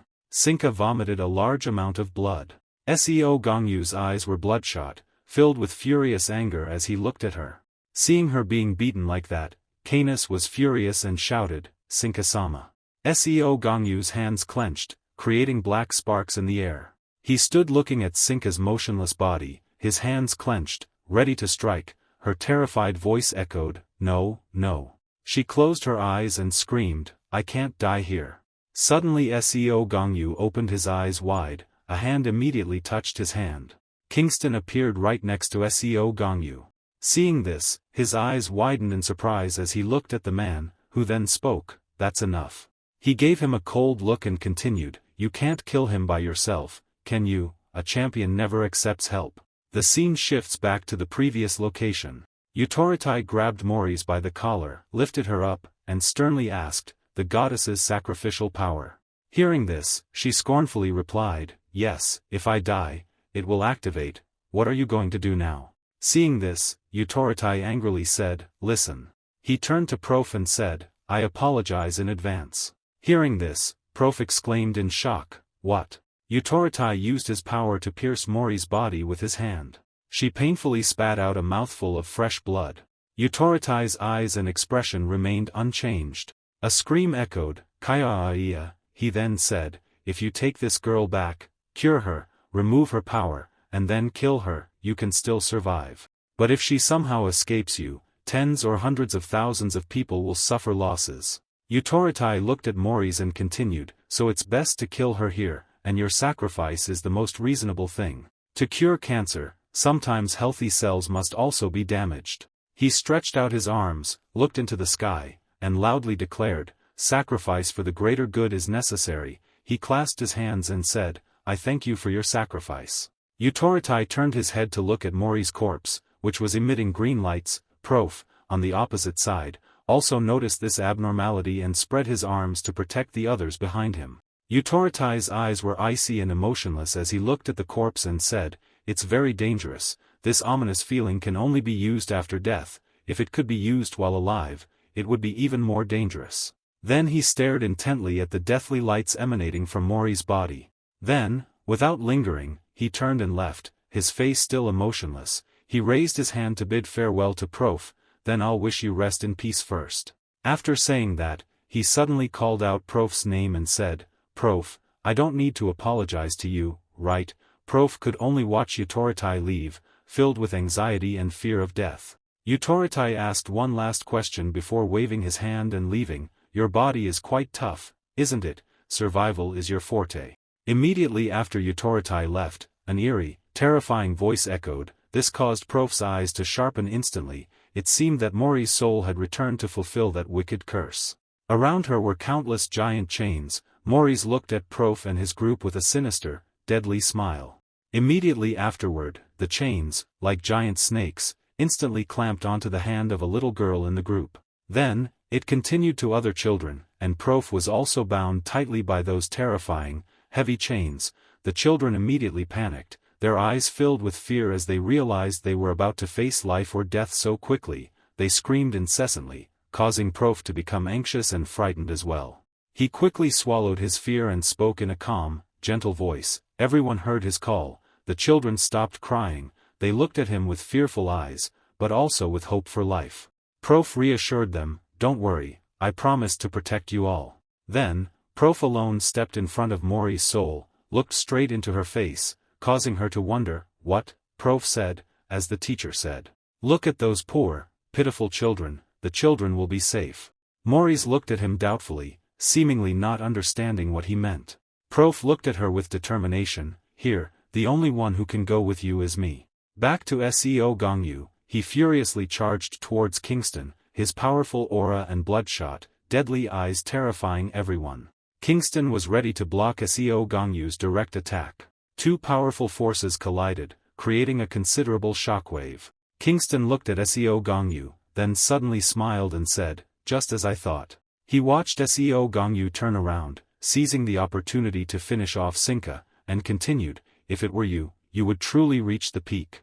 Terrible power surged around them. Kingston managed to rush in and block SEO Gongyu's attack for Sinka. He looked at SEO Gongyu with displeasure at not being acknowledged. "Am I, an old man, to be left behind? Let's talk." SEO Gongyu became impatient.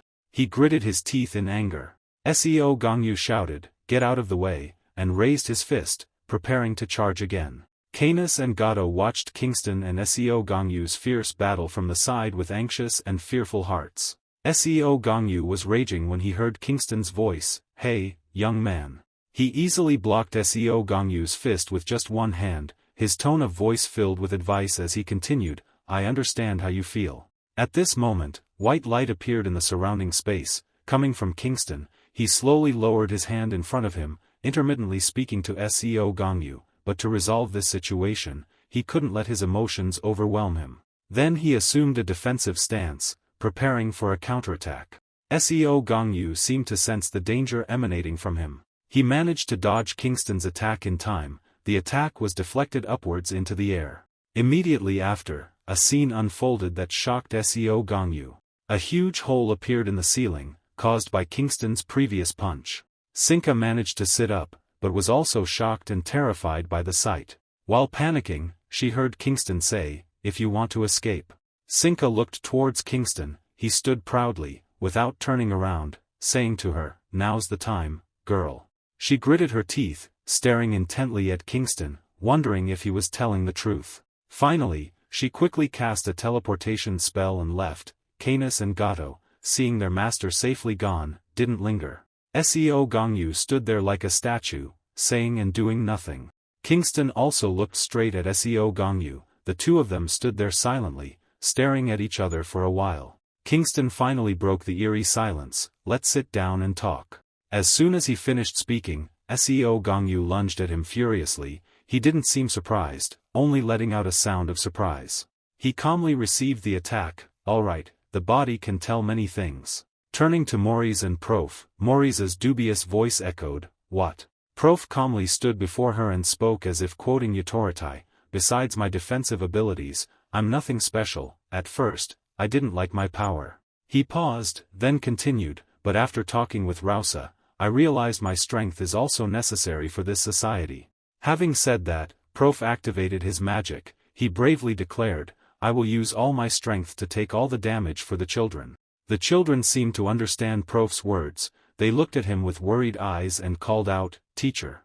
Mori's, puzzled, asked Prof, why do you have to go to such lengths? Prof calmly replied, I already told you. He looked straight at Mori's, a teacher's gaze, while a hint of bewilderment appeared in Mori's eyes. She yelled frantically, what does that have to do with you throwing yourself into death? Prof patiently explained, Mori's, we can't understand him because we live in completely different worlds.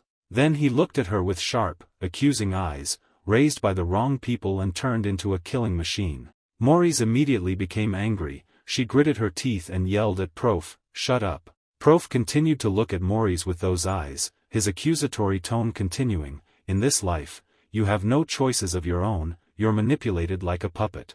Mori's, hearing him continue, frantically shouted, shut up. But Prof continued his condemnation, walking down the wrong path for someone else's future. Mori's exploded, shut up. Prof refused, no, I can't do that. He repeated his previous words, I'll go to hell with him and fix all the mistakes he's learned. Mori's, seeing his stubbornness, cursed, damn you, Prof continued, if I continue to speak. He looked at the children who were looking at him with teary eyes, a teacher is a job dedicated to the future of their students. Then he thought back to when he first started his career, since I was appointed a teacher at this school, I've been ready to sacrifice myself for my students. One of the children yelled in fear, trying to stop him, teacher, no. Prof looked at his beloved students with the tender eyes of a responsible and compassionate teacher and comforted them, it's all right, children. He gave a gentle smile and sent his final message to the children, become good adults, because you are our future. The children, seeing their teacher like this, didn't know what to do, only directing their tearful eyes towards him, as if trying to hold him back. Mori's witnessed this scene and gritted her teeth, speechless, the future. Mori's memories returned to her childhood, a gentle voice echoing, hello, children, from today, I will be the one to guide you. 3 children in ragged clothes looked up with innocent curiosity at the person introducing himself as their teacher. She bent down, looked at them, and introduced herself, my name is Taelum. She looked straight at the children, smiling warmly and continuing, from now on, you will be my future. 12-year-old Mori's was one of those 3 children. She looked at her new teacher with bright eyes and listened attentively, are you ready to sacrifice yourselves for me? Continuing with Mori's childhood memories, Taelum selected children with special abilities from an orphanage. After doing this, Taelum continued her plan and enrolled them in a school she created. Taelum stood on a podium, greeting the children she had chosen, hello, children, call me Teacher Taelum. She looked at the children with somewhat eerie eyes, her following words revealed her greed and ambition, I will become the queen of this world in the future, and you will receive lessons. Little Mori's when she looked at her with a somewhat timid and fearful gaze as if she had sensed something unusual, Taelum continued to speak to become loyal warriors in this school. At this point, she raised her voice in encouragement, so try to follow the lessons closely. Little Mori's felt increasingly uneasy about Taelum's words.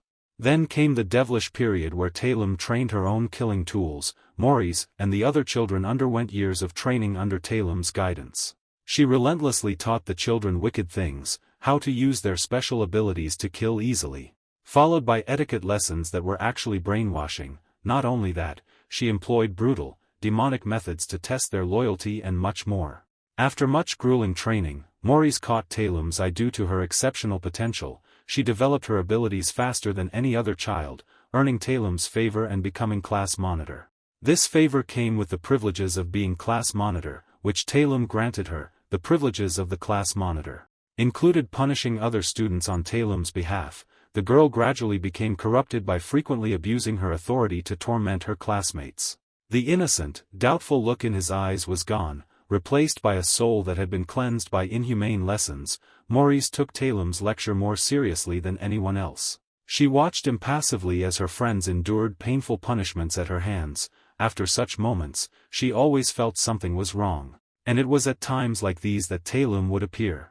One night, as Mori stood lost in thought in the hall, Taelum appeared behind her and asked, how is it going, Mori's? She gently inquired about her day as class monitor. Mori's hesitated before replying, ma'am. The girl recalled seeing her classmates scream in pain when they were punished. Then she answered Taelum honestly, I don't know why, but when I punish my bad students. She said, looking at Taelum with a puzzled expression, I feel nauseous and I can't control it. Taelum merely smiled and softly replied, But But her eyes held an unconcealed smugness. Maurice questioningly asked, "Why is that, ma'am?" Talum affectionately called Maurice's name. She suddenly asked a strange question, "Do you like insects?" Maurice also quickly and honestly replied, "No, you are disgusting, right?" This answer made Talum very satisfied. Exactly, that is the problem. Human nature when seeing creatures lower than themselves will feel disgust. At this point, she patted Maurice's shoulder. "It's a perfectly natural feeling," she said. Then she leaned down, her eyes fixed on Maurice. "But as time passes and your classmates learn to do their part, that feeling will lessen," she said. Talum then offered words of encouragement that seemed sincere, aiming to make Maurice trust and completely obey her. "So try your best, Maurice," she said. "It's good that I've given you the role of class monitor." These words seemed to gradually brainwash Maurice. From then on, Maurice continued to use her authority to punish her classmates. Though she still felt inexplicable disgust, and at times the nausea was almost unbearable. What was to come, came to pass, just as Talum had said. Over time, that feeling gradually disappeared. During a group class, Talum looked down at her almost grown students and said, "Time has flown by since you've been here." Standing proudly on the podium, she made a powerful announcement, "Next year, when you come of age, I will become the queen of this world." Thus, the children of yesteryear, now grown, continued their frantic training under Talum's watchful eye. Even fighting each other became part of their training. They fought fiercely, rain or shine, seemingly numb to pain and harsh weather. Finally, the day arrived when they had truly matured and stood before Talum with reverence, and her plan proceeded smoothly without a hitch. Talum looked at them with a triumphant gaze, as if admiring her perfectly crafted tools. Things continued this way until the incident occurred. During a beautiful sunset, a man, stabbed in the stomach, leaned against a wall, emitting pained groans. A cold, emotionless voice said, "What's this? Can't kill with one blow." A man said doubtfully, Maybe I overdid it last night." He held a woman close. She asked, "Let's see." The man gently stroked her head and replied, "Let's rest tonight." The identities of these mysterious figures were revealed. The man was Clark, and the woman was Hilo. Both belonged to some unidentified, mysterious organization. The scene shifts back to Talum's school, where drops of blood splatter on the floor. Talum lay motionless on the floor, covered in blood. Clark punched Talum straight through the chest, killing her instantly. He exclaimed in surprise, "What's this?"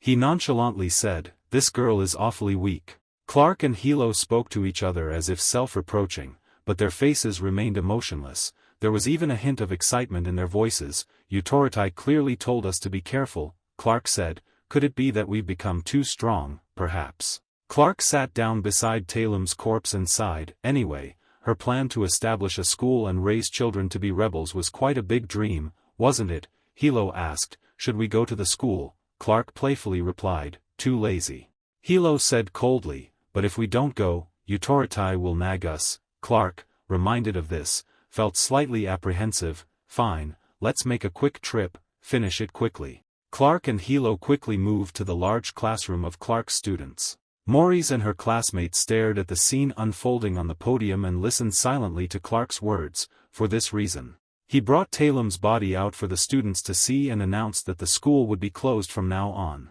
Immediately following his action, terrified screams erupted.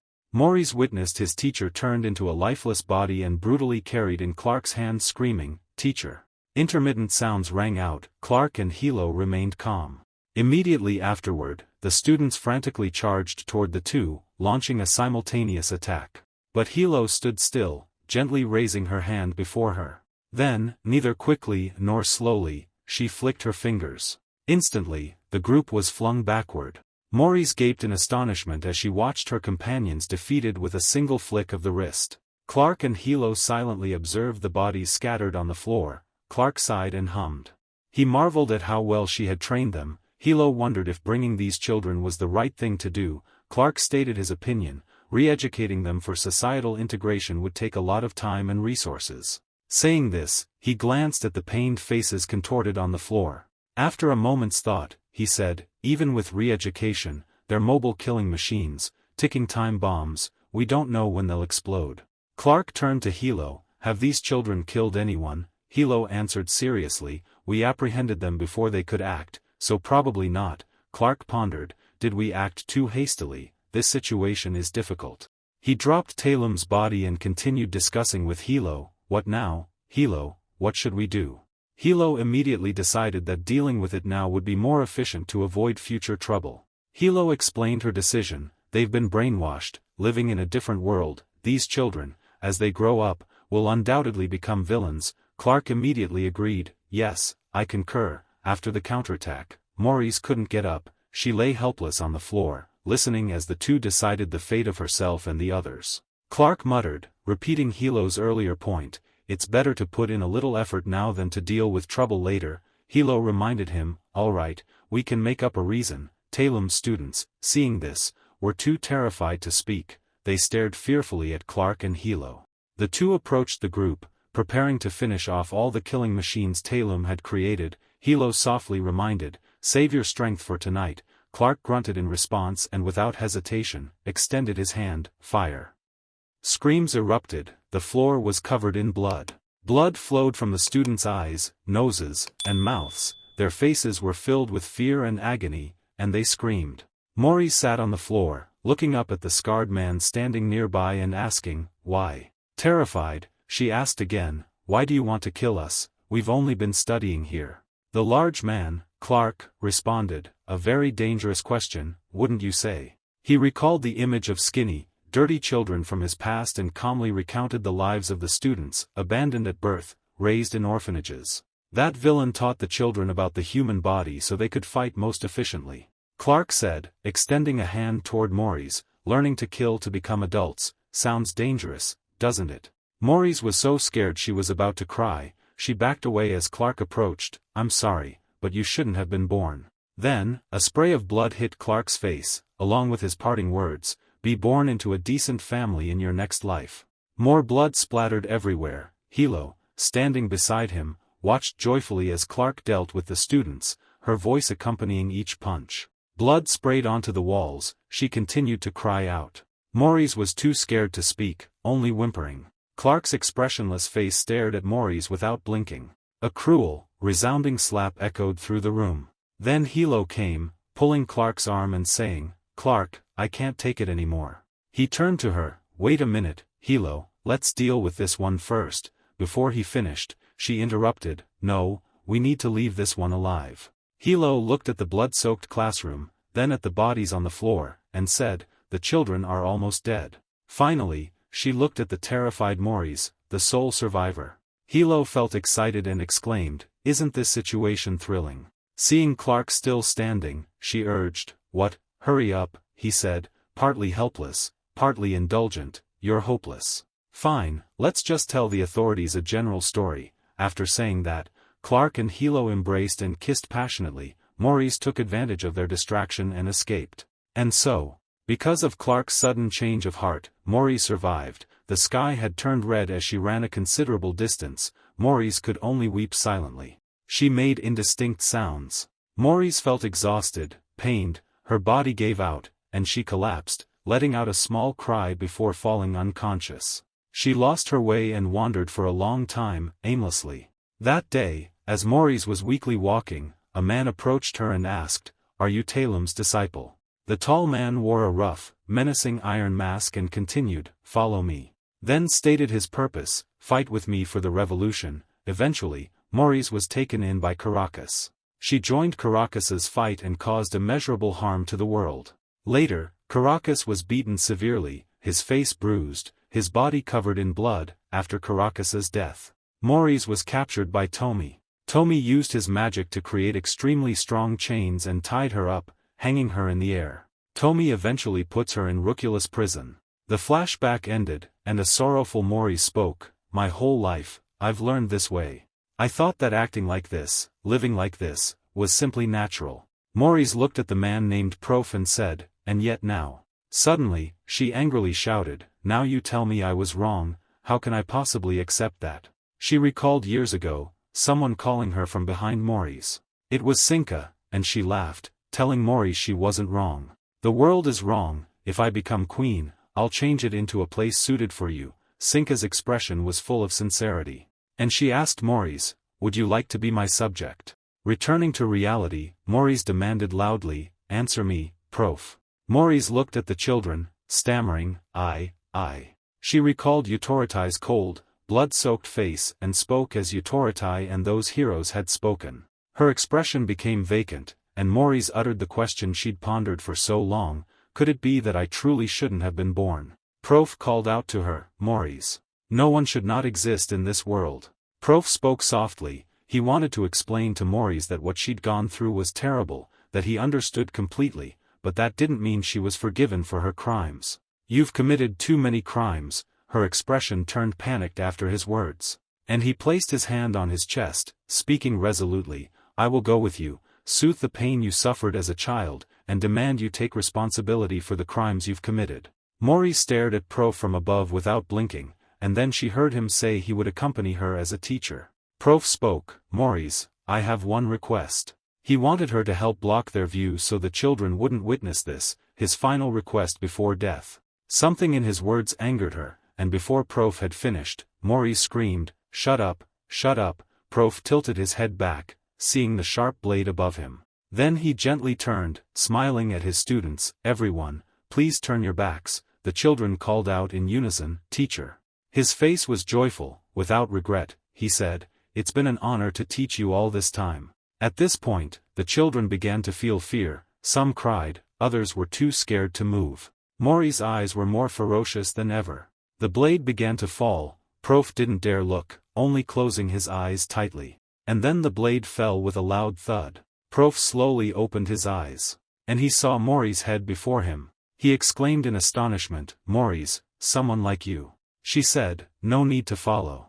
I know I was wrong, she said, the blade beside her slowly dissipating. Maurice finished her last words, I've known for a long time, I just didn't want to admit it, because once I admitted it, I realized I'd gone too far. It was disgusting. Her memory returned to that day in the auditorium, after punishing her friends, a stick in her hand, her injured friends before her tried to comfort her, Maurice, we're okay. A student hugged her arm and said, if you didn't do that, Ms. Taylum would scold you, right, we'll be okay. Maurice lowered her head to the floor and saw her reflection, stained with her friend's blood. It was disgusting. Her memory shifted to the time she was captured by Tomi. Tomi called her Maurice. And continued, it's time to stop living like someone else's puppet. Looking into Tomi's eyes, I saw my own disgusting reflection. Her memory continued to the time Maurice was in Rucula's prison. She sat alone in an empty room when a voice came from outside, it's nice to meet you, Maurice. Maurice looked through the small window in the door and saw a very cute girl outside introducing herself, I'm Hongjia, the jailer here, is there anything bothering you? In the dark cell, seeing my reflection in the bowl of soup the jailer gave me. I felt disgusted with myself, it was too painful, therefore, I couldn't admit it, I wasn't disgusted. The things I'd learned weren't wrong. What's disgusting is this world, and what's wrong is this world. I tried to believe that to keep living. Maurice remembered the image of the professor laughing happily with his students. Then she transformed back into her childhood body. Maurice looked at Prof's face, to the point of being stunned. The flashback ended, returning to the present, the high-hanging glass panes began to crack and fall. Maurice exclaimed, it really is. She felt herself nearing her limit, her eyes slowly closing, it was a life too disgusting, she said, then slowly faded and drifted away. Prof stood dumbfounded, watching the dissipating smoke, while his students rushed from afar to embrace him. Kingston said to SEO Gongyu, even if you're angry with me, the situation won't change. He calmly offered Gongyu sincere advice, if you don't get stronger now, you can't kill that kid and that girl, the bottom line. Kingston paused, then continued, it's still about yourself. SEO Gongyu, hearing this, didn't stop but continued to charge at him. Kingston, seeing he wasn't listening, continued, he used their recent fight as an example, saying to SEO Gongyu, just now, if you were stronger than me, you could have ignored me and killed the girl. Kingston continued lecturing him, anger is just a stage of denial. SEO Gongyu showed no signs of calming down as he listened to the lecture, you're angry because you can't accept your shortcomings, angry with yourself, aren't you? SEO Gongyu lunged at Kingston again, he seemed to have lost patience with the advice, while Kingston calmly watched, thinking, he doesn't want to admit it, but I understand, admitting one's shortcomings isn't easy. Kingston didn't intend to dodge SEO Gongyu's attacks, but he had to accept them. He calmly blocked SEO Gangyu's powerful attacks. Despite the relentless assault, he persisted. Shortcomings are a part of you. Only when you accept and acknowledge them can you progress further, and only then can you achieve your goal. At this point, he suddenly turned serious. I'll ask again. Kingston asked SEO Gangyu, what made you so angry? The question struck a raw nerve. Fragments of painful, shattered memories flooded SEO Gangyu's mind, grim images of death and separation, dusted off and dragged back into reality, besieged his mind. He gritted his teeth, refusing to be swept away by those painful memories. SEO Gangyu could take no more and exploded in anger. He yelled at Kingston to shut up. Haunting images from the past appeared before SEO Gangyu's eyes. These images flowed into Kingston's hand as a dark, black stream. He spoke again, and the reason for all this, he asked, clenching the stream of memories flowing into his hand. Then, in a blink, he suddenly punched SEO Gangyu in the chest, sending him flying back in pain, the fragments of memory shattered with the blow. In that moment of falling, SEO Gangyu felt something strange. Painful memories of the past flooded his mind, moments of severe injury in battle, and witnessing loved ones facing life and death. All those memories, like an old film trapped in his mind, were suddenly awakened, leaving him unprepared. Outside was a bright, clear blue sky, in stark contrast to the gloomy atmosphere inside the building. SEO Gangyu lay motionless on the ground, staring blankly at the sky outside. Kingston slowly walked in front of him. He gently asked, "How are you? Have you calmed down at all?" SEO Gangyu remained silent, lost in thought for a long time. Then he suddenly raised his hand to his face and hesitantly asked, What should I do?" Kingston finally got SEO Gangyu's response. "What should you do?" He didn't answer the question, but said, "Don't you already know the answer?" He then extended his hand towards SEO Gangyu. Soon after, SEO Gangyu finally reached out and grasped that hand in response. Elsewhere, before what seemed like a cosmic gateway, someone suddenly spoke. Ho-chan, frustrated, held her head and complained to Hyun Ju-young, "Seriously, I've finally met a familiar face I like, and they're telling me to go back already." Hyun Ju-young chuckled in response, "We have to follow orders." At that moment, his eyes glanced forward, and he added, "Besides, it seems someone's standing over there." As he looked at her, he said, "It doesn't seem like this is going to end soon. That girl is Myenji, a metahuman." In a corner of the ruined city, Lipus was struggling to defend against the relentless attacks of his opponent. On the other side, a Swede was continuously launching spells to attack Lipus. The continuous clashes caused loud explosions. At that moment, Sinka, having just escaped SEO Gangyu, arrived. A Swede had clearly opened a spatial rift. "Why aren't you coming back quickly? What are you doing?" A Swede turned his head and replied, "I still have things to do," but before he could finish, Sinka called out his name sternly. He was called like that, so he turned to look at her and suddenly saw a scene that surprised him. In front of him was a Sinka covered in wounds, his face burning with anger as he said loudly, "Come back now, or I will kill you." After that, things gradually settled down. The incident about Sinka's invitation was resolved, but the event left a ruined city, looking like a war zone. After that battle, Kingston is back with SEO Gangyu and he requests a meeting with the world government. The meeting takes place at a government headquarters building. A buzz of discussion filled the meeting room. So that's how it is. Kingston stood there calmly, smiling and saying to the others, "I wondered why we couldn't meet without any restrictions." He paused, glancing at everyone in the room before continuing. "It turns out it's because of some familiar faces." The familiar faces he mentioned, Bauda and Guerra, greeted him. "Long time no see, Kingston, how are you?" Kingston chuckled with the two. "So you finally climbed to that position." "Indeed, you greedy ones," Guerra calmly replied. "I think it's less ambitious than your goals." Bauda also smiled and agreed with Guerra. "Haha, that's right." Seeing that the three of them were no longer chatting, the man in the presiding seat immediately spoke, drawing their attention. "So, Kingston." That person was none other than Bizet. He hesitantly asked Kingston the reason for his meeting request. Kingston, upon being asked, didn't answer immediately. He looked at Bizet and asked, "You're the president, you're quite young, aren't you?" Only then did he get to the main point. "Actually, I'm not here to talk, but to make a one-sided announcement." He stood directly opposite Bizet, and forcefully declared, "SEO Gangyu is now my disciple, don't interfere, that's all." As soon as he finished speaking, the faces of everyone in the meeting room changed. Everyone was surprised by Kingston's announcement. No one anticipated that he would announce something like this. Afterwards, he didn't stay any longer and immediately left. After Kingston left, the key figures present in the meeting room immediately erupted into a discussion. Bizet asked for opinions for or against Kingston's proposal. The opposing side had 4 people, first, Kum, then Bauta, then Guerra, and finally, Einheit. The supporting side had only one person, Utoritai. And El Guido, who belonged to the neutral side, not siding with either faction. Utoritai, seeing so many people opposing, became slightly angry. He stood up abruptly, slammed the table, and questioned them. Is that all you powerful people can do? Why are you opposing this? Overwhelming power is on our side. Are you going to miss this opportunity? He pointed at Crumb and questioned her, especially you, Crumb. I don't understand your choice. Crumb, upon being called out, frowned unhappily and said irritably, criminals are criminals, we cannot accept any of their requests, the government agreeing to meet is already irritating enough.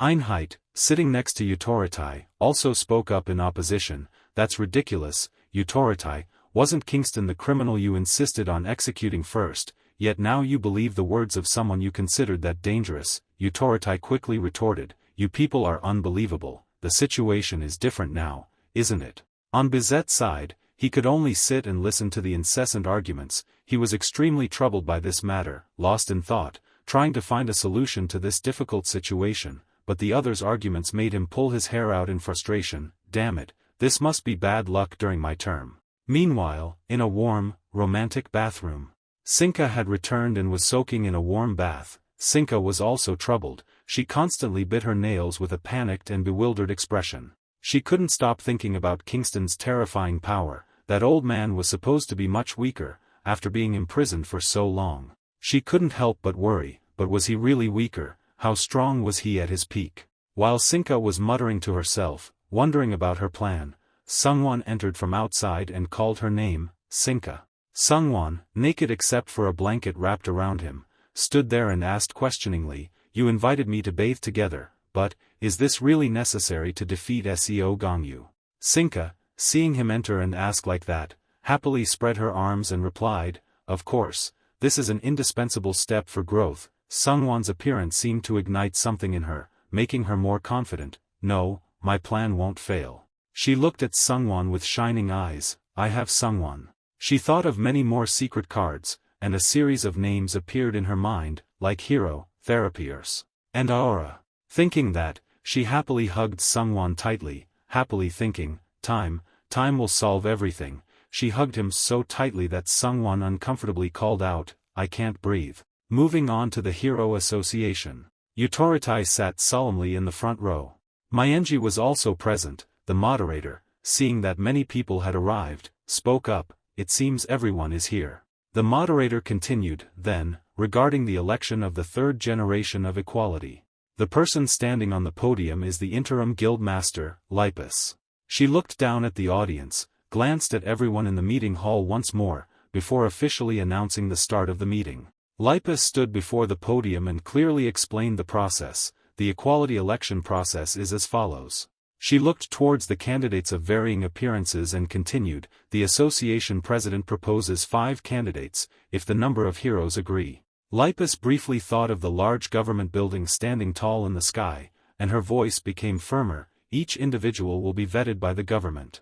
The bronze honorary badge shining in the light is a symbol of each person's pride. She added that if no disqualifying reasons are found, they will be chosen as equality. Lipus, slightly hurried, quickly raised her hand to draw everyone's attention, and hesitantly said, the equality candidates I would like to propose are. Suddenly, a voice interrupted Lipus, making her hesitate and stop speaking. The other person arrogantly questioned, who allowed you to decide the candidates arbitrarily? That was Utoritai. He clasped his hands solemnly and sternly reminded Lipus, you're only the interim president. After regaining her composure, Lipus firmly asked him back, Utoritai, why are you here? You've been stripped of your hero status. Utoritai calmly replied, I'm here to attend the meeting as a representative of the leadership. Lipus sternly reminded him to wait until he understood his authority, then he just needed to sit still and observe. he had no right to discuss the association's affairs. Utorotai did not pay any attention to what she said but was very firm in his opinion. I will say it again, I do not recognize you as the association's president. Lipus excitedly shouted, there's no need for you to care, Utorotai continued calmly, therefore. He glared at her threateningly, simultaneously warning all the candidates present, our world government will boycott any equality candidate chosen by the interim president, Lipus, for any reason. Lipus was stunned by his ominous words. She exclaimed, what? The entire hall fell into solemn silence. Utorotai said clearly, you are not the official president, just temporary. Everyone listened to his words in unison. The Utorotai seemed to gain more courage, and frankly stated his opinion, the important decision of choosing equality. You decide the future of the association, one person cannot decide for the time being. At this point, Utorotai emphasized in a stern voice that it must be done by an officially appointed president. Lipus quickly objected, Utorotai, do you know the current situation? We need to choose equality as soon as possible to solve the crisis. Utorotai sarcastically asked her back, solve the crisis, it's laughable to hear that from you, Lipus. He suddenly recalled the past regarding the map of Portugal. Utorotai then prompted, let me hear it, Lipus, what did you do in Portugal? Utorotai remembered the valiant Swede fighting, then continued in a low voice, instead of catching criminals, you were just playing around with a Swede. Lipus became agitated and quickly explained her motives. Behind her, a beautiful magic circle shone brightly. Do you think that if you don't kill the target, everything is just a joke? I prioritized protecting civilians first. She suddenly remembered when Rausa unleashed his power, then Prof and the children angrily looked towards Utorotai and sternly questioned him, and you, Utorotai, I heard you intended to sacrifice the children who were taken hostage. Lipus expressed her dissatisfaction. Why do you always make others sacrifice themselves like that? You haven't changed at all. Utorotai called out her name sternly, Lipus. Utorotai glared, looking incomprehensible. Why should I change? You're the one who needs to change. Lipus suddenly froze for a moment, staring intently at him.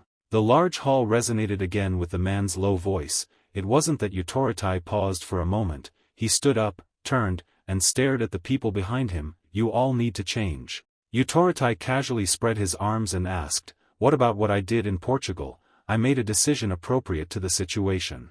Looking at their deep and patient expressions, he happily continued, in the end, there were no casualties, right?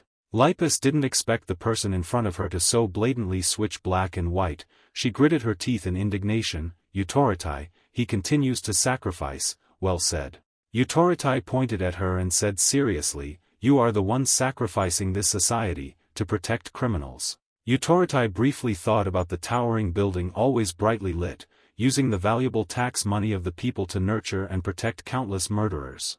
Seeing her silence, he took advantage of the situation, then used the excuse of social responsibility and reform. All those words sounded good.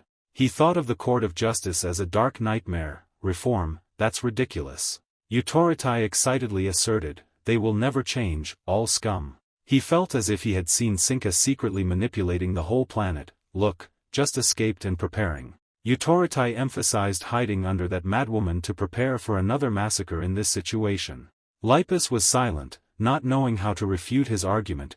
Utorotai sarcastically asked, as someone who was once a Mago's apprentice like you, can you choose equality and run the Hero Association yourself? Utorotai said again, without looking, you know what it will be like. It will be full of nonsense like heroes can't kill people, pretending to be upright and noble to comfort themselves. Utorotai looked at Lipus for a long time. He firmly stated, Lipus, nobody wants you to be the president of the Hero Association. You are not the president of the Hero Association, don't pretend to be one anymore. Lipus could only grit her teeth and look at him with indignation. Soft sunlight streamed into the hall through the skylights. Lipus compromised, all right, Utorotai.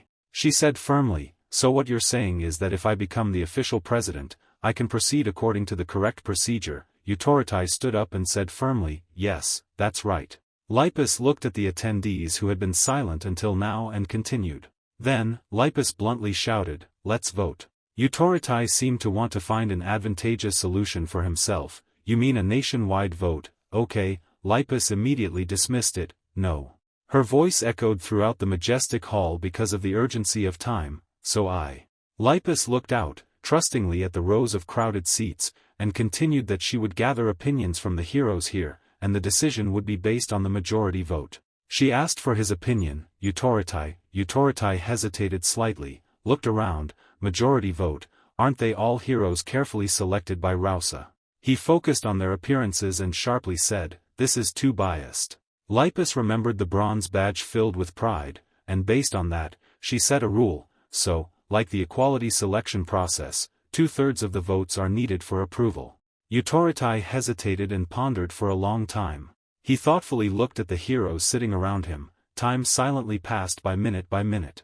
Finally, the results were announced. The voting content appeared on a blue background. The question, do you accept Lipus's choice of equality? The result verification is complete. 52% of the votes were in favor, while 48% were opposed. The result was deemed not to have achieved enough affirmative votes. Therefore, the result was changed to not passed.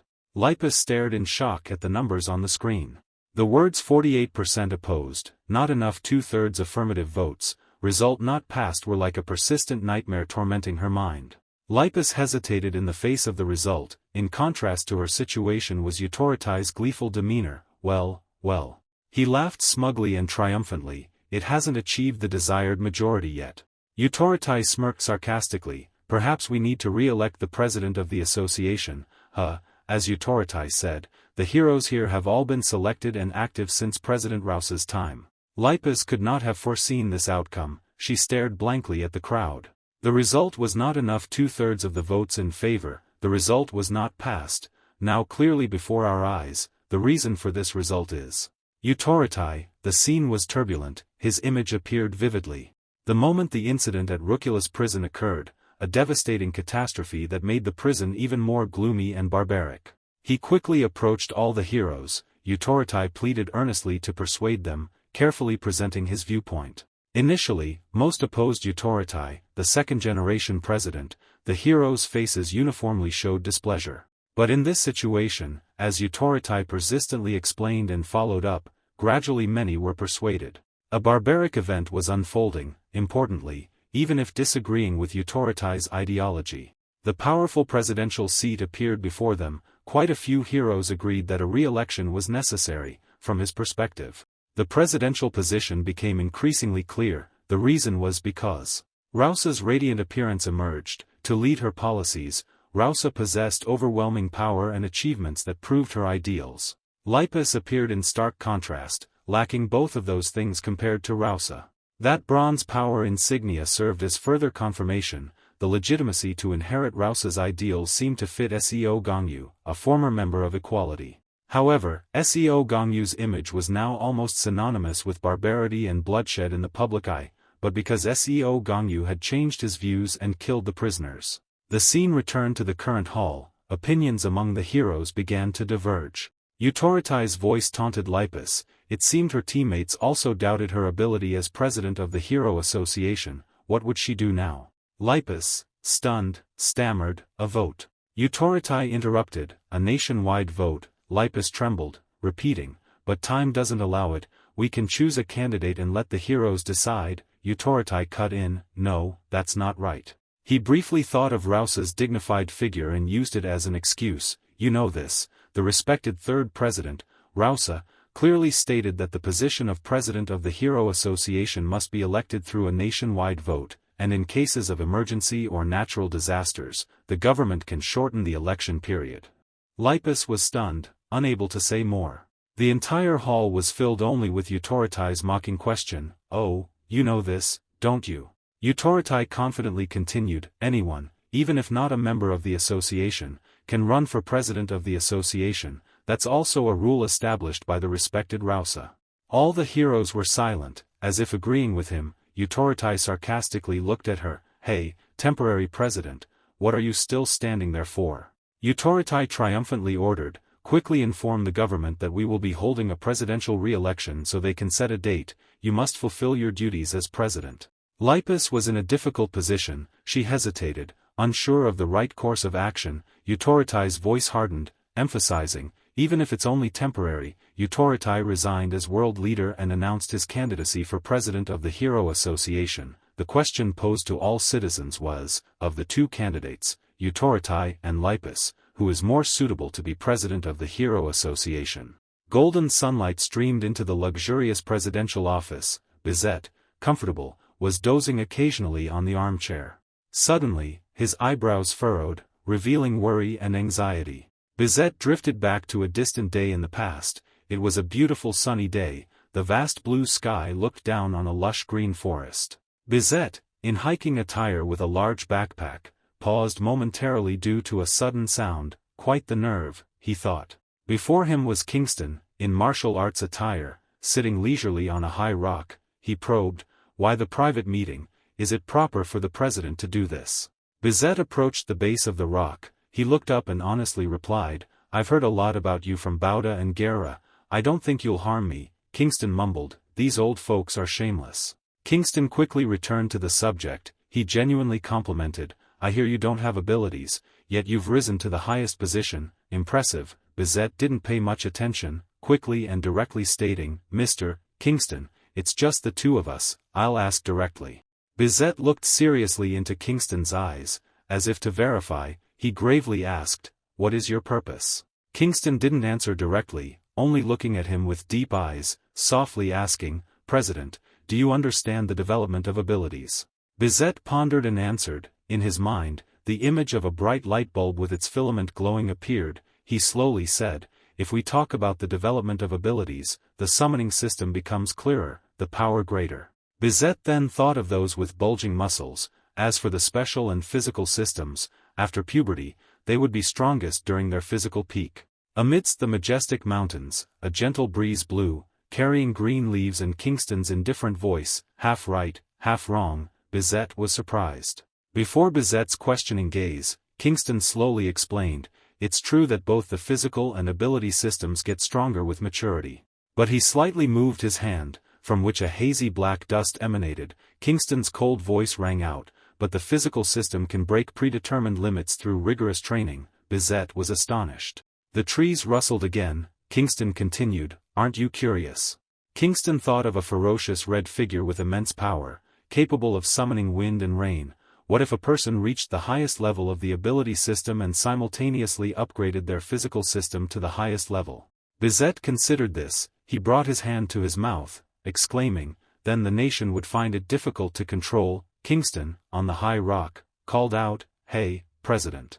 He subtly raised an eyebrow, mischievous, "You should ask SEO Gongyu about this. I'm not the one to answer that question. I simply want to see where the ultimate limit of humanity lies." Bizet was quite surprised. Kingston softened his tone, "That's all." The flow of memories shifts again. Bizet recalled himself sitting in a chair before a desk. He gently turned to the person opposite, saying with authority, "You want to add someone to equality." He sat opposite Rausa, honestly saying, "I really didn't expect such an important procedure wouldn't need to be approved." Rausa firmly asserted that he deserved it. Bizet probed further, "If you say so, then his abilities must be very good. As a teammate, is he trustworthy?" Rausa replied confidently, "As trustworthy as his abilities." She added, "I consider him a trustworthy teammate." The words were similar to another moment in the past. It was then, when he was talking to Kingston, in his sight, that Bizet said "I then." Bizet then strongly believed in his intuition.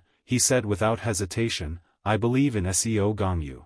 Kingston suddenly said something unexpected, leaving Bizet puzzled. Kingston said, "So the answer is clear, isn't it?" He offered a wry smile. After all, opposition wouldn't change anything.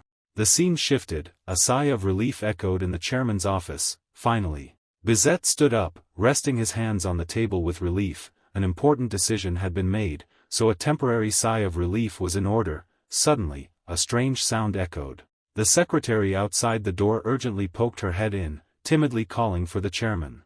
After being granted permission, she entered solemnly and announced, "I heard the Hero Association is electing a new chairman." Bizet seemed interested, gesturing for her to continue. The secretary continued hesitantly, She hesitated before announcing an urgent matter. Utorotai had just announced their candidacy for chairman of the Hero Association. It seemed that Bizet did not want the lifting to happen at all. His face showed disappointment, boredom and confusion. Kingston's satisfied expression appeared. Bizet had accepted Kingston's conditions. This matter was only known to officials attending the World Government Conference.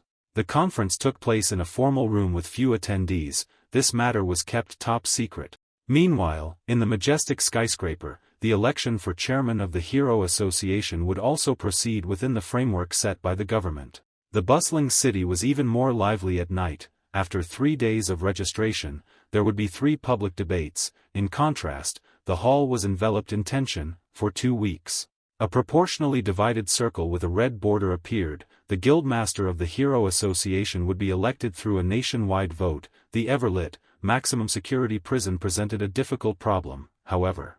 The elected chairman's term would be a maximum of 4 years. If the prison break at Ruculus prison was resolved, the term would end.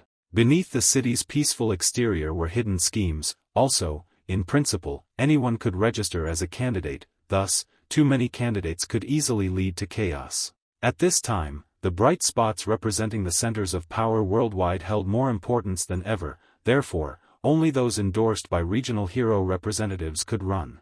Utorotai, with their Sirius clock symbol, and Lipus, with their rabbit and carrot symbol, became 2 distinct factions. During the registration period, Utorotai and Lipus successively announced their candidacies. In the familiar conference room, the purple-haired girl Mute, a metahuman, took the microphone and began, "Hello, members of the Hero Association, I am Mute, and I will be hosting this chairman election." Before the serious participation of the bigwigs, Mute explained the election process. Candidates would have the opportunity to address the entire association.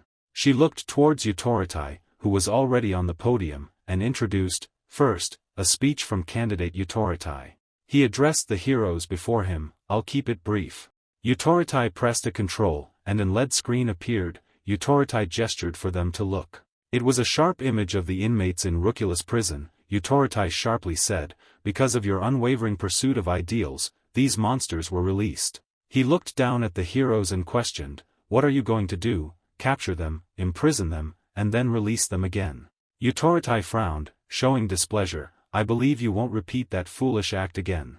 Next was Lipus's speech. She stood seriously on the podium, confidently presenting evidence to support her views. During Utorotai's tenure, they condoned heroes massacring civilians. Lipus thought of those heroes. Hero, Clark, her voice growing firmer. Perhaps the number of civilians killed by heroes was no less than that killed by villains. She thought of Sinka's vicious image, agreeing with the urgency of the situation. "I know the situation is critical. A madman preaching eugenics is threatening humanity, but Utorotai is no different from that insane Sinka."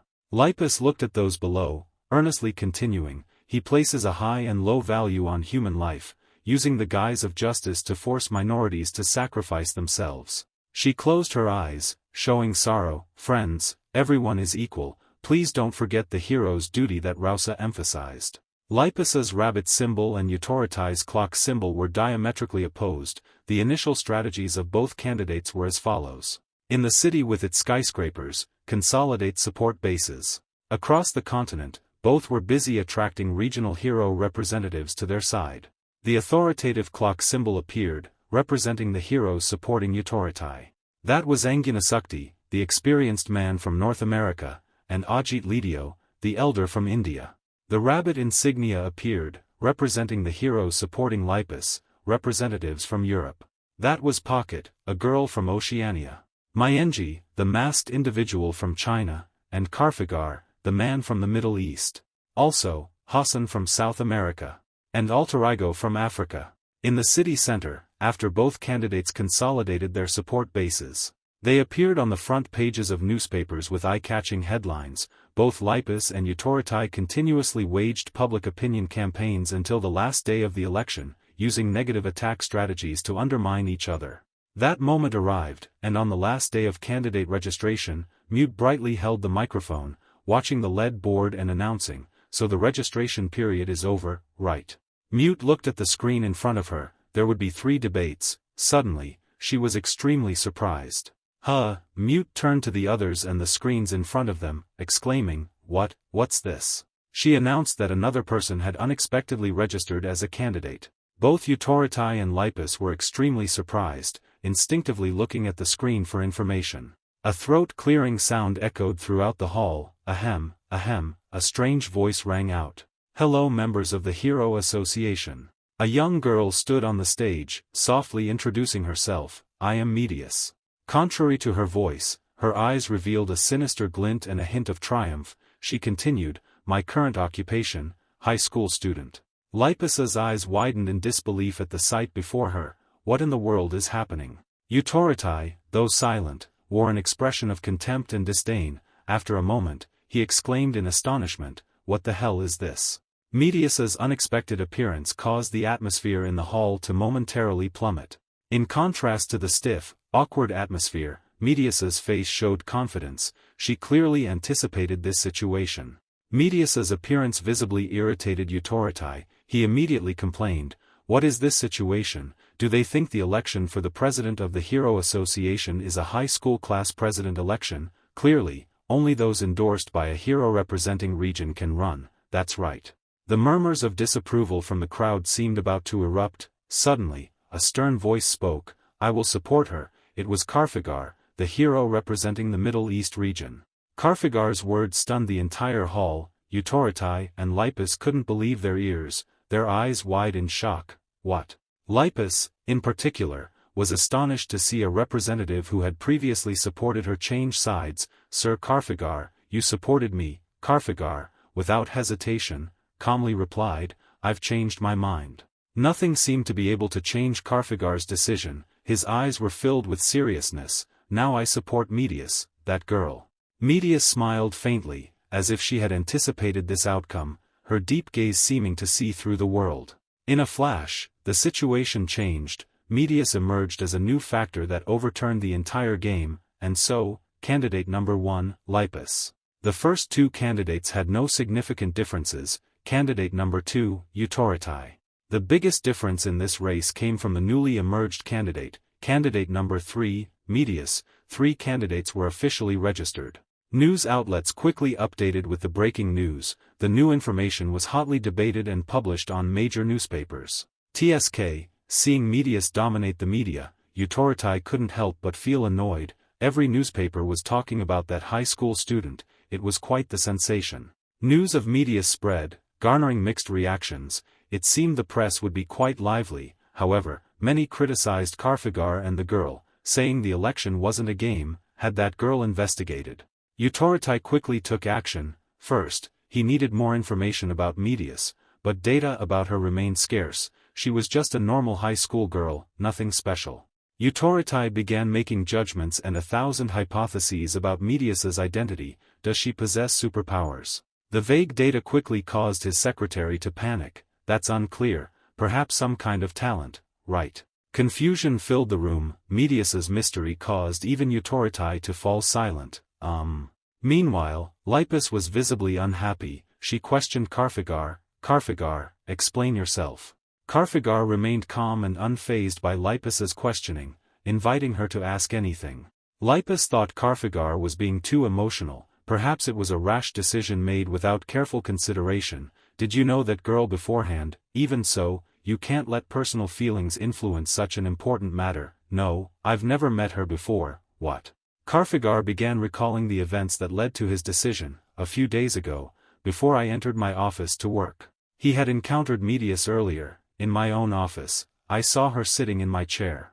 At that time, Karfagar showed clear animosity towards Medius. He frowned. At first, I thought she was an infiltrator sent by the villains and was about to subdue her.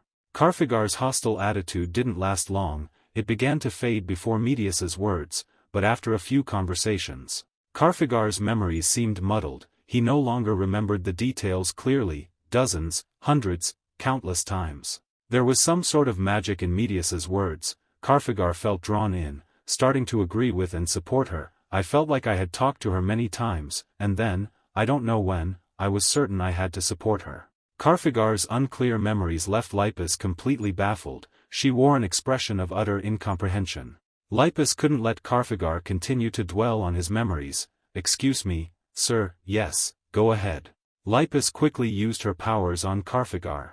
Lipus's power manifested as 2 large rabbits with medical symbols on their heads, gently appearing behind Karfagar.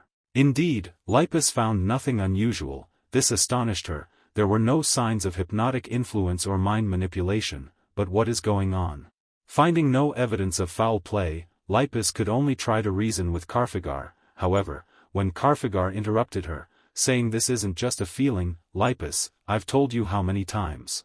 Carfagar's eyes shone like a devout follower gazing at their god, eyes of unwavering loyalty and absolute faith. I believe she must become the president of the association. With Carfagar being so adamant, what more could Lipus say? Any advice would be superfluous at this point. Medius's appearance remains a big question mark in this election. A mysterious figure has appeared. What will her appearance bring to humanity's future? A difficult question to answer, not just a mystery, but not a threat. Those directly affected include Utorotai and Lipus, but they have more pressing matters to attend to. Utorotai and Lipus still have many questions, but they decided this wouldn't affect the situation and focused on each other. It seems both of them don't consider Medius a rival, they're solely focused on competing against each other. The debate is about to begin. The debate begins with the sweet voice of the host. Mute waves to the audience. Greetings, esteemed audience, I am Mute, your host for this debate. Before we begin, allow me to explain the rules. First, the time. Mute begins the explanation. Each candidate will have 10 minutes to speak. Each person is assigned a turn for this debate. The order of speaking follows candidate numbers. The candidates will not only make speeches, they must also prepare difficult questions. Within these 10 minutes, candidates can present their platforms or ask questions of their opponents. The time factor still plays an important role in this question-asking section. The time allotted for the answer will be deducted from the questioner's time, therefore, they can interrupt if they feel they don't need to hear everything. Another interesting mechanism is the rebuttal section. In addition, during the opponent's speech, each candidate gets 2 chances to present a rebuttal.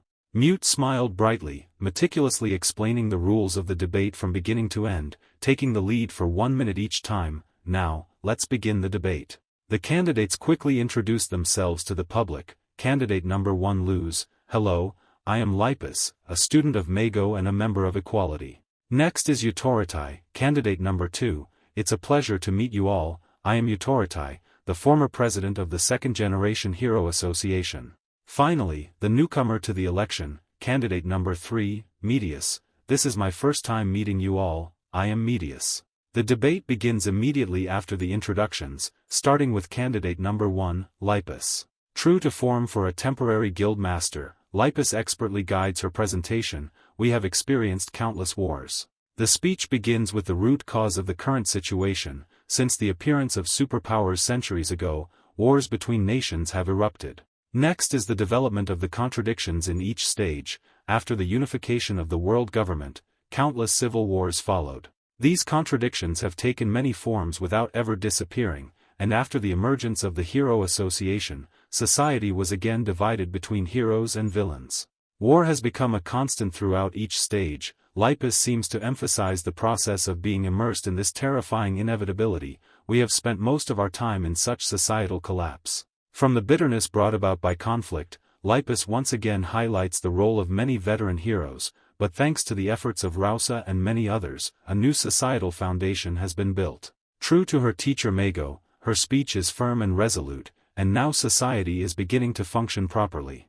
Lipus refers to the Utorotai as tearing down all the work of past heroes. Think back to the time of the Utorotai. Back then, heroes were like outlaws with inconsistent beliefs and methods. They indiscriminately slaughtered villains and civilians. It seems this speech is entirely aimed at Utorotai, with the purpose of undermining him. If Utorotai becomes president of the association, those events will repeat themselves, and the society we've worked so hard to build will collapse.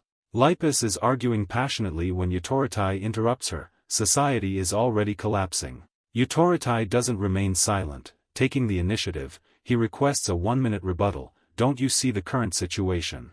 This old man has lived many years, his rebuttal experience is considerable. I truly can't understand why the sacrifices I endured, even though tearful, are considered massacres, yet, your sacrificing society for criminals is seen as moral. Utorotai begins his argument. His words are equally persuasive. We must understand that this world cannot achieve any lofty goal without sacrifice, if sacrifice is inevitable. Even though it's Lipus's turn, Utorotai's rebuttal gains considerable agreement.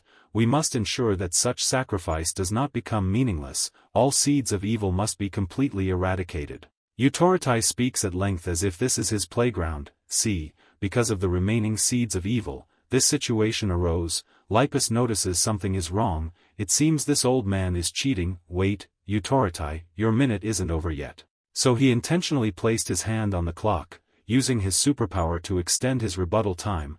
Take your hand off the clock immediately, a minute can be so long. No wonder Utorotai has been talking so much, he sneers, clearly smug. What are you saying? That provoking expression makes Lipus even angrier. She replies, if you don't remove your hand.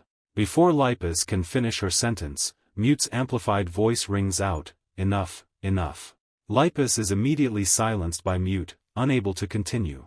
Mute uses her power to silence Lipus, simultaneously reiterating the rules. Lipus, you may only speak when your opponent's rebuttal time is over. Mute's power silences. Utorotai is also quickly warned, but the stubborn old man shrugs, seemingly unconcerned. Utorotai, please refrain from using your abilities. The battle seems to revolve entirely around Lipus and Utorotai. They are striving for a certain image.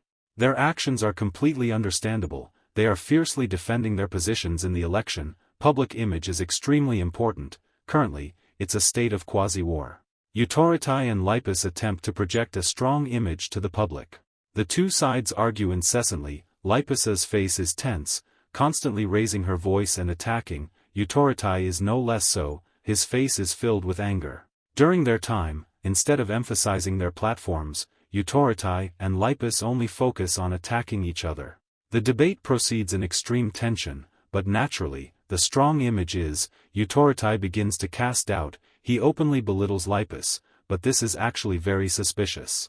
A girl who can't handle a single villain, how will she solve this situation, or does she mean to say she's stronger than Rausa? Lipus is far inferior to Utorotai in both experience and cunning. Lipus is no match for Utorotai. Her master's shadow is too large for Utorotai to overcome. It's fortunate she's running for office. In the public eye, she's only known as Mago's disciple and is still in a position needing further learning.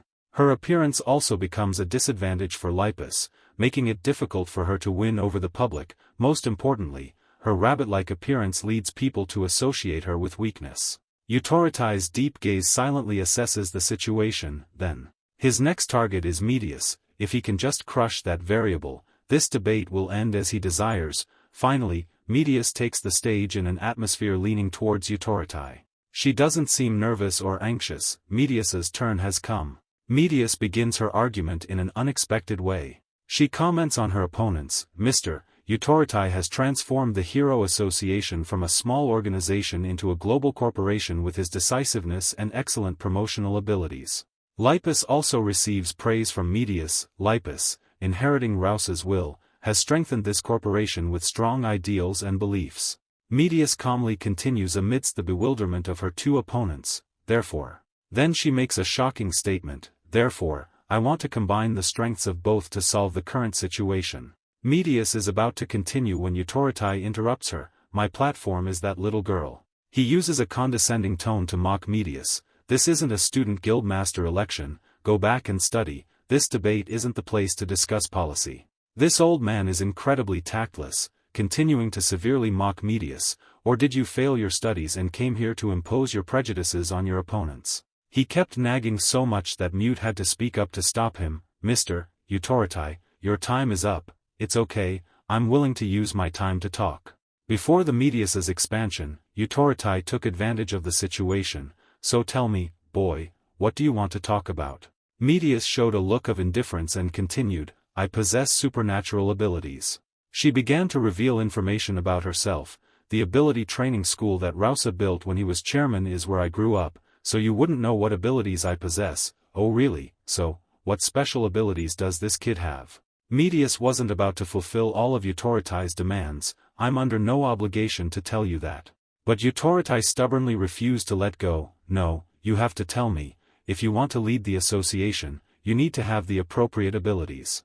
Utorotai began to use logic to force Medius to comply. No hero in the association will follow a leader who is not capable enough, so. Medius issued a direct challenge, her eyes shining with confidence and arrogance. Choose a place, Mr. Utorotai, we'll fight as soon as possible. Utorotai was speechless at Medius's proposal. He was stunned. What? The debate was being live-streamed on all platforms, and naturally, Medius's challenge was immediately broadcast. Office workers took advantage of their lunch break to watch the live stream, so engrossed they forgot to eat. Medius's image was currently being watched by her family. 9 people per square meter were watching the live stream on their phones. The debate was even being shown on billboards on skyscrapers, a live challenge. Utorotai, the recipient of the challenge, was still stunned, his eyes wide, his mouth agape in astonishment. Without waiting for Utorotai to process the situation, Medius went straight to the main point. Let's discuss the fight with you, Utorotai. The rules will be mixed martial arts using supernatural abilities. How does that sound?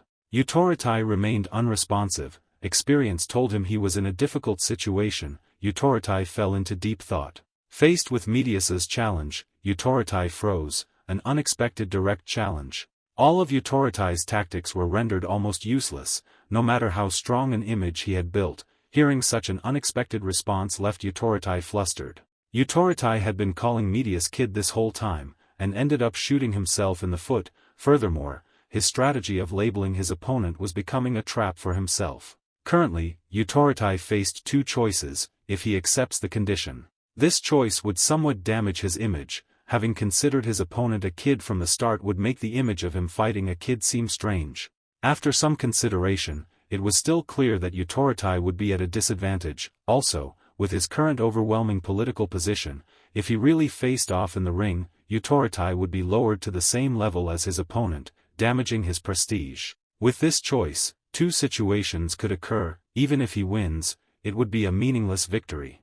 In either situation, Utorotai's reputation would suffer, but if he loses, it could even end his political career. Looking at Medius's confident expression, everyone knew she had just made a risky move, cornering her opponent. So, what if he refuses the condition? This choice would bring even more risks. He would be labeled as someone afraid to fight a kid and be seen as a coward. This decision would surely bring Utorotai a lot of criticism. As a coward, the image he had painstakingly built would certainly be tarnished. This would severely damage his strong image.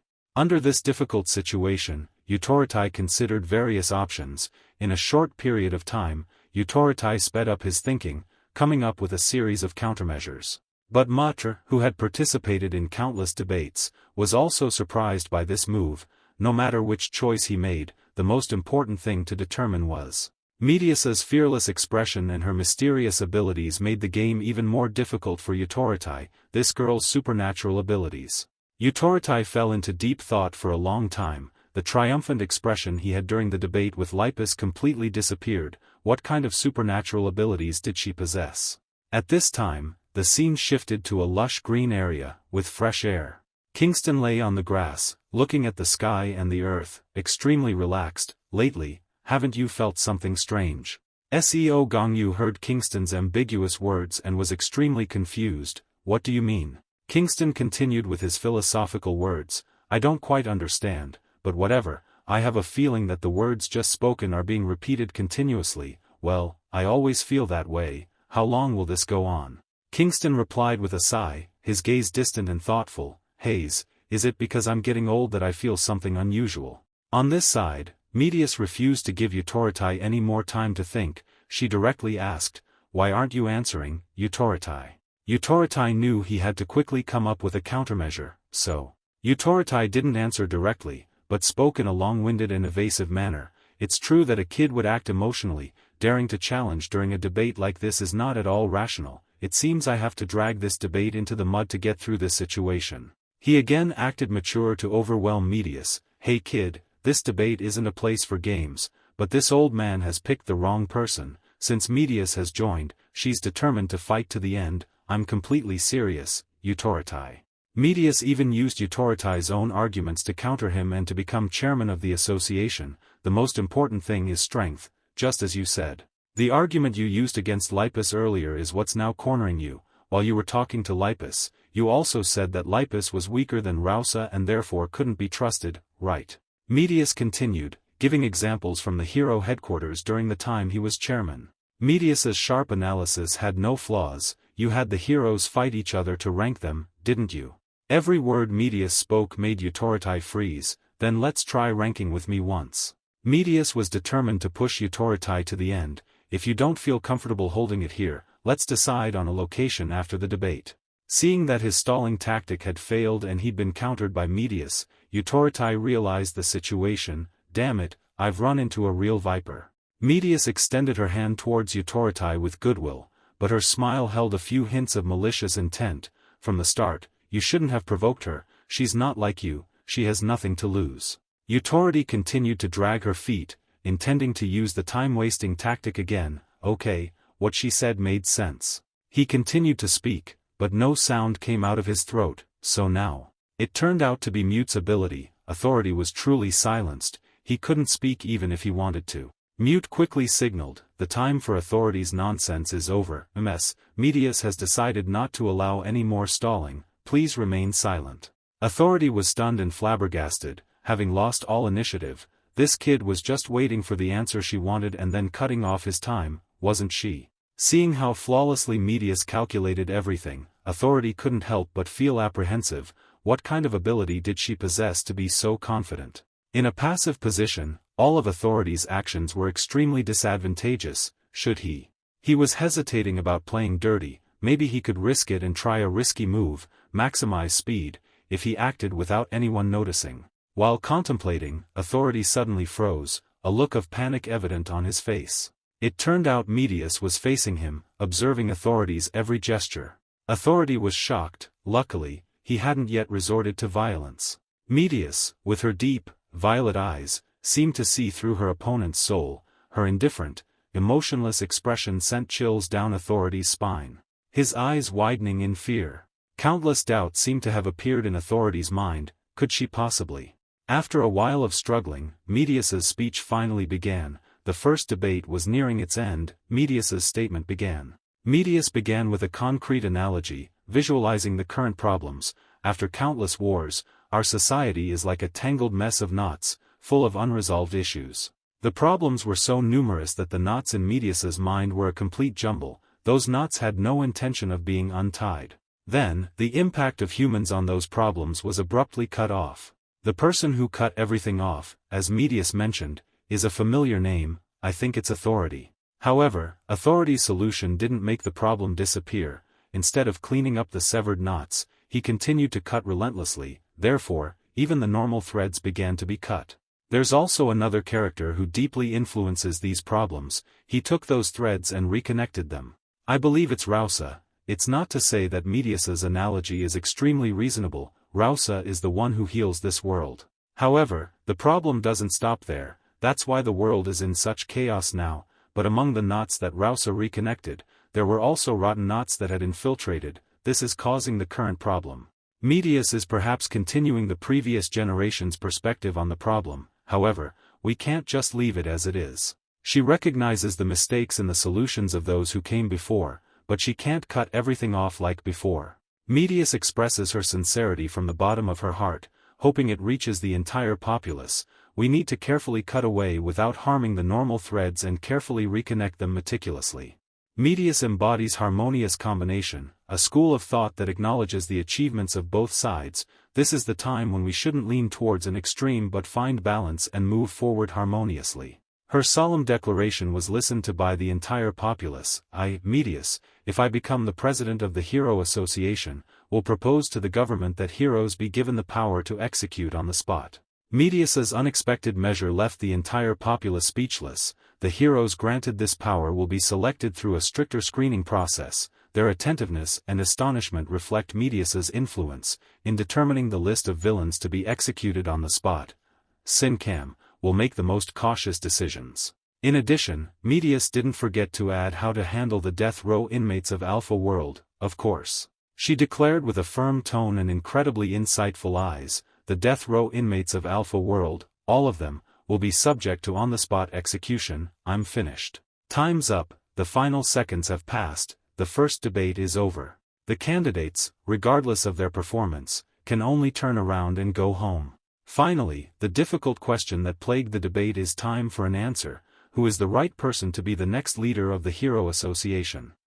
The debate is nearing its end. Medius maintains her confident smile. authority seems quite tense.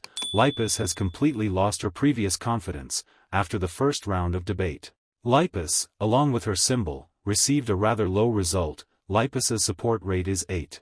Authority, appearing with his familiar clock symbol, fared slightly better, authority 35. And finally, with an overwhelming percentage, Medius at 57%, the opinion poll ended. A map of the continents appeared with sparse bright spots. In addition, some heroes who previously supported Lipus declared their switch to supporting Medius. That's the masked person from China, Mianji. And also the person from South America, Hassan. The podium, the dazzling center of the press conference, was lit day and night. Faced with this situation, Lipus held a press conference. She pleaded in her speech, hoping to regain the support of the people. I listened to what Medius said in the debate. I spent too much time in dialogue with authority and couldn't refute Medius's points at the time. The reporters listened silently and attentively to her presentation, silently making their assessments. Lipus added, a high school student lacking social experience, what standard does she use to decide life or death? Lipus expressed her displeasure at this issue. She's just as dangerous as authority. That's an affirmation. After criticizing Medius, Lipus continued. The scene shifts to another luxurious room. Lipus enters solemnly, pleading slightly, everyone. Inside were people who once supported her but now support Medius, Mianji, Karfagar, and Hassan. Karfagar asked her in a low voice, why did you call me here? Lipus, without hesitation, stated her long-held concerns. Don't pretend you don't know. Why did you choose that high school student? Hassan indifferently replied, simple. He raised his eyebrows slightly, implying that I had a feeling there was no other reason. Lipus paused and said hesitantly, that's how you are, but... She looked at the woman opposite her, slightly incredulous, and asked Mianji, I didn't expect her to make such a choice. A man's figure appeared between them. Ji Yuj, Lipus softly said, if your master, Mr. Ji Yuj, knew about this, he would be very sad. Mianji finally spoke, our master. She recalled the past, that moonlit night, when butterflies fluttered through the air. Mr. Ji Yuj looked up, thoughtfully saying, this world is very complicated, Mianji. He stared at the butterfly in front of him, his voice soft as the breeze. Things once considered right can become wrong over time, and vice versa. It happens quite often. Ji Yuj and Mianji stood amidst the flower garden. He finally looked at her. To be frank, in the past I killed many villains. Mianji was slightly startled by his sudden words. Ji Yuj was still lost in his memories. He saw himself standing calmly among hundreds of corpses. Ji Yuj continued, the reason is very simple, because at that time I thought it was right. Another figure appeared in that scene, Rausa. Ji Yuj's voice suddenly carried a hint of nostalgia, but after meeting Rausa, my thoughts changed. However, I still don't think my current point of view is absolutely correct. He looked towards Mianji, advising, Mianji, in this world, there is no single right answer. However, no matter what circumstances arise, try your best to adapt to them. As long as you've done your best, that's enough. Ji Yuj's words still echoed in Mianji's mind. Her gentle voice filled the room. He often said things like that. Mianji reasonably told Lipus, therefore, after listening to the entire debate and looking at the current situation, I think that it's not Lipus, but Medius who is suitable to become the president of the association. Lipus was stunned, unable to respond to Mianji's words, just standing there stiffly. Karfagar showed hesitation in his words, Lipus, we don't support you. He politely continued, during the election period, please limit your meetings with us. Lipus bowed her head in silence, wondering what to do to change the current situation. In contrast to her situation, Medius always appeared radiant. She was surrounded by countless bright lights. After the first round of debate ended, the entire media began to focus on reporting about Medius. The newspaper featured Medius's picture with sensational headlines, exclusive news. These were articles about her school days. And articles exploring Medius and her family, articles about her family. And articles about the latest election information. The pictures of Medius and Utorotai were on the front page, articles about their confrontation. Medius's image was all over the newspapers. Among the sensational news about the pavilion master, the most prominent was Medius with her enigmatic smile. Along with that was a question that piqued the curiosity of a large audience, what exactly is her power? Utorotai opened his eyes wide, carefully examining the information. On the screen in front of him was a magnified image of Medius during the election debate. It was a video recording detailing every expression and gesture of Medius that day. Utorotai stared intently at the screen, seemingly wanting to extract information about this mysterious girl from the short clip. He paid more attention to her facial expressions, especially her bright purple eyes. Suddenly, Utoratai's eyes widened as if he had discovered a hidden detail. The silent room finally had a sound, humph. Utoratai was shocked to realize the truth. He softly muttered, "So that's it." At the same time, at Sinka's base, Canis cautiously spoke, "Sinka-sama, haven't you felt that life has become repetitive and boring lately?" Gato expressed agreement, "I agree." Sinka sighed, "So humans feel that way too." She raised her hand to stroke her chin, "It's not just me who thinks so, right?" On the other side, a hat with an intricate emblem appeared. That was the hat worn by Sungwon. He sat in a corner of the house, lonely and bored, lifting his eyes to stare at the brim of his hat, silently lost in thought. In the ruined area, a piercing scream rang out, "Uaa!"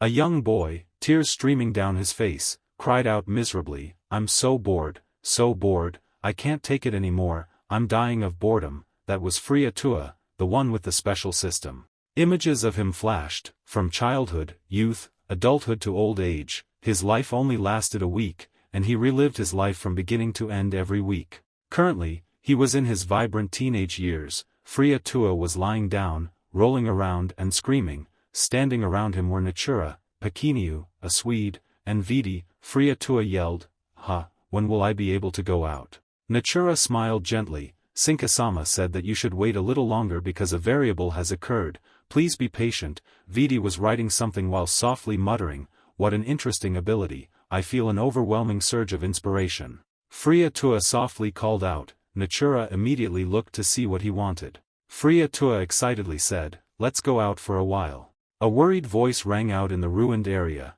"If Sinka finds out, she'll be furious." Another naive voice replied reassuringly, "As long as we're not discovered, it'll be fine."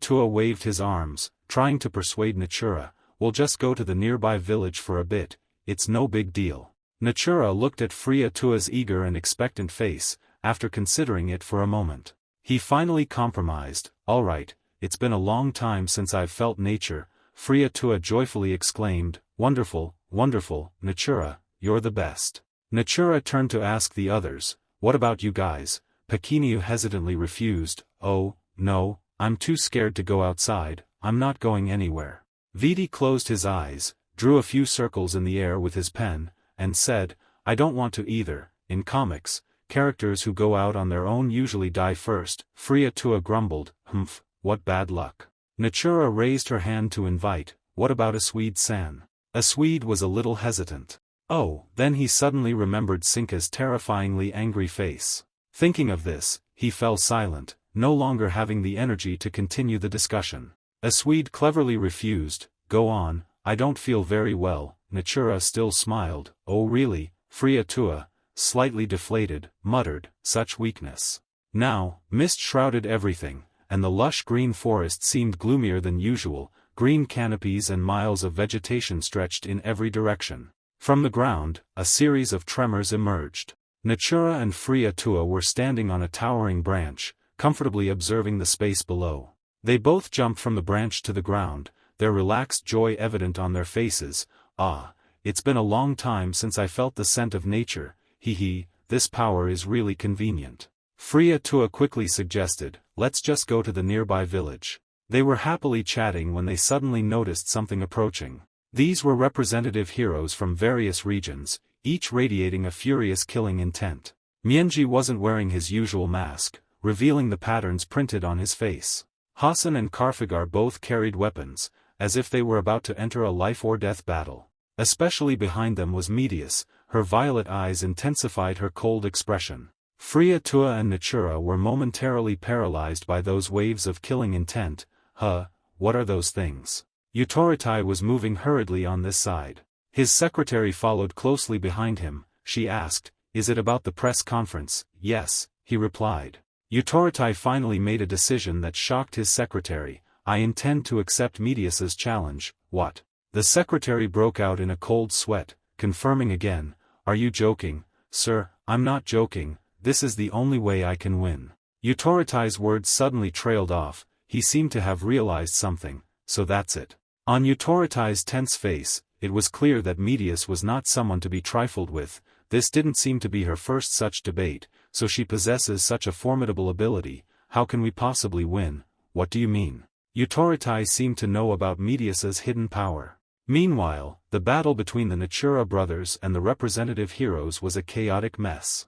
Freya Tua was seriously injured in many places, blood was all over her body, Natura was a little better, but still miserable. Together, Medius just stood behind and watched, but her killing intent was the strongest. On this side, Utoritai revealed Medius's shocking ability, she could reverse time. Medius's indifferent expression made it hard to believe she possessed such a terrifying ability. The secretary asked in astonishment, "You can reverse time?" Utoritai turned and confirmed, speaking with certainty. No wonder the argument kept going off track. The more he thought about it, the angrier he became. He gritted his teeth, saying, "She's rewound the argument countless times and changed the future to her advantage." Hearing this, the secretary asked, "Then how can we defeat her?" Utoritai slowly replied, "Luckily, she has a weakness." He glanced at his secretary, "Look at what I sent you." She immediately looked at her iPad screen.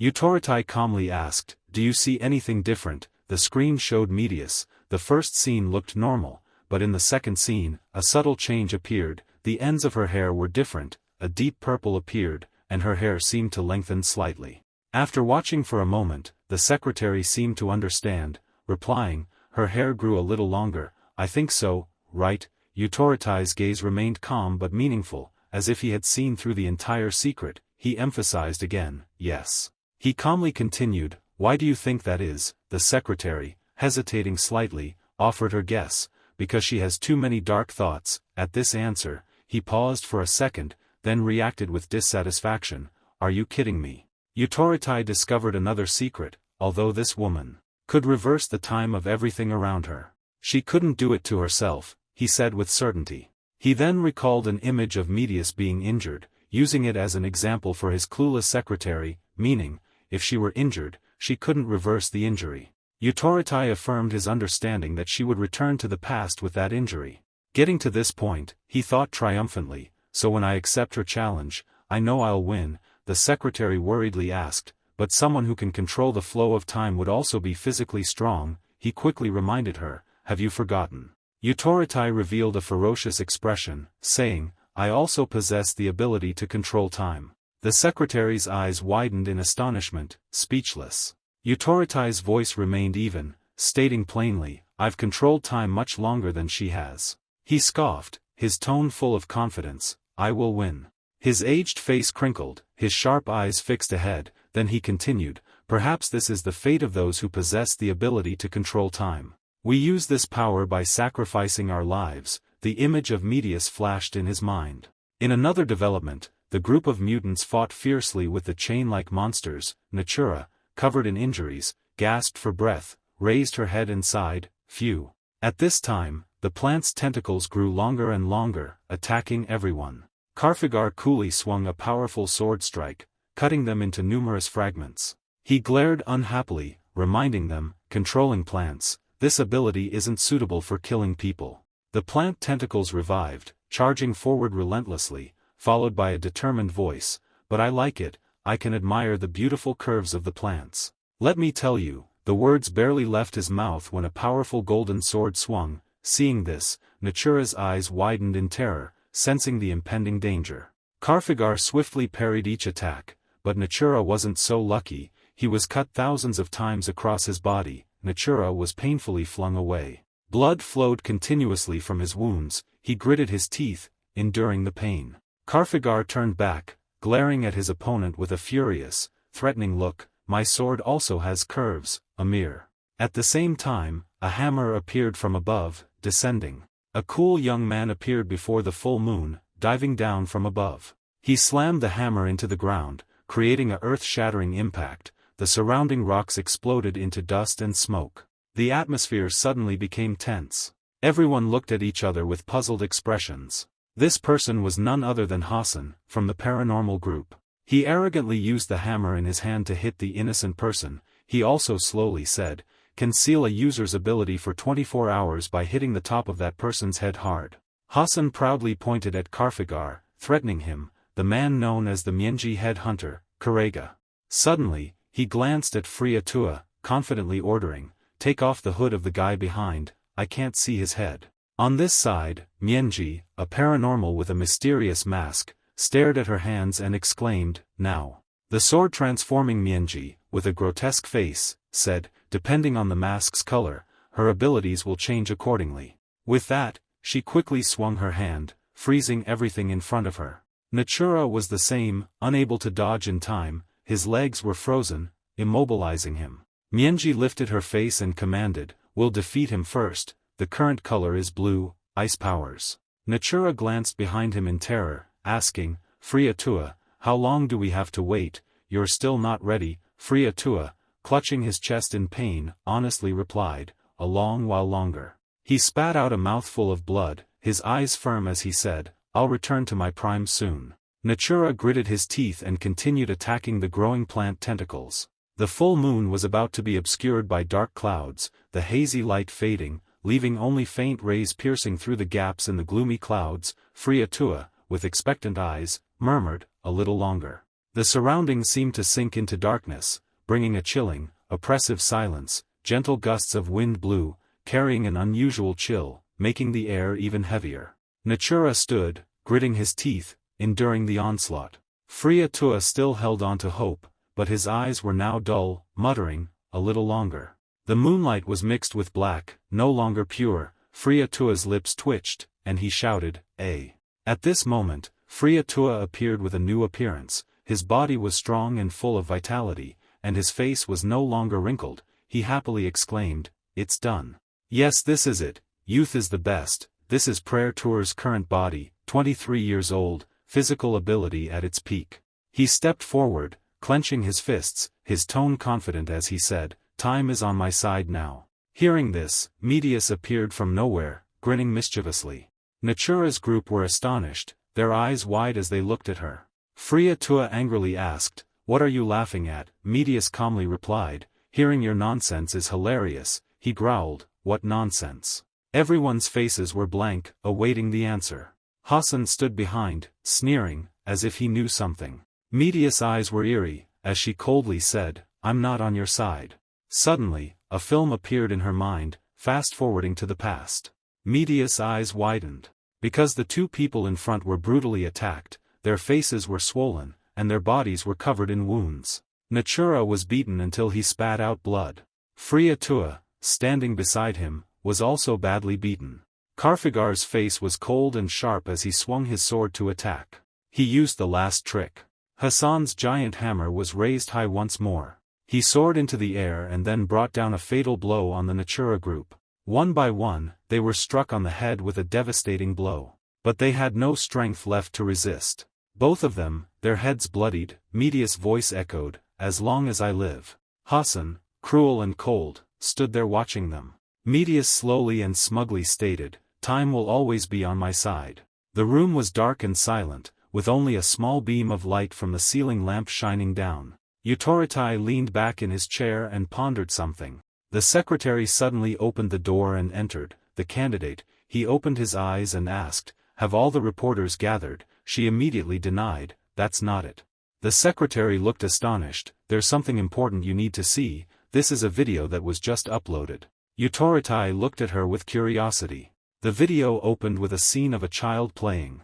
Suddenly, an emergency news bulletin interrupted it. Medius appeared. "Hello viewers, I am Medius." She simultaneously displayed two other faces. "Tonight, I have apprehended the third-floor prisoners, Friatua and Natura. The prisoners are being held in solitary confinement under strict guard, both are currently." Karfigar carried his sword on his shoulder and stood there solemnly. Beside them were Hassan and Mienji, supervised by 3 regional hero representatives. Medius continued to recount her plan. "Initially, I intended to eliminate them on the spot, but since I'm still a civilian, I'll temporarily hand them over to the government. The final decision will depend on who becomes the association president next week."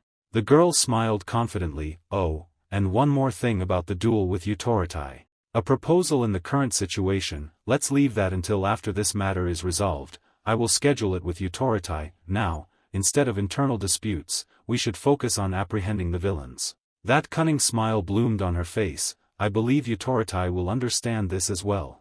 In closing, Medius bowed before the screen. That's all, I am Medius. The screen then went dark. Utorotai frowned after watching the video. The secretary continued to report, "Oh, and there's also a request for a dialogue with Medius." She asked for his opinion while the chairman was deep in thought. How do you want to respond? As a result, Utorotai is now sitting on the sofa and asks, what's their intention? He called out her nickname. The girl rewound time. Medius faced him and replied, "It seems you've realized." Utorotai affirmed, "Not only me, but others with the ability to manipulate time have also noticed." Medius remained calm. "Just as you said, I am someone with the ability to control time." The girl honestly shared, "However, I can't rewind my own time." Utorotai automatically understood and continued, "And the time you can rewind is also limited." He speculated, a week, if extended, would be 10 days. If you could rewind infinitely, you would have already rewound the time of the prison break. The girl agreed, "That's right." As twilight approached, the world government, to avoid social unrest, concealed the truth even after the Sinka broadcast ended, so I couldn't get accurate information at that time. Medius exuded a mysterious aura. "Just as you guessed, I can rewind time 1 week, that means I know the information a week ahead of others." Utorotai stroked his chin. "A week later, the election results haven't come out yet, have they?" She agreed, "That's right." His usual calm expression vanished as he glared and asked, "Tell me this information, what is your purpose? Is this process necessary for your victory?" She didn't hesitate to share, "During my debates with you, I realized that probing you clumsily or avoiding questions was considered a bad move, so I chose to be straightforward. The indoor lights were few and dim, furthermore. Medius directly brought up something, we are both time manipulators, aren't we?" She showed a friendly demeanor, "With a senior with the same abilities as you, I want to freely share my story." Utorotai dismissed that intention. "That sounds like you're trying to build a connection with me, but I don't intend to do that." She smiled sadly. "Is that so? It's a shame." Their conversation concluded, and the young woman stood up, promising to meet again at the next debate, but Utorotai held her back. "I have a curious question." He wondered why her symbol was a capybara. "Initially, I thought you had physical abilities." The badge on her coat shone. "The reason?" Medius casually gave a reason, "Because it's cute." Everything afterwards proceeded as it should have, thanks to Medius' achievements. Ajit Lidio Dam Chiu look forward. He is the hero representing the region of Utorotai and comes from India. Next is Alterigo from Africa and a hero representing the region of Lipus. They both looked towards the capybara badge, which had switched sides to Medius. The debate hall was also marked with red. Furthermore, the second debate was cancelled by mutual agreement of the 3 candidates. People were watching the video played by Medius. Sinka didn't feel angry at the unexpected actions of the level 3 prisoners. She frowned, feeling uneasy about the appearance of someone with such troublesome abilities. Sinka's discomfort with Medius' existence grew. Kingston remained focused on transmitting chi. Meanwhile, despite Medius' appearance, he smiled contentedly, sensing the progress of those silently pursuing their own goals. Seo Gongyu let out a hot breath, his eyes shining brightly. The government was also tense, or trying to build a world they deemed right, and remained busy acting. The election venue remained sparsely attended day after day. Time passed, and now it was time for the third debate. Mute held the microphone and opened the event. "Hello, viewers, I'm Mute, the moderator for today's debate. This is the final debate, right?" The timer was set for 60 minutes, as it's the final debate, each candidate will have ample speaking time. The factions were also arranged. The speaking order this time would be reversed from the candidate numbers. The timer was reset, each speech was limited to a maximum of 10 minutes. They also had several limitations, 3 rebuttals. And when the timer hit 0, they would follow the old rules. If the time for all 3 candidates ran out, the debate would end. Mute gestured, "Now, let's invite the candidates." The Lipus Association is in first place. Lipus, wearing her familiar bunny ears, came forward. The girl's eyes were determined for this fight. Lipus. Number 2 is the simple clock symbol. Utorotai, hands in his pockets, strolled out calmly, his face showed no change in expression. Utorotai. And the final candidate, number 3, with the capybara badge. They all looked surprised as Medius entered. Mute also froze for a moment in astonishment. The viewers outside also gasped. A strange, dark hair flickered past. Medius appeared with a completely different look. But her eyes remained the same. Medius began the final debate. The candidates took their places but didn't start immediately. Before we begin, I need to confirm something. Mute pointed at the girl and hesitantly asked, "You are Medius, right?" She replied, "Yes." Medius asked the moderator, "Can I begin?" Mute replied, Yes, let's begin the debate." The young woman confidently began, "Hello to all citizens, I am Medius. Today, in this debate, I want to reveal my ability. This move was completely unexpected. I possess the ability to manipulate time." The citizens outside looked at the screen. Even at a glance, perhaps everyone realized I cannot reverse my own time, but I can reverse the time of the world. She didn't hesitate to reveal that before this third debate, she had reversed time many times to gather information. Medius presented her useful information. "Currently, I know the location of the Alpha World Base and all information about the enemy." Authority just silently looked at her without saying anything. Medius continued, "If I am chosen as Guild Master, I will use this information to..." Lipus' eyes widened in shock. "Paint a picture of the city engulfed in flames, attack the Alpha World Base, and start an all-out war. I promise to choose the future with the least civilian casualties." She touched her chest and swore, "And even if I have to sacrifice all my time, I will try to end this as safely as possible. I'm finished." All attention shifted to the next candidate after Medius' speech. It was Authority's turn. Only a few seconds passed before he declared, "I've decided." He spoke seriously, endorsing Medius and withdrawing from the race. Lipus' mouth dropped open. What? Medius, however, remained completely calm. Going back to the earlier time, she was having a secret meeting with Authority. Why did he call me Authority? He got straight to the point, acting as if he didn't know. "Didn't you see this future? Didn't you know I would say this?" He was very upset.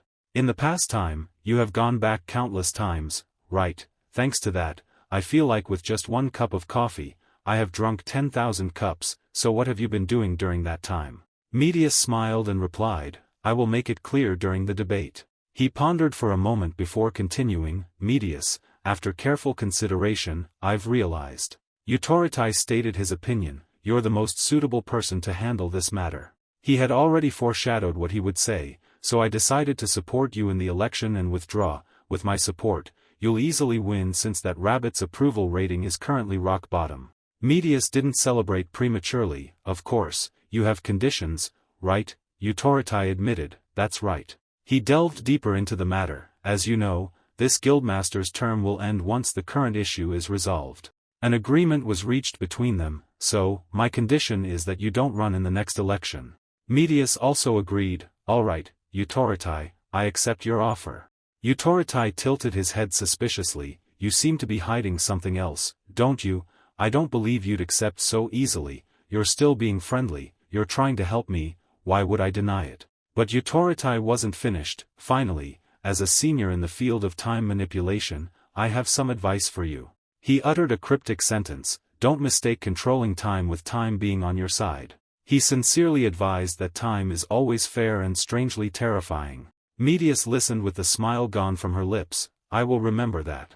Lipus, at this point, angrily shouted, "Hey, Authority." She continued to scold him, "If you were going to do that, why did you even participate in the debate? You should have withdrawn before the debate." He coldly replied, "That's my business." Authority didn't even look at her. "And it's still my turn, right?" Lipus retorted, "You said you would withdraw, so what's the point of time for you?" But she was silenced. "I haven't officially withdrawn yet." Authority suggested, "Moderator, please mute that rabbit, it's my turn, and it's so noisy I can't speak." The girl holding the microphone was dumbfounded. Lipus questioned, "Noisy?" She angrily retorted, "I have the right to appeal 3 times, and I'm using my time to speak reasonably to you." He frowned, raised his hand and said, "Fine, keep rambling, I'll give you all my time. Moderator, give her all my time and mute me. Please mute everything around me too, I don't want to waste my breath on her anymore." Lipus pointed towards the door. "You greedy old man, are you kidding me? Then get out." Authority raised his hand to explain, "If I were greedy, I wouldn't have withdrawn and I wouldn't have given you my time, stupid rabbit." Suddenly, Medius raised her hand. Well, I'm done, can I go now? It's better to use this time to gather more information about the enemy. Lipus snapped. Where are you going? My time isn't up yet. The girl holding the microphone watched the argument in bewilderment. This is called a debate. Sunlight streamed through the window, time passed. The clock struck, and the debate finally ended.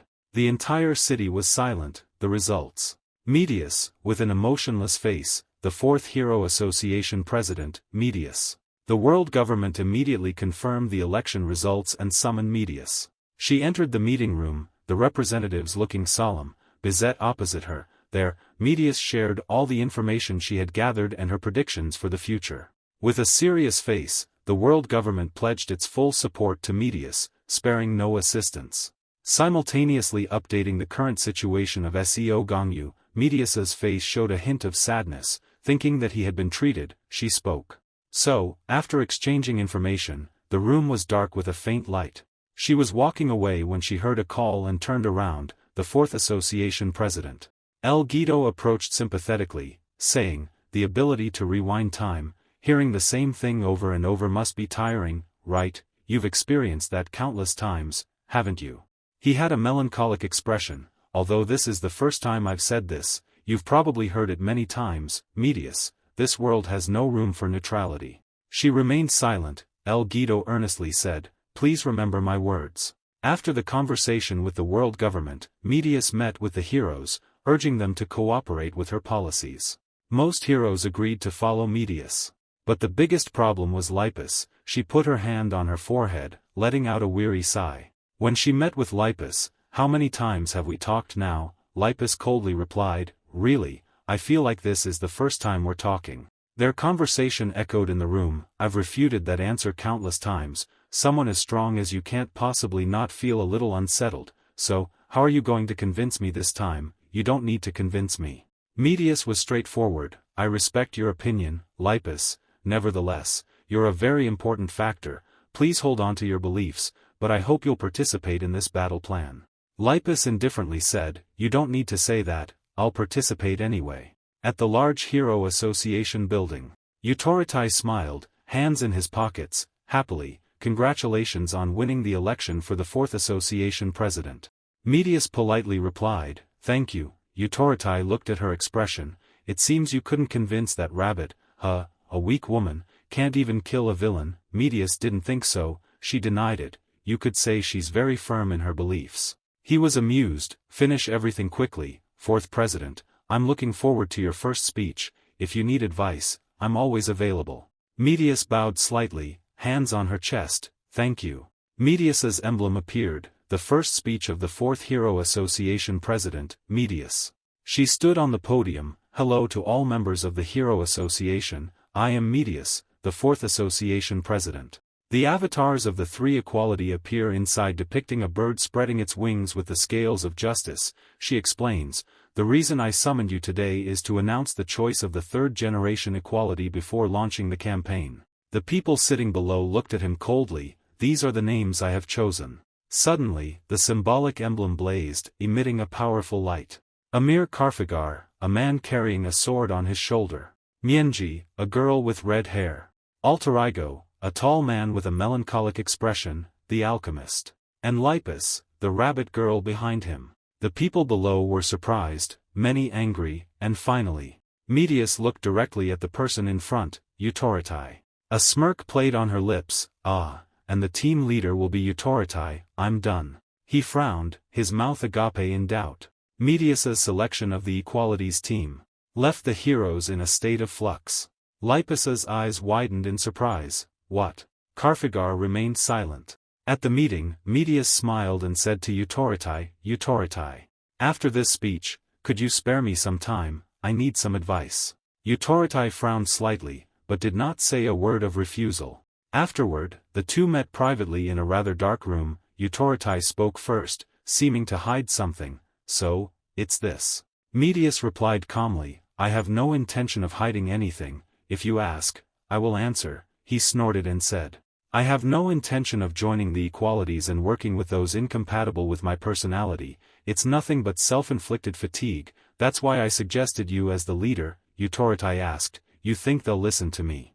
Medius smiled softly, Utorotai, if you join the equalities and shine in this campaign, your chances of winning the upcoming election will be even greater. He replied without hesitation, that's not necessary, I'm the one who will certainly win the next election, that rabbit is no match for me, how can you be so sure? If Lipus participates in this campaign as a member of the equalities and achieves great merit, she could become a threat in the next election. Utorotai frowned, asserting, that's impossible. She continued to present other hypotheses. What if someone else with the same variable ability as me were to run in the next election? He fell silent. Medius continued to persuade him, if you help me in this campaign, I will use my abilities to help you win the next election. Utorotai was quite surprised by this offer. Utorotai, lend me your strength. If you stand with me, your power within the guild will be strengthened, and that will be a great advantage for you in aiming for the position of the next guildmaster. He listened to Medius's words and fell silent in thought. Then softly said, anyway, in the timeline you've experienced, it seems I also operated within the equalities team, the way you haven't reversed time confirms it. I understand, us sitting here talking is a waste of time, fine, I'll support you, but remember your promise to help me in the upcoming election. Medius immediately replied, understood. She fell silent, then with an impassive face said, the more we talk, the more interesting you become. What? Utorotai didn't understand why she said that. Medius slowly explained, most heroes who talk to me ask if they'll survive this campaign, but you haven't asked that even once. Utorotai was slightly surprised, he said, because I can't imagine a future where I die, the future I see is only the presidency. Let's focus on planning the campaign and end this, because the next president will certainly be me, Utorotai gently urged. Medius once again explained the reasons for her choice of the equalities team through her speech, and received the hero's agreement. Thus, the third-generation equalities team was chosen. Medius named this campaign the Annihilation Campaign. To counter the moves from the Hero Association, Sinka sent invitations to the entire world. However, because Medius had prior knowledge of those who accepted Sinka's invitation, she dispatched heroes to eliminate most of them before the letters arrived. This led to very few people joining Sinka's ranks. Canis observed those standing outside and said, fewer than I thought. At that moment, Terra, a physical type, called out to Sinka, hey, alpha girl. Why are we only ranked third tier? Soron, a physical type. Nucius, special system. The special Aquila all looked at them at the same time, we didn't think we were inferior to them. Barris, a man from the physical system, frowned and asked, where's Huang Sungwon? Sinka smiled and said to them, for significant contributions in this battle, I will promote you. If your contributions are extraordinary, you might even receive a reward. As for Mr. Sungwon, he's in separate training. Everyone fell silent, no one spoke, each lost in their own thoughts. Then, in the quiet midnight, in the dark night sky, giant fireballs painted the sky above Sinka's base red. Of course, she wouldn't have missed such a significant commotion. Mienji looked at her fire-creating hands and said, red, seems like my luck isn't bad today. Canis looked at the fireballs in the sky and shouted anxiously, Sinka. Fireballs appeared in the air, she calmly replied, I see them too. In the quiet night sky, extremely large fireballs slowly descended towards their base. Then, Sinka quickly created a large purple shield to block the fireballs. But Team Equality was prepared. Karfigar stood on a giant carrot, sword in hand. He uttered an incantation, arabesque, and used his sword to shatter the purple shield covering that area. They quickly shattered into pieces. The fireballs immediately fell, destroying the entire area. Of course, the level of its attack was extremely terrifying. The impact was enormous. Utorotai and Lipus observed from a short distance. He clicked his tongue and said, if she summoned meteors and added fireballs on top, the power would be even greater, but she refused to do so. Lipus retorted, I've said it many times, the power would be too great, causing harm to our heroic allies. Utorotai glanced at her, if your teammates die that easily, they should quit being heroes. Lipus was extremely upset by his words, you should quit instead. Hey, I'm the team leader. Just then, Therapir appeared from behind and said, come on, stop arguing. Let's move to the coordinates the chairman provided. Utorotai smiled slightly and asked them, all right, everyone ready. Let's go. Wipe out the cancerous cells, the Hero Association launches, the extermination campaign officially begins. This is the Medius Council of Advisors. Mute, the sound-dampening special system, is in charge of security. She can create a soundproof space to prevent eavesdropping. Prof, the protective special system, is responsible for security, preventing any assassination attempts on Medius. Edipio, the genius mechanical engineer special system, is in charge of communication, responsible for the communication equipment used to convey instructions. This council of advisors held a meeting and concluded that without information about Sinka's destination, we cannot act. Mute crossed her arms and asked, strange, how did we manage to use the EMP attack in Rucula's prison? Is there an inside informant? That information. Medius spoke seriously. After killing Sinka, we will use lie detection to find out. She placed her hands on the table, calling everyone back to the meeting. Now let's focus on the mission. Yes, President of the Association. Medius dedicated 2 years of her life to preparing for this mission. She used that time to think alone. Medius lay on the chair, her arms wrapped around her pillow. She slowly chewed cotton candy, eating and drinking, etc. Medius held a stack of papers. Try to prevent the death of even one hero. That's the motivation behind this plan. Therefore, she plans to rewind time whenever a dangerous situation arises. Her expression was slightly tired. She raised her hand to hold her head. This ability is so inconvenient. It would be great if I could rewind my own time while keeping my memories. It's truly an extraordinary ability. Isn't she being too greedy? Medius kept rewinding time and created the future she wanted with the Council of Advisors. She had rewound time too many times. Is she dreaming of a perfect future? Utorotai slightly bent over, put one hand in his pocket and said, but I told her that time is fair. A purple light burst forth, rewinding time endlessly. A circle was created like a mirror, reflecting Medius's image. However, the future she desires won't appear. Medius has sent out powerful heroes to fight against the enemy. A sound rang out. The area representative hero, please handle the level 2 villain, has accepted the invitation with level 3 villain or higher. What? Lipus stared blankly ahead, her face wrinkling as she asked, she's the villain I'm supposed to handle. The girl looked disgruntled. The equality members will handle them. Ugh, how rude. That woman's name is censura, a special system, censorship. She believes the world needs a healthy mindset. Anything she deems inappropriate, she photographs and imprisons within those pictures. Censura grumbled angrily, ugh, so rude, so rude, so rude.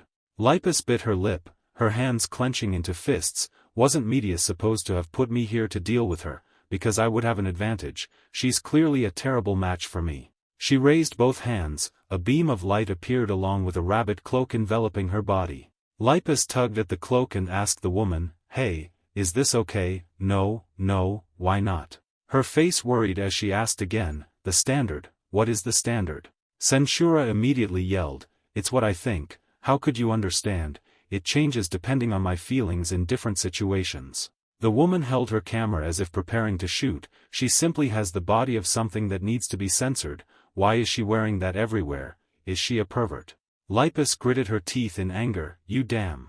She swung her arm, using her power to send Censura crashing to the ground. This is what I want, you know, kook. Lipus continued angrily, I like that rabbit, so. She raised her hand and spoke into it, Medius, are you there? Yes, Lipus, what's wrong? She yelled angrily, didn't you say I would have the upper hand here? You're trying to push me into a disadvantageous situation to get me killed, aren't you? You're an equality member, and you're complaining this much about handling a level 3 villain. Shut up. Censura lay unconscious on the ground. You wouldn't kill the villain, right? That's why I was given the task of handling a villain who is unlikely to kill others. She's someone we won't have problems with, even if you let her escape. Lipus spoke up, are you kidding me? Furthermore, she looked at the camera lying on the ground. Among the pictures she held captive were ordinary citizens. If we kill her arbitrarily, those civilians are likely to die. Lipus silently observed and listened to Medius. That's why I chose you to deal with her, do you understand now? She lifted Censura and said to the other side, this troublesome kid, but I'm the adult now, shut up. A full moon shone brightly in the sky, its soft light illuminating the world below. Karfagar, his face ferocious, approached, his hand gripping his sword. A voice rang out, what luck? He looked up at the girl sitting on the building. She looked down and said to Karthagar, I've wanted to meet you. He calmly looked at her, Amir. She leaped from the heights. I didn't expect to meet both individuals called sword gods. Today is certainly a special day, a good day to die. Although I asked to learn from the other sword god, I was refused because she said she hadn't yet achieved the swordsmanship she desired. Karthagar continued to stare silently, Amir. She drew her sword, light shone around her. What is a sword? I have slain countless lives, yet I still do not understand. Those killed without mercy, for I sought enlightenment. Drops of blood splattered onto his face, however. I found enlightenment from an unexpected place. Her eyes blazing red, she raised her weapon, the sword. The sword in her hand, and her body were enveloped by a surge of power. Karthagar calmly drew his own sword. She lunged, her red eyes flashing. He stood still, using his ultimate technique. She was instantly critically injured, spitting out blood. Karthagar finally spoke. It wasn't a tool she wielded for herself, but one she wielded for others. In a corner of the city, under a dreamy purple night sky, a hand was raised to shield a head. Utorotai stood still, observing something. He raised his head, looking at a figure standing on a building. That must be the one I'm responsible for. The guy glanced at Utorotai and raised his voice to ask, You are Utorotai, you are a bit old, but despite that, your fighting spirit is quite good. It's a shame Amir isn't here, but you're welcome. Hey, his voice made the man stop. Utorotai reached for his tie. I hate trashy things that talk back as if they're big shots. He yanked off his tie. Words are wasted, I'll kill you, trash. The mutant took Utoratai's punch to the stomach, his hand. His hand opened, revealing sharp claws. He tried to swing back, but Utorotai dodged. The mutant clutched his stomach and praised, That's a heavy punch, a good one indeed, and as predicted, speed increases with time acceleration, fast, very fast. Utorotai raised an eyebrow, puzzled by his muttering. The mutant drew his sword, the feeling of slashing something valuable, but his opponent interrupted, What the hell is this trash talking about? Utorotai informed him, I haven't used my time abilities yet. The mutant was stunned, What, just now? Before he could finish, he took another kick to the face. I simply dodged, trash. Blood sprayed from him as the mutant's body flew back. His head bleeding, causing him to groan in pain. Utorotai scoffed, transformed and still couldn't dodge that. Enhanced types have their own levels, trash. He suddenly whispered, If I actually used my time abilities here. The mutant hurriedly shouted, Wait.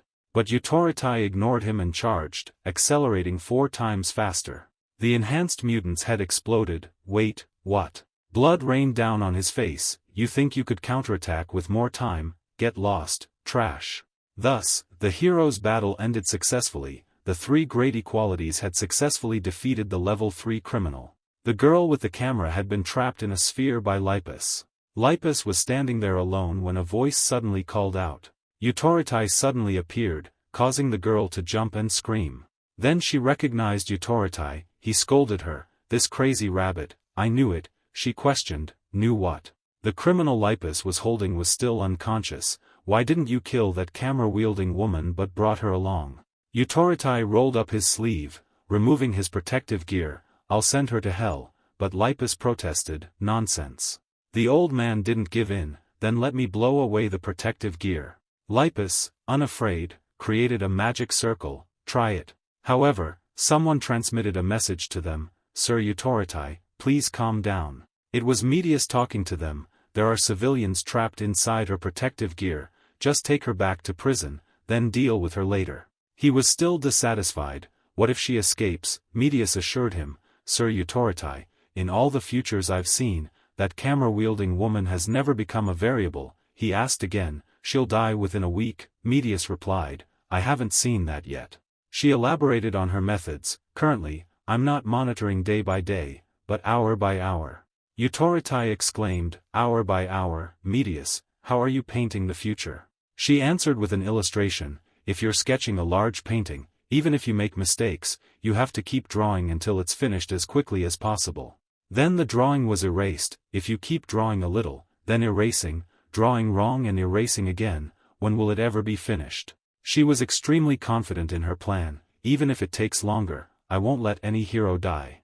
Utorotai looked at his blood-soaked arm and reminded her, Medius, no future is perfect, don't try to carry it all alone, heroes dying is inevitable. She remained resolute, even so, I'll do everything I can. He didn't argue anymore, you're the guild master now, so I'll listen to you. He still wouldn't let the criminal go, but then let's look at the future a week from now, based on that, we'll decide this girl's fate. Medius softly said, understood. In her mind flowed the bloody memories of the heroes. It repeated more and more. Medius' eyes widened in surprise. Then she reported, Sir Utoritai, after experiencing the future and returning, she doesn't become a variable. And she confirmed again, after being apprehended, she'll be imprisoned without incident. He accepted, all right, let's drop it. Those in the strategy room silently listened to Utoritai, then. He seriously questioned, will we win this war? Medius hesitated, victory seemed possible, but if things went as they were, some heroes would die. He wasn't too surprised, it was inevitable. Medius still aims for his own goal, Utoritai, if there is a way to save them, I should try, even if it consumes all my time. He sighed wearily, you. Then Utoritai turned away, but still had to leave some time for my election. They ended the conversation, understood. Lipus was curious about the election, what were they talking about? He turned and curtly ordered, quiet, rabbit, we're moving to the next area. Those in the meeting room were also actively discussing, Guildmaster, are we sure of victory? Victory seems certain, so let's focus on minimizing hero casualties. Medius shared with them, but there was a strange point. She pondered even as the entire Alpha World villain roster was wiped out in the battle. Each name she mentioned, stiffness. Then a black tear appear. Also in the villain group, a calm-looking individual, Aura. And the girl with madness, Sinka. Finally, the one they couldn't ignore, Huang Sungwon. She uttered something that shocked those present, to not appear. What were they discussing? If so, almost half of the main forces hadn't joined the battle yet. Could they have run away? That's suspicious. Thankfully, this time I followed Utoritai's advice. They became even more urgent. We should push the process forward and then look further into the future. Their side situation was going very well. The heroes followed Medius's instructions, one by one, wiping out each villain. In a multi-story building, gloomy and sparsely populated, Sinka appeared through a mirror, everyone ready. The gifted individuals all looked towards her, executioners. She was serious, with a bright light in her eyes. Surely you all feel it, right? The flow of time is unusual. They listened silently. Medius, he mistakenly believes time is on his side. Her spatial gate emitted countless mysterious dark auras, my lords. Sinka turned away and instructed them, but time is truly our ally, let's go and teach them a lesson. Aquila nodded, yes, my lord. The middle-aged man spoke, cigarette in his mouth, Seo Gongyu, the one who defeated Sungwon. Maledity cracked his knuckles, when will he arrive? Tatsu Jin raised an eyebrow, it's been a long time since we had a proper fight, Amir's here already. Sinka also gradually disappeared behind the gate. They began the battle, their shared goal the glory of Alpha, the 4th floor special forces team deployed. Hassan breathed a sigh of relief, all right. He looked smug, having successfully controlled. Pocket stammered, so smooth, huh? She questioned, Hassan, I really didn't need to do anything. He replied with an annoyed expression, yeah, it's best if you don't use your powers, it's hard to hold back. Hearing that, she felt a little resentful, you're being unreasonable. Hassan confidently stated, hey, the 2nd floor was easy. Pocket probed, I guess those from Equality will handle floors 3 and 4, right? He replied, that's right. He seemed a little bored, and will probably only stop at the 2nd floor. From afar, a man dressed like a cowboy approached them. Holding a cigar, puffing it with a contemptuous expression, Barris greeted them, pleased to meet you, heroes. The two were shocked, oh, shoot. He was Barris, a physical enhancement type. Barris was one of the members of the villain website Tragedy, a hero bounty hunter. She couldn't keep calm, trembling so much that she couldn't control her speech. 4444, floor 4, Hassan reminded her, calm down, Pocket. He clearly showed his contempt for the enemy, we have Medius, there's definitely a plan in place, floor 4 or 5, one swing of my hammer will do. Barris just looked without saying anything.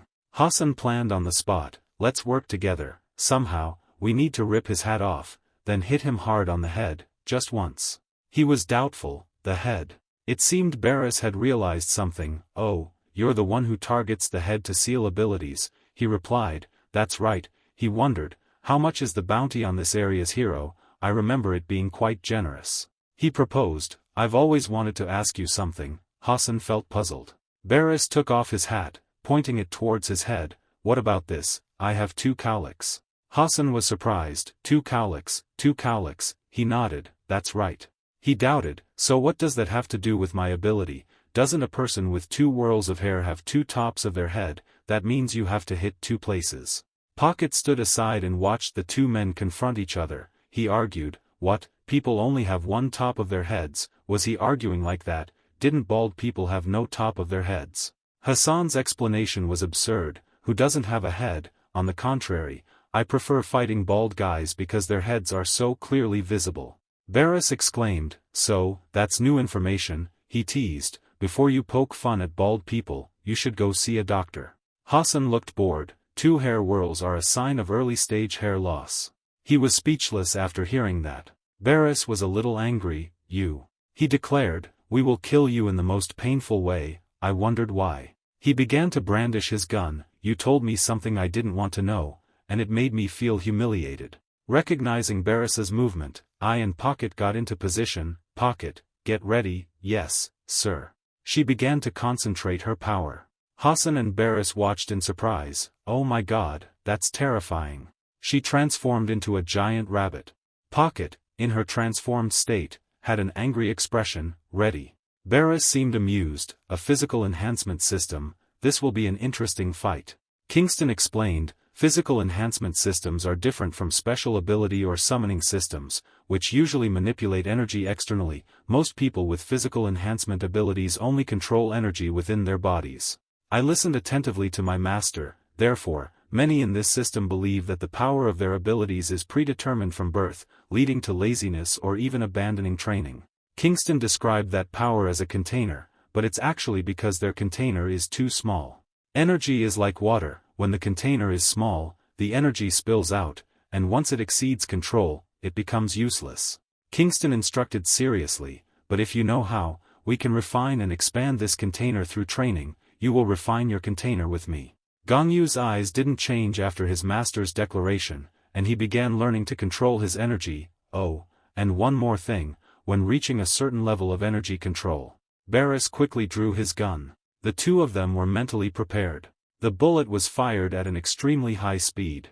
Hassan and Pocket coordinated. They dodged his attack. The powerful bullet pierced through several large buildings behind them. He and she witnessed that power and were a bit surprised. Barris saw that the 2 were unharmed and was a bit calm. Silent. Kingston's lesson is that one can infuse chi into objects. A rope appeared next to the gun. He grabbed the rope and threw it towards me and her. The rope hit us both, and tightly bound us together, and we both fell to the ground. He took control and looked smug. "Now you can't move anymore, because I've infused the rope with energy. It's stronger than steel. And now," Barris had a sinister expression, "I'll scalp you." A shocking sound echoed. Then, a stern-faced man appeared, flying in to punch Barris in the stomach.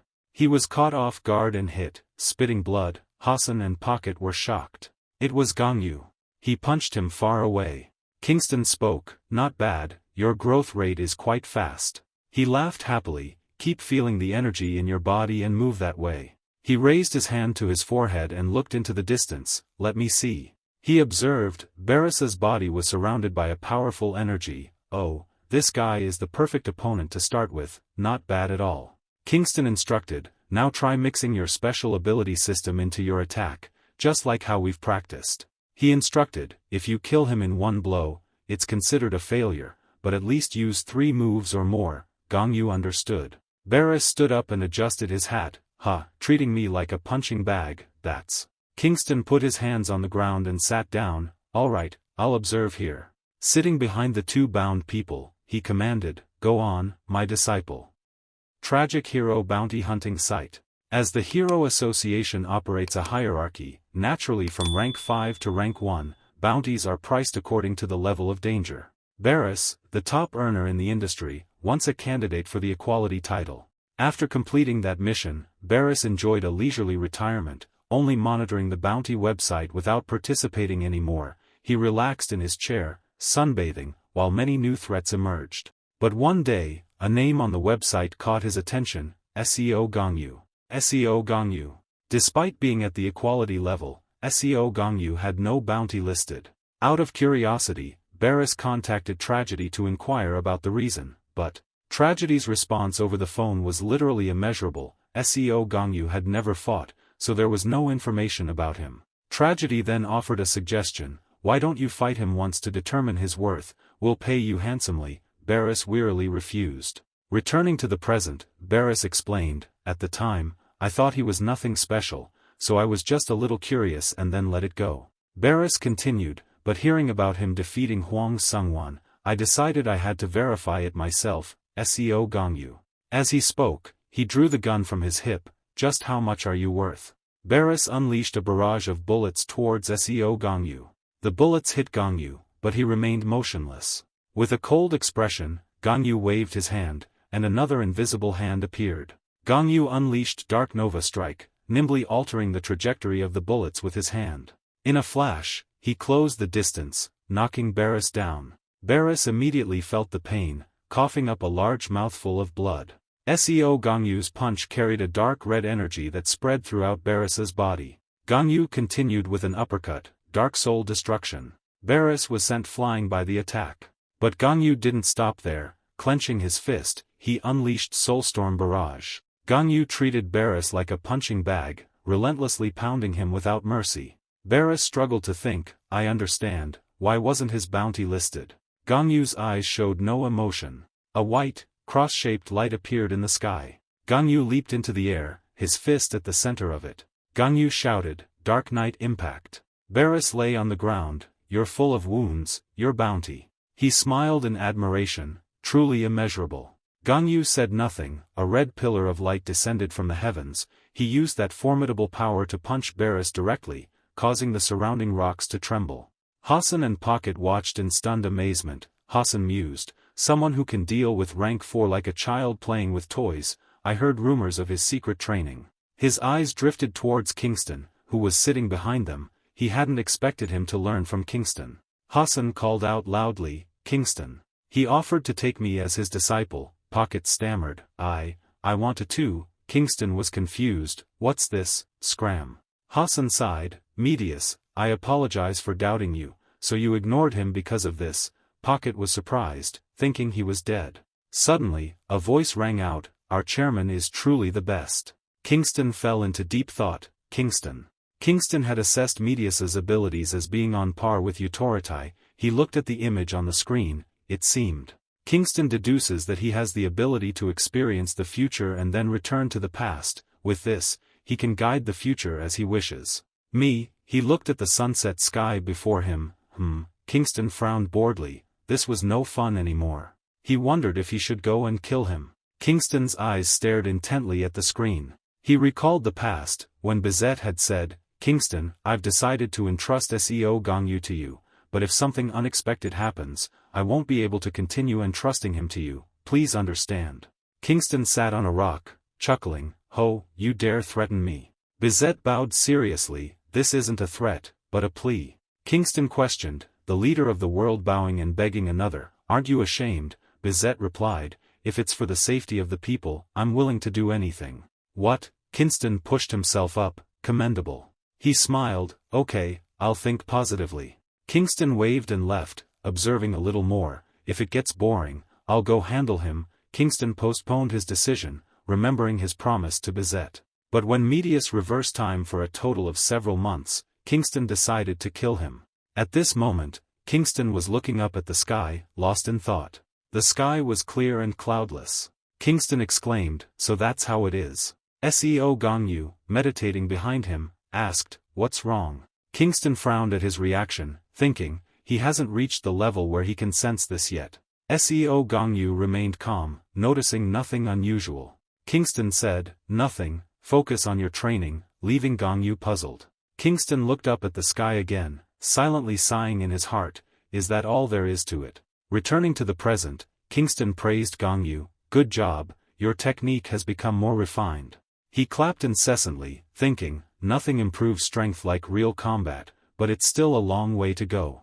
Kingston looked at Gongyu, thinking, because he still can't sense this. He calculated in his head, perhaps more real battles are needed to improve his senses. Kingston sighed, well, it seems this will be more interesting than expected. He turned and left, let's go, to find the next opponent. Scene changed to another location. Medius reported, Hassan contacted and reported that she told the other three, SEO Gongyu has finished eliminating Baraz. Prof said with concern, he dealt with the fourth floor so quickly. Mute exclaimed, that's SEO Gongyu for you. Medius agreed, yeah.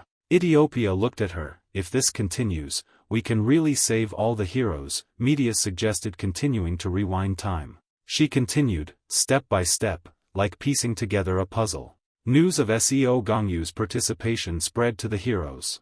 Utorotai frowned at the watch on his hand, is that so? He sneered, just catch that kid Huang Sungwon and it's over. Suddenly, another voice interrupted, oh dear, I feel a little sad to hear that. Meledity expressed her grievance, it's as if you treat us like air. She let out a creepy smile, long time no see, former chairman. Utorotai frowned, it's the future chairman, isn't it? The equality group was moving smoothly when Mienji appeared. Someone greeted her, long time no see, Mienji.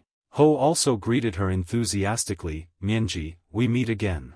Juyong smiled, let me see you off to your master. Mienji replied, that's not bad, but not yet. On Lipa's side, she was creating two symbols with many mysterious details. This time, I will definitely catch him. A Swede also reached out, drawing his blue power, try it, rabbit. Pequenia trembled behind her, saying, I just don't want to be killed. Lipus replied with a determined expression, don't worry, I won't kill anyone.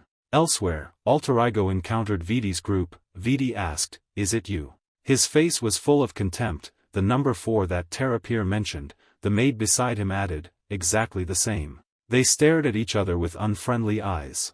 Alterigo gritted his teeth, angrily saying, my name is not number 4. I am Alterigo. Night fell, the city was submerged in rubble. Tatsujin was facing Amir. She greeted him, Amir, I've wanted to meet you for a long time. Amir replied coldly, with our relationship, we don't need greetings, do we? They exchanged few words before immediately engaging in battle, powerful opponents facing each other. Kingston and SEO Gongyu's group also encountered their opponents. Kingston exclaimed, oh, quite impressive. He looked at Canis and the fox-eared girl in front of him. You've removed your collars beforehand. Kingston gestured to them, wait a moment, I need to talk to SEO Gongyu. The fox-eared girl immediately objected, who gave you permission? Suddenly, the two of them opened their eyes wide, and Kingston's cold voice rang out. Hey, his face was full of menace, wait.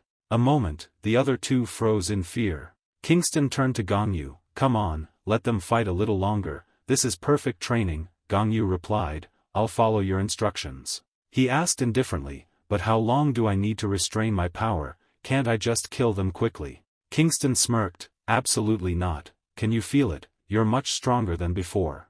A lot, he continued, but not enough. This made the fox-eared girl and the Canis nervous. Kingston continued to explain to SEO Gongyu, listen carefully, in this place, besides me, no one here can be your opponent. His voice was suggestive, only in this place. Gongyu was confused, what are you saying? Kingston suggested to him, look, you still don't feel it, you need to get better at using your ki. Gongyu observed the surrounding air, feel what? Kingston also looked up. Then, he looked at this ruined city, you'll understand soon enough.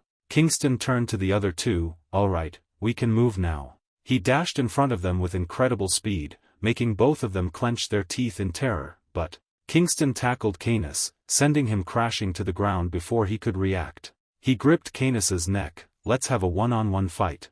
The fox girl panicked, Canis. Canis tried to move, cough, he couldn't move. Kingston scoffed, don't worry, I don't intend to harm you, but if you're here only to save this guy and not fight SEO Gongyu, I'll kill him immediately. He made a condition with the fox girl, if you defeat SEO Gongyu, I'll let him go.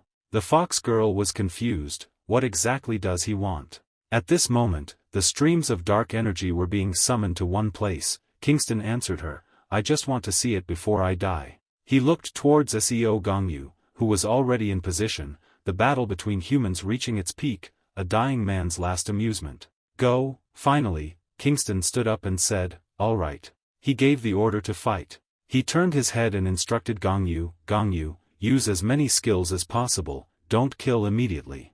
I see, Gongyu replied. Kingston frowned, thinking to himself, only this way. He looked up at the slightly changing things before his eyes and thought, only then can you win. In another place, Sinka was staring below.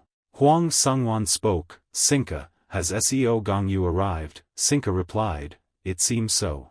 Huang Sungwon then let out a strange smile, long time no see. He speculated, probably the others too. At this moment, Aura appeared, above her head were the corpses of others. Aura looked at Huang Sungwon. Huang Sungwon also confidently smiled back directly. Below, SEO Gongyu was also ready. Sinka and Medius spoke at the same time. This battle. The Fox Girl and SEO Gongyu simultaneously charged at each other, preparing for a fight to the death.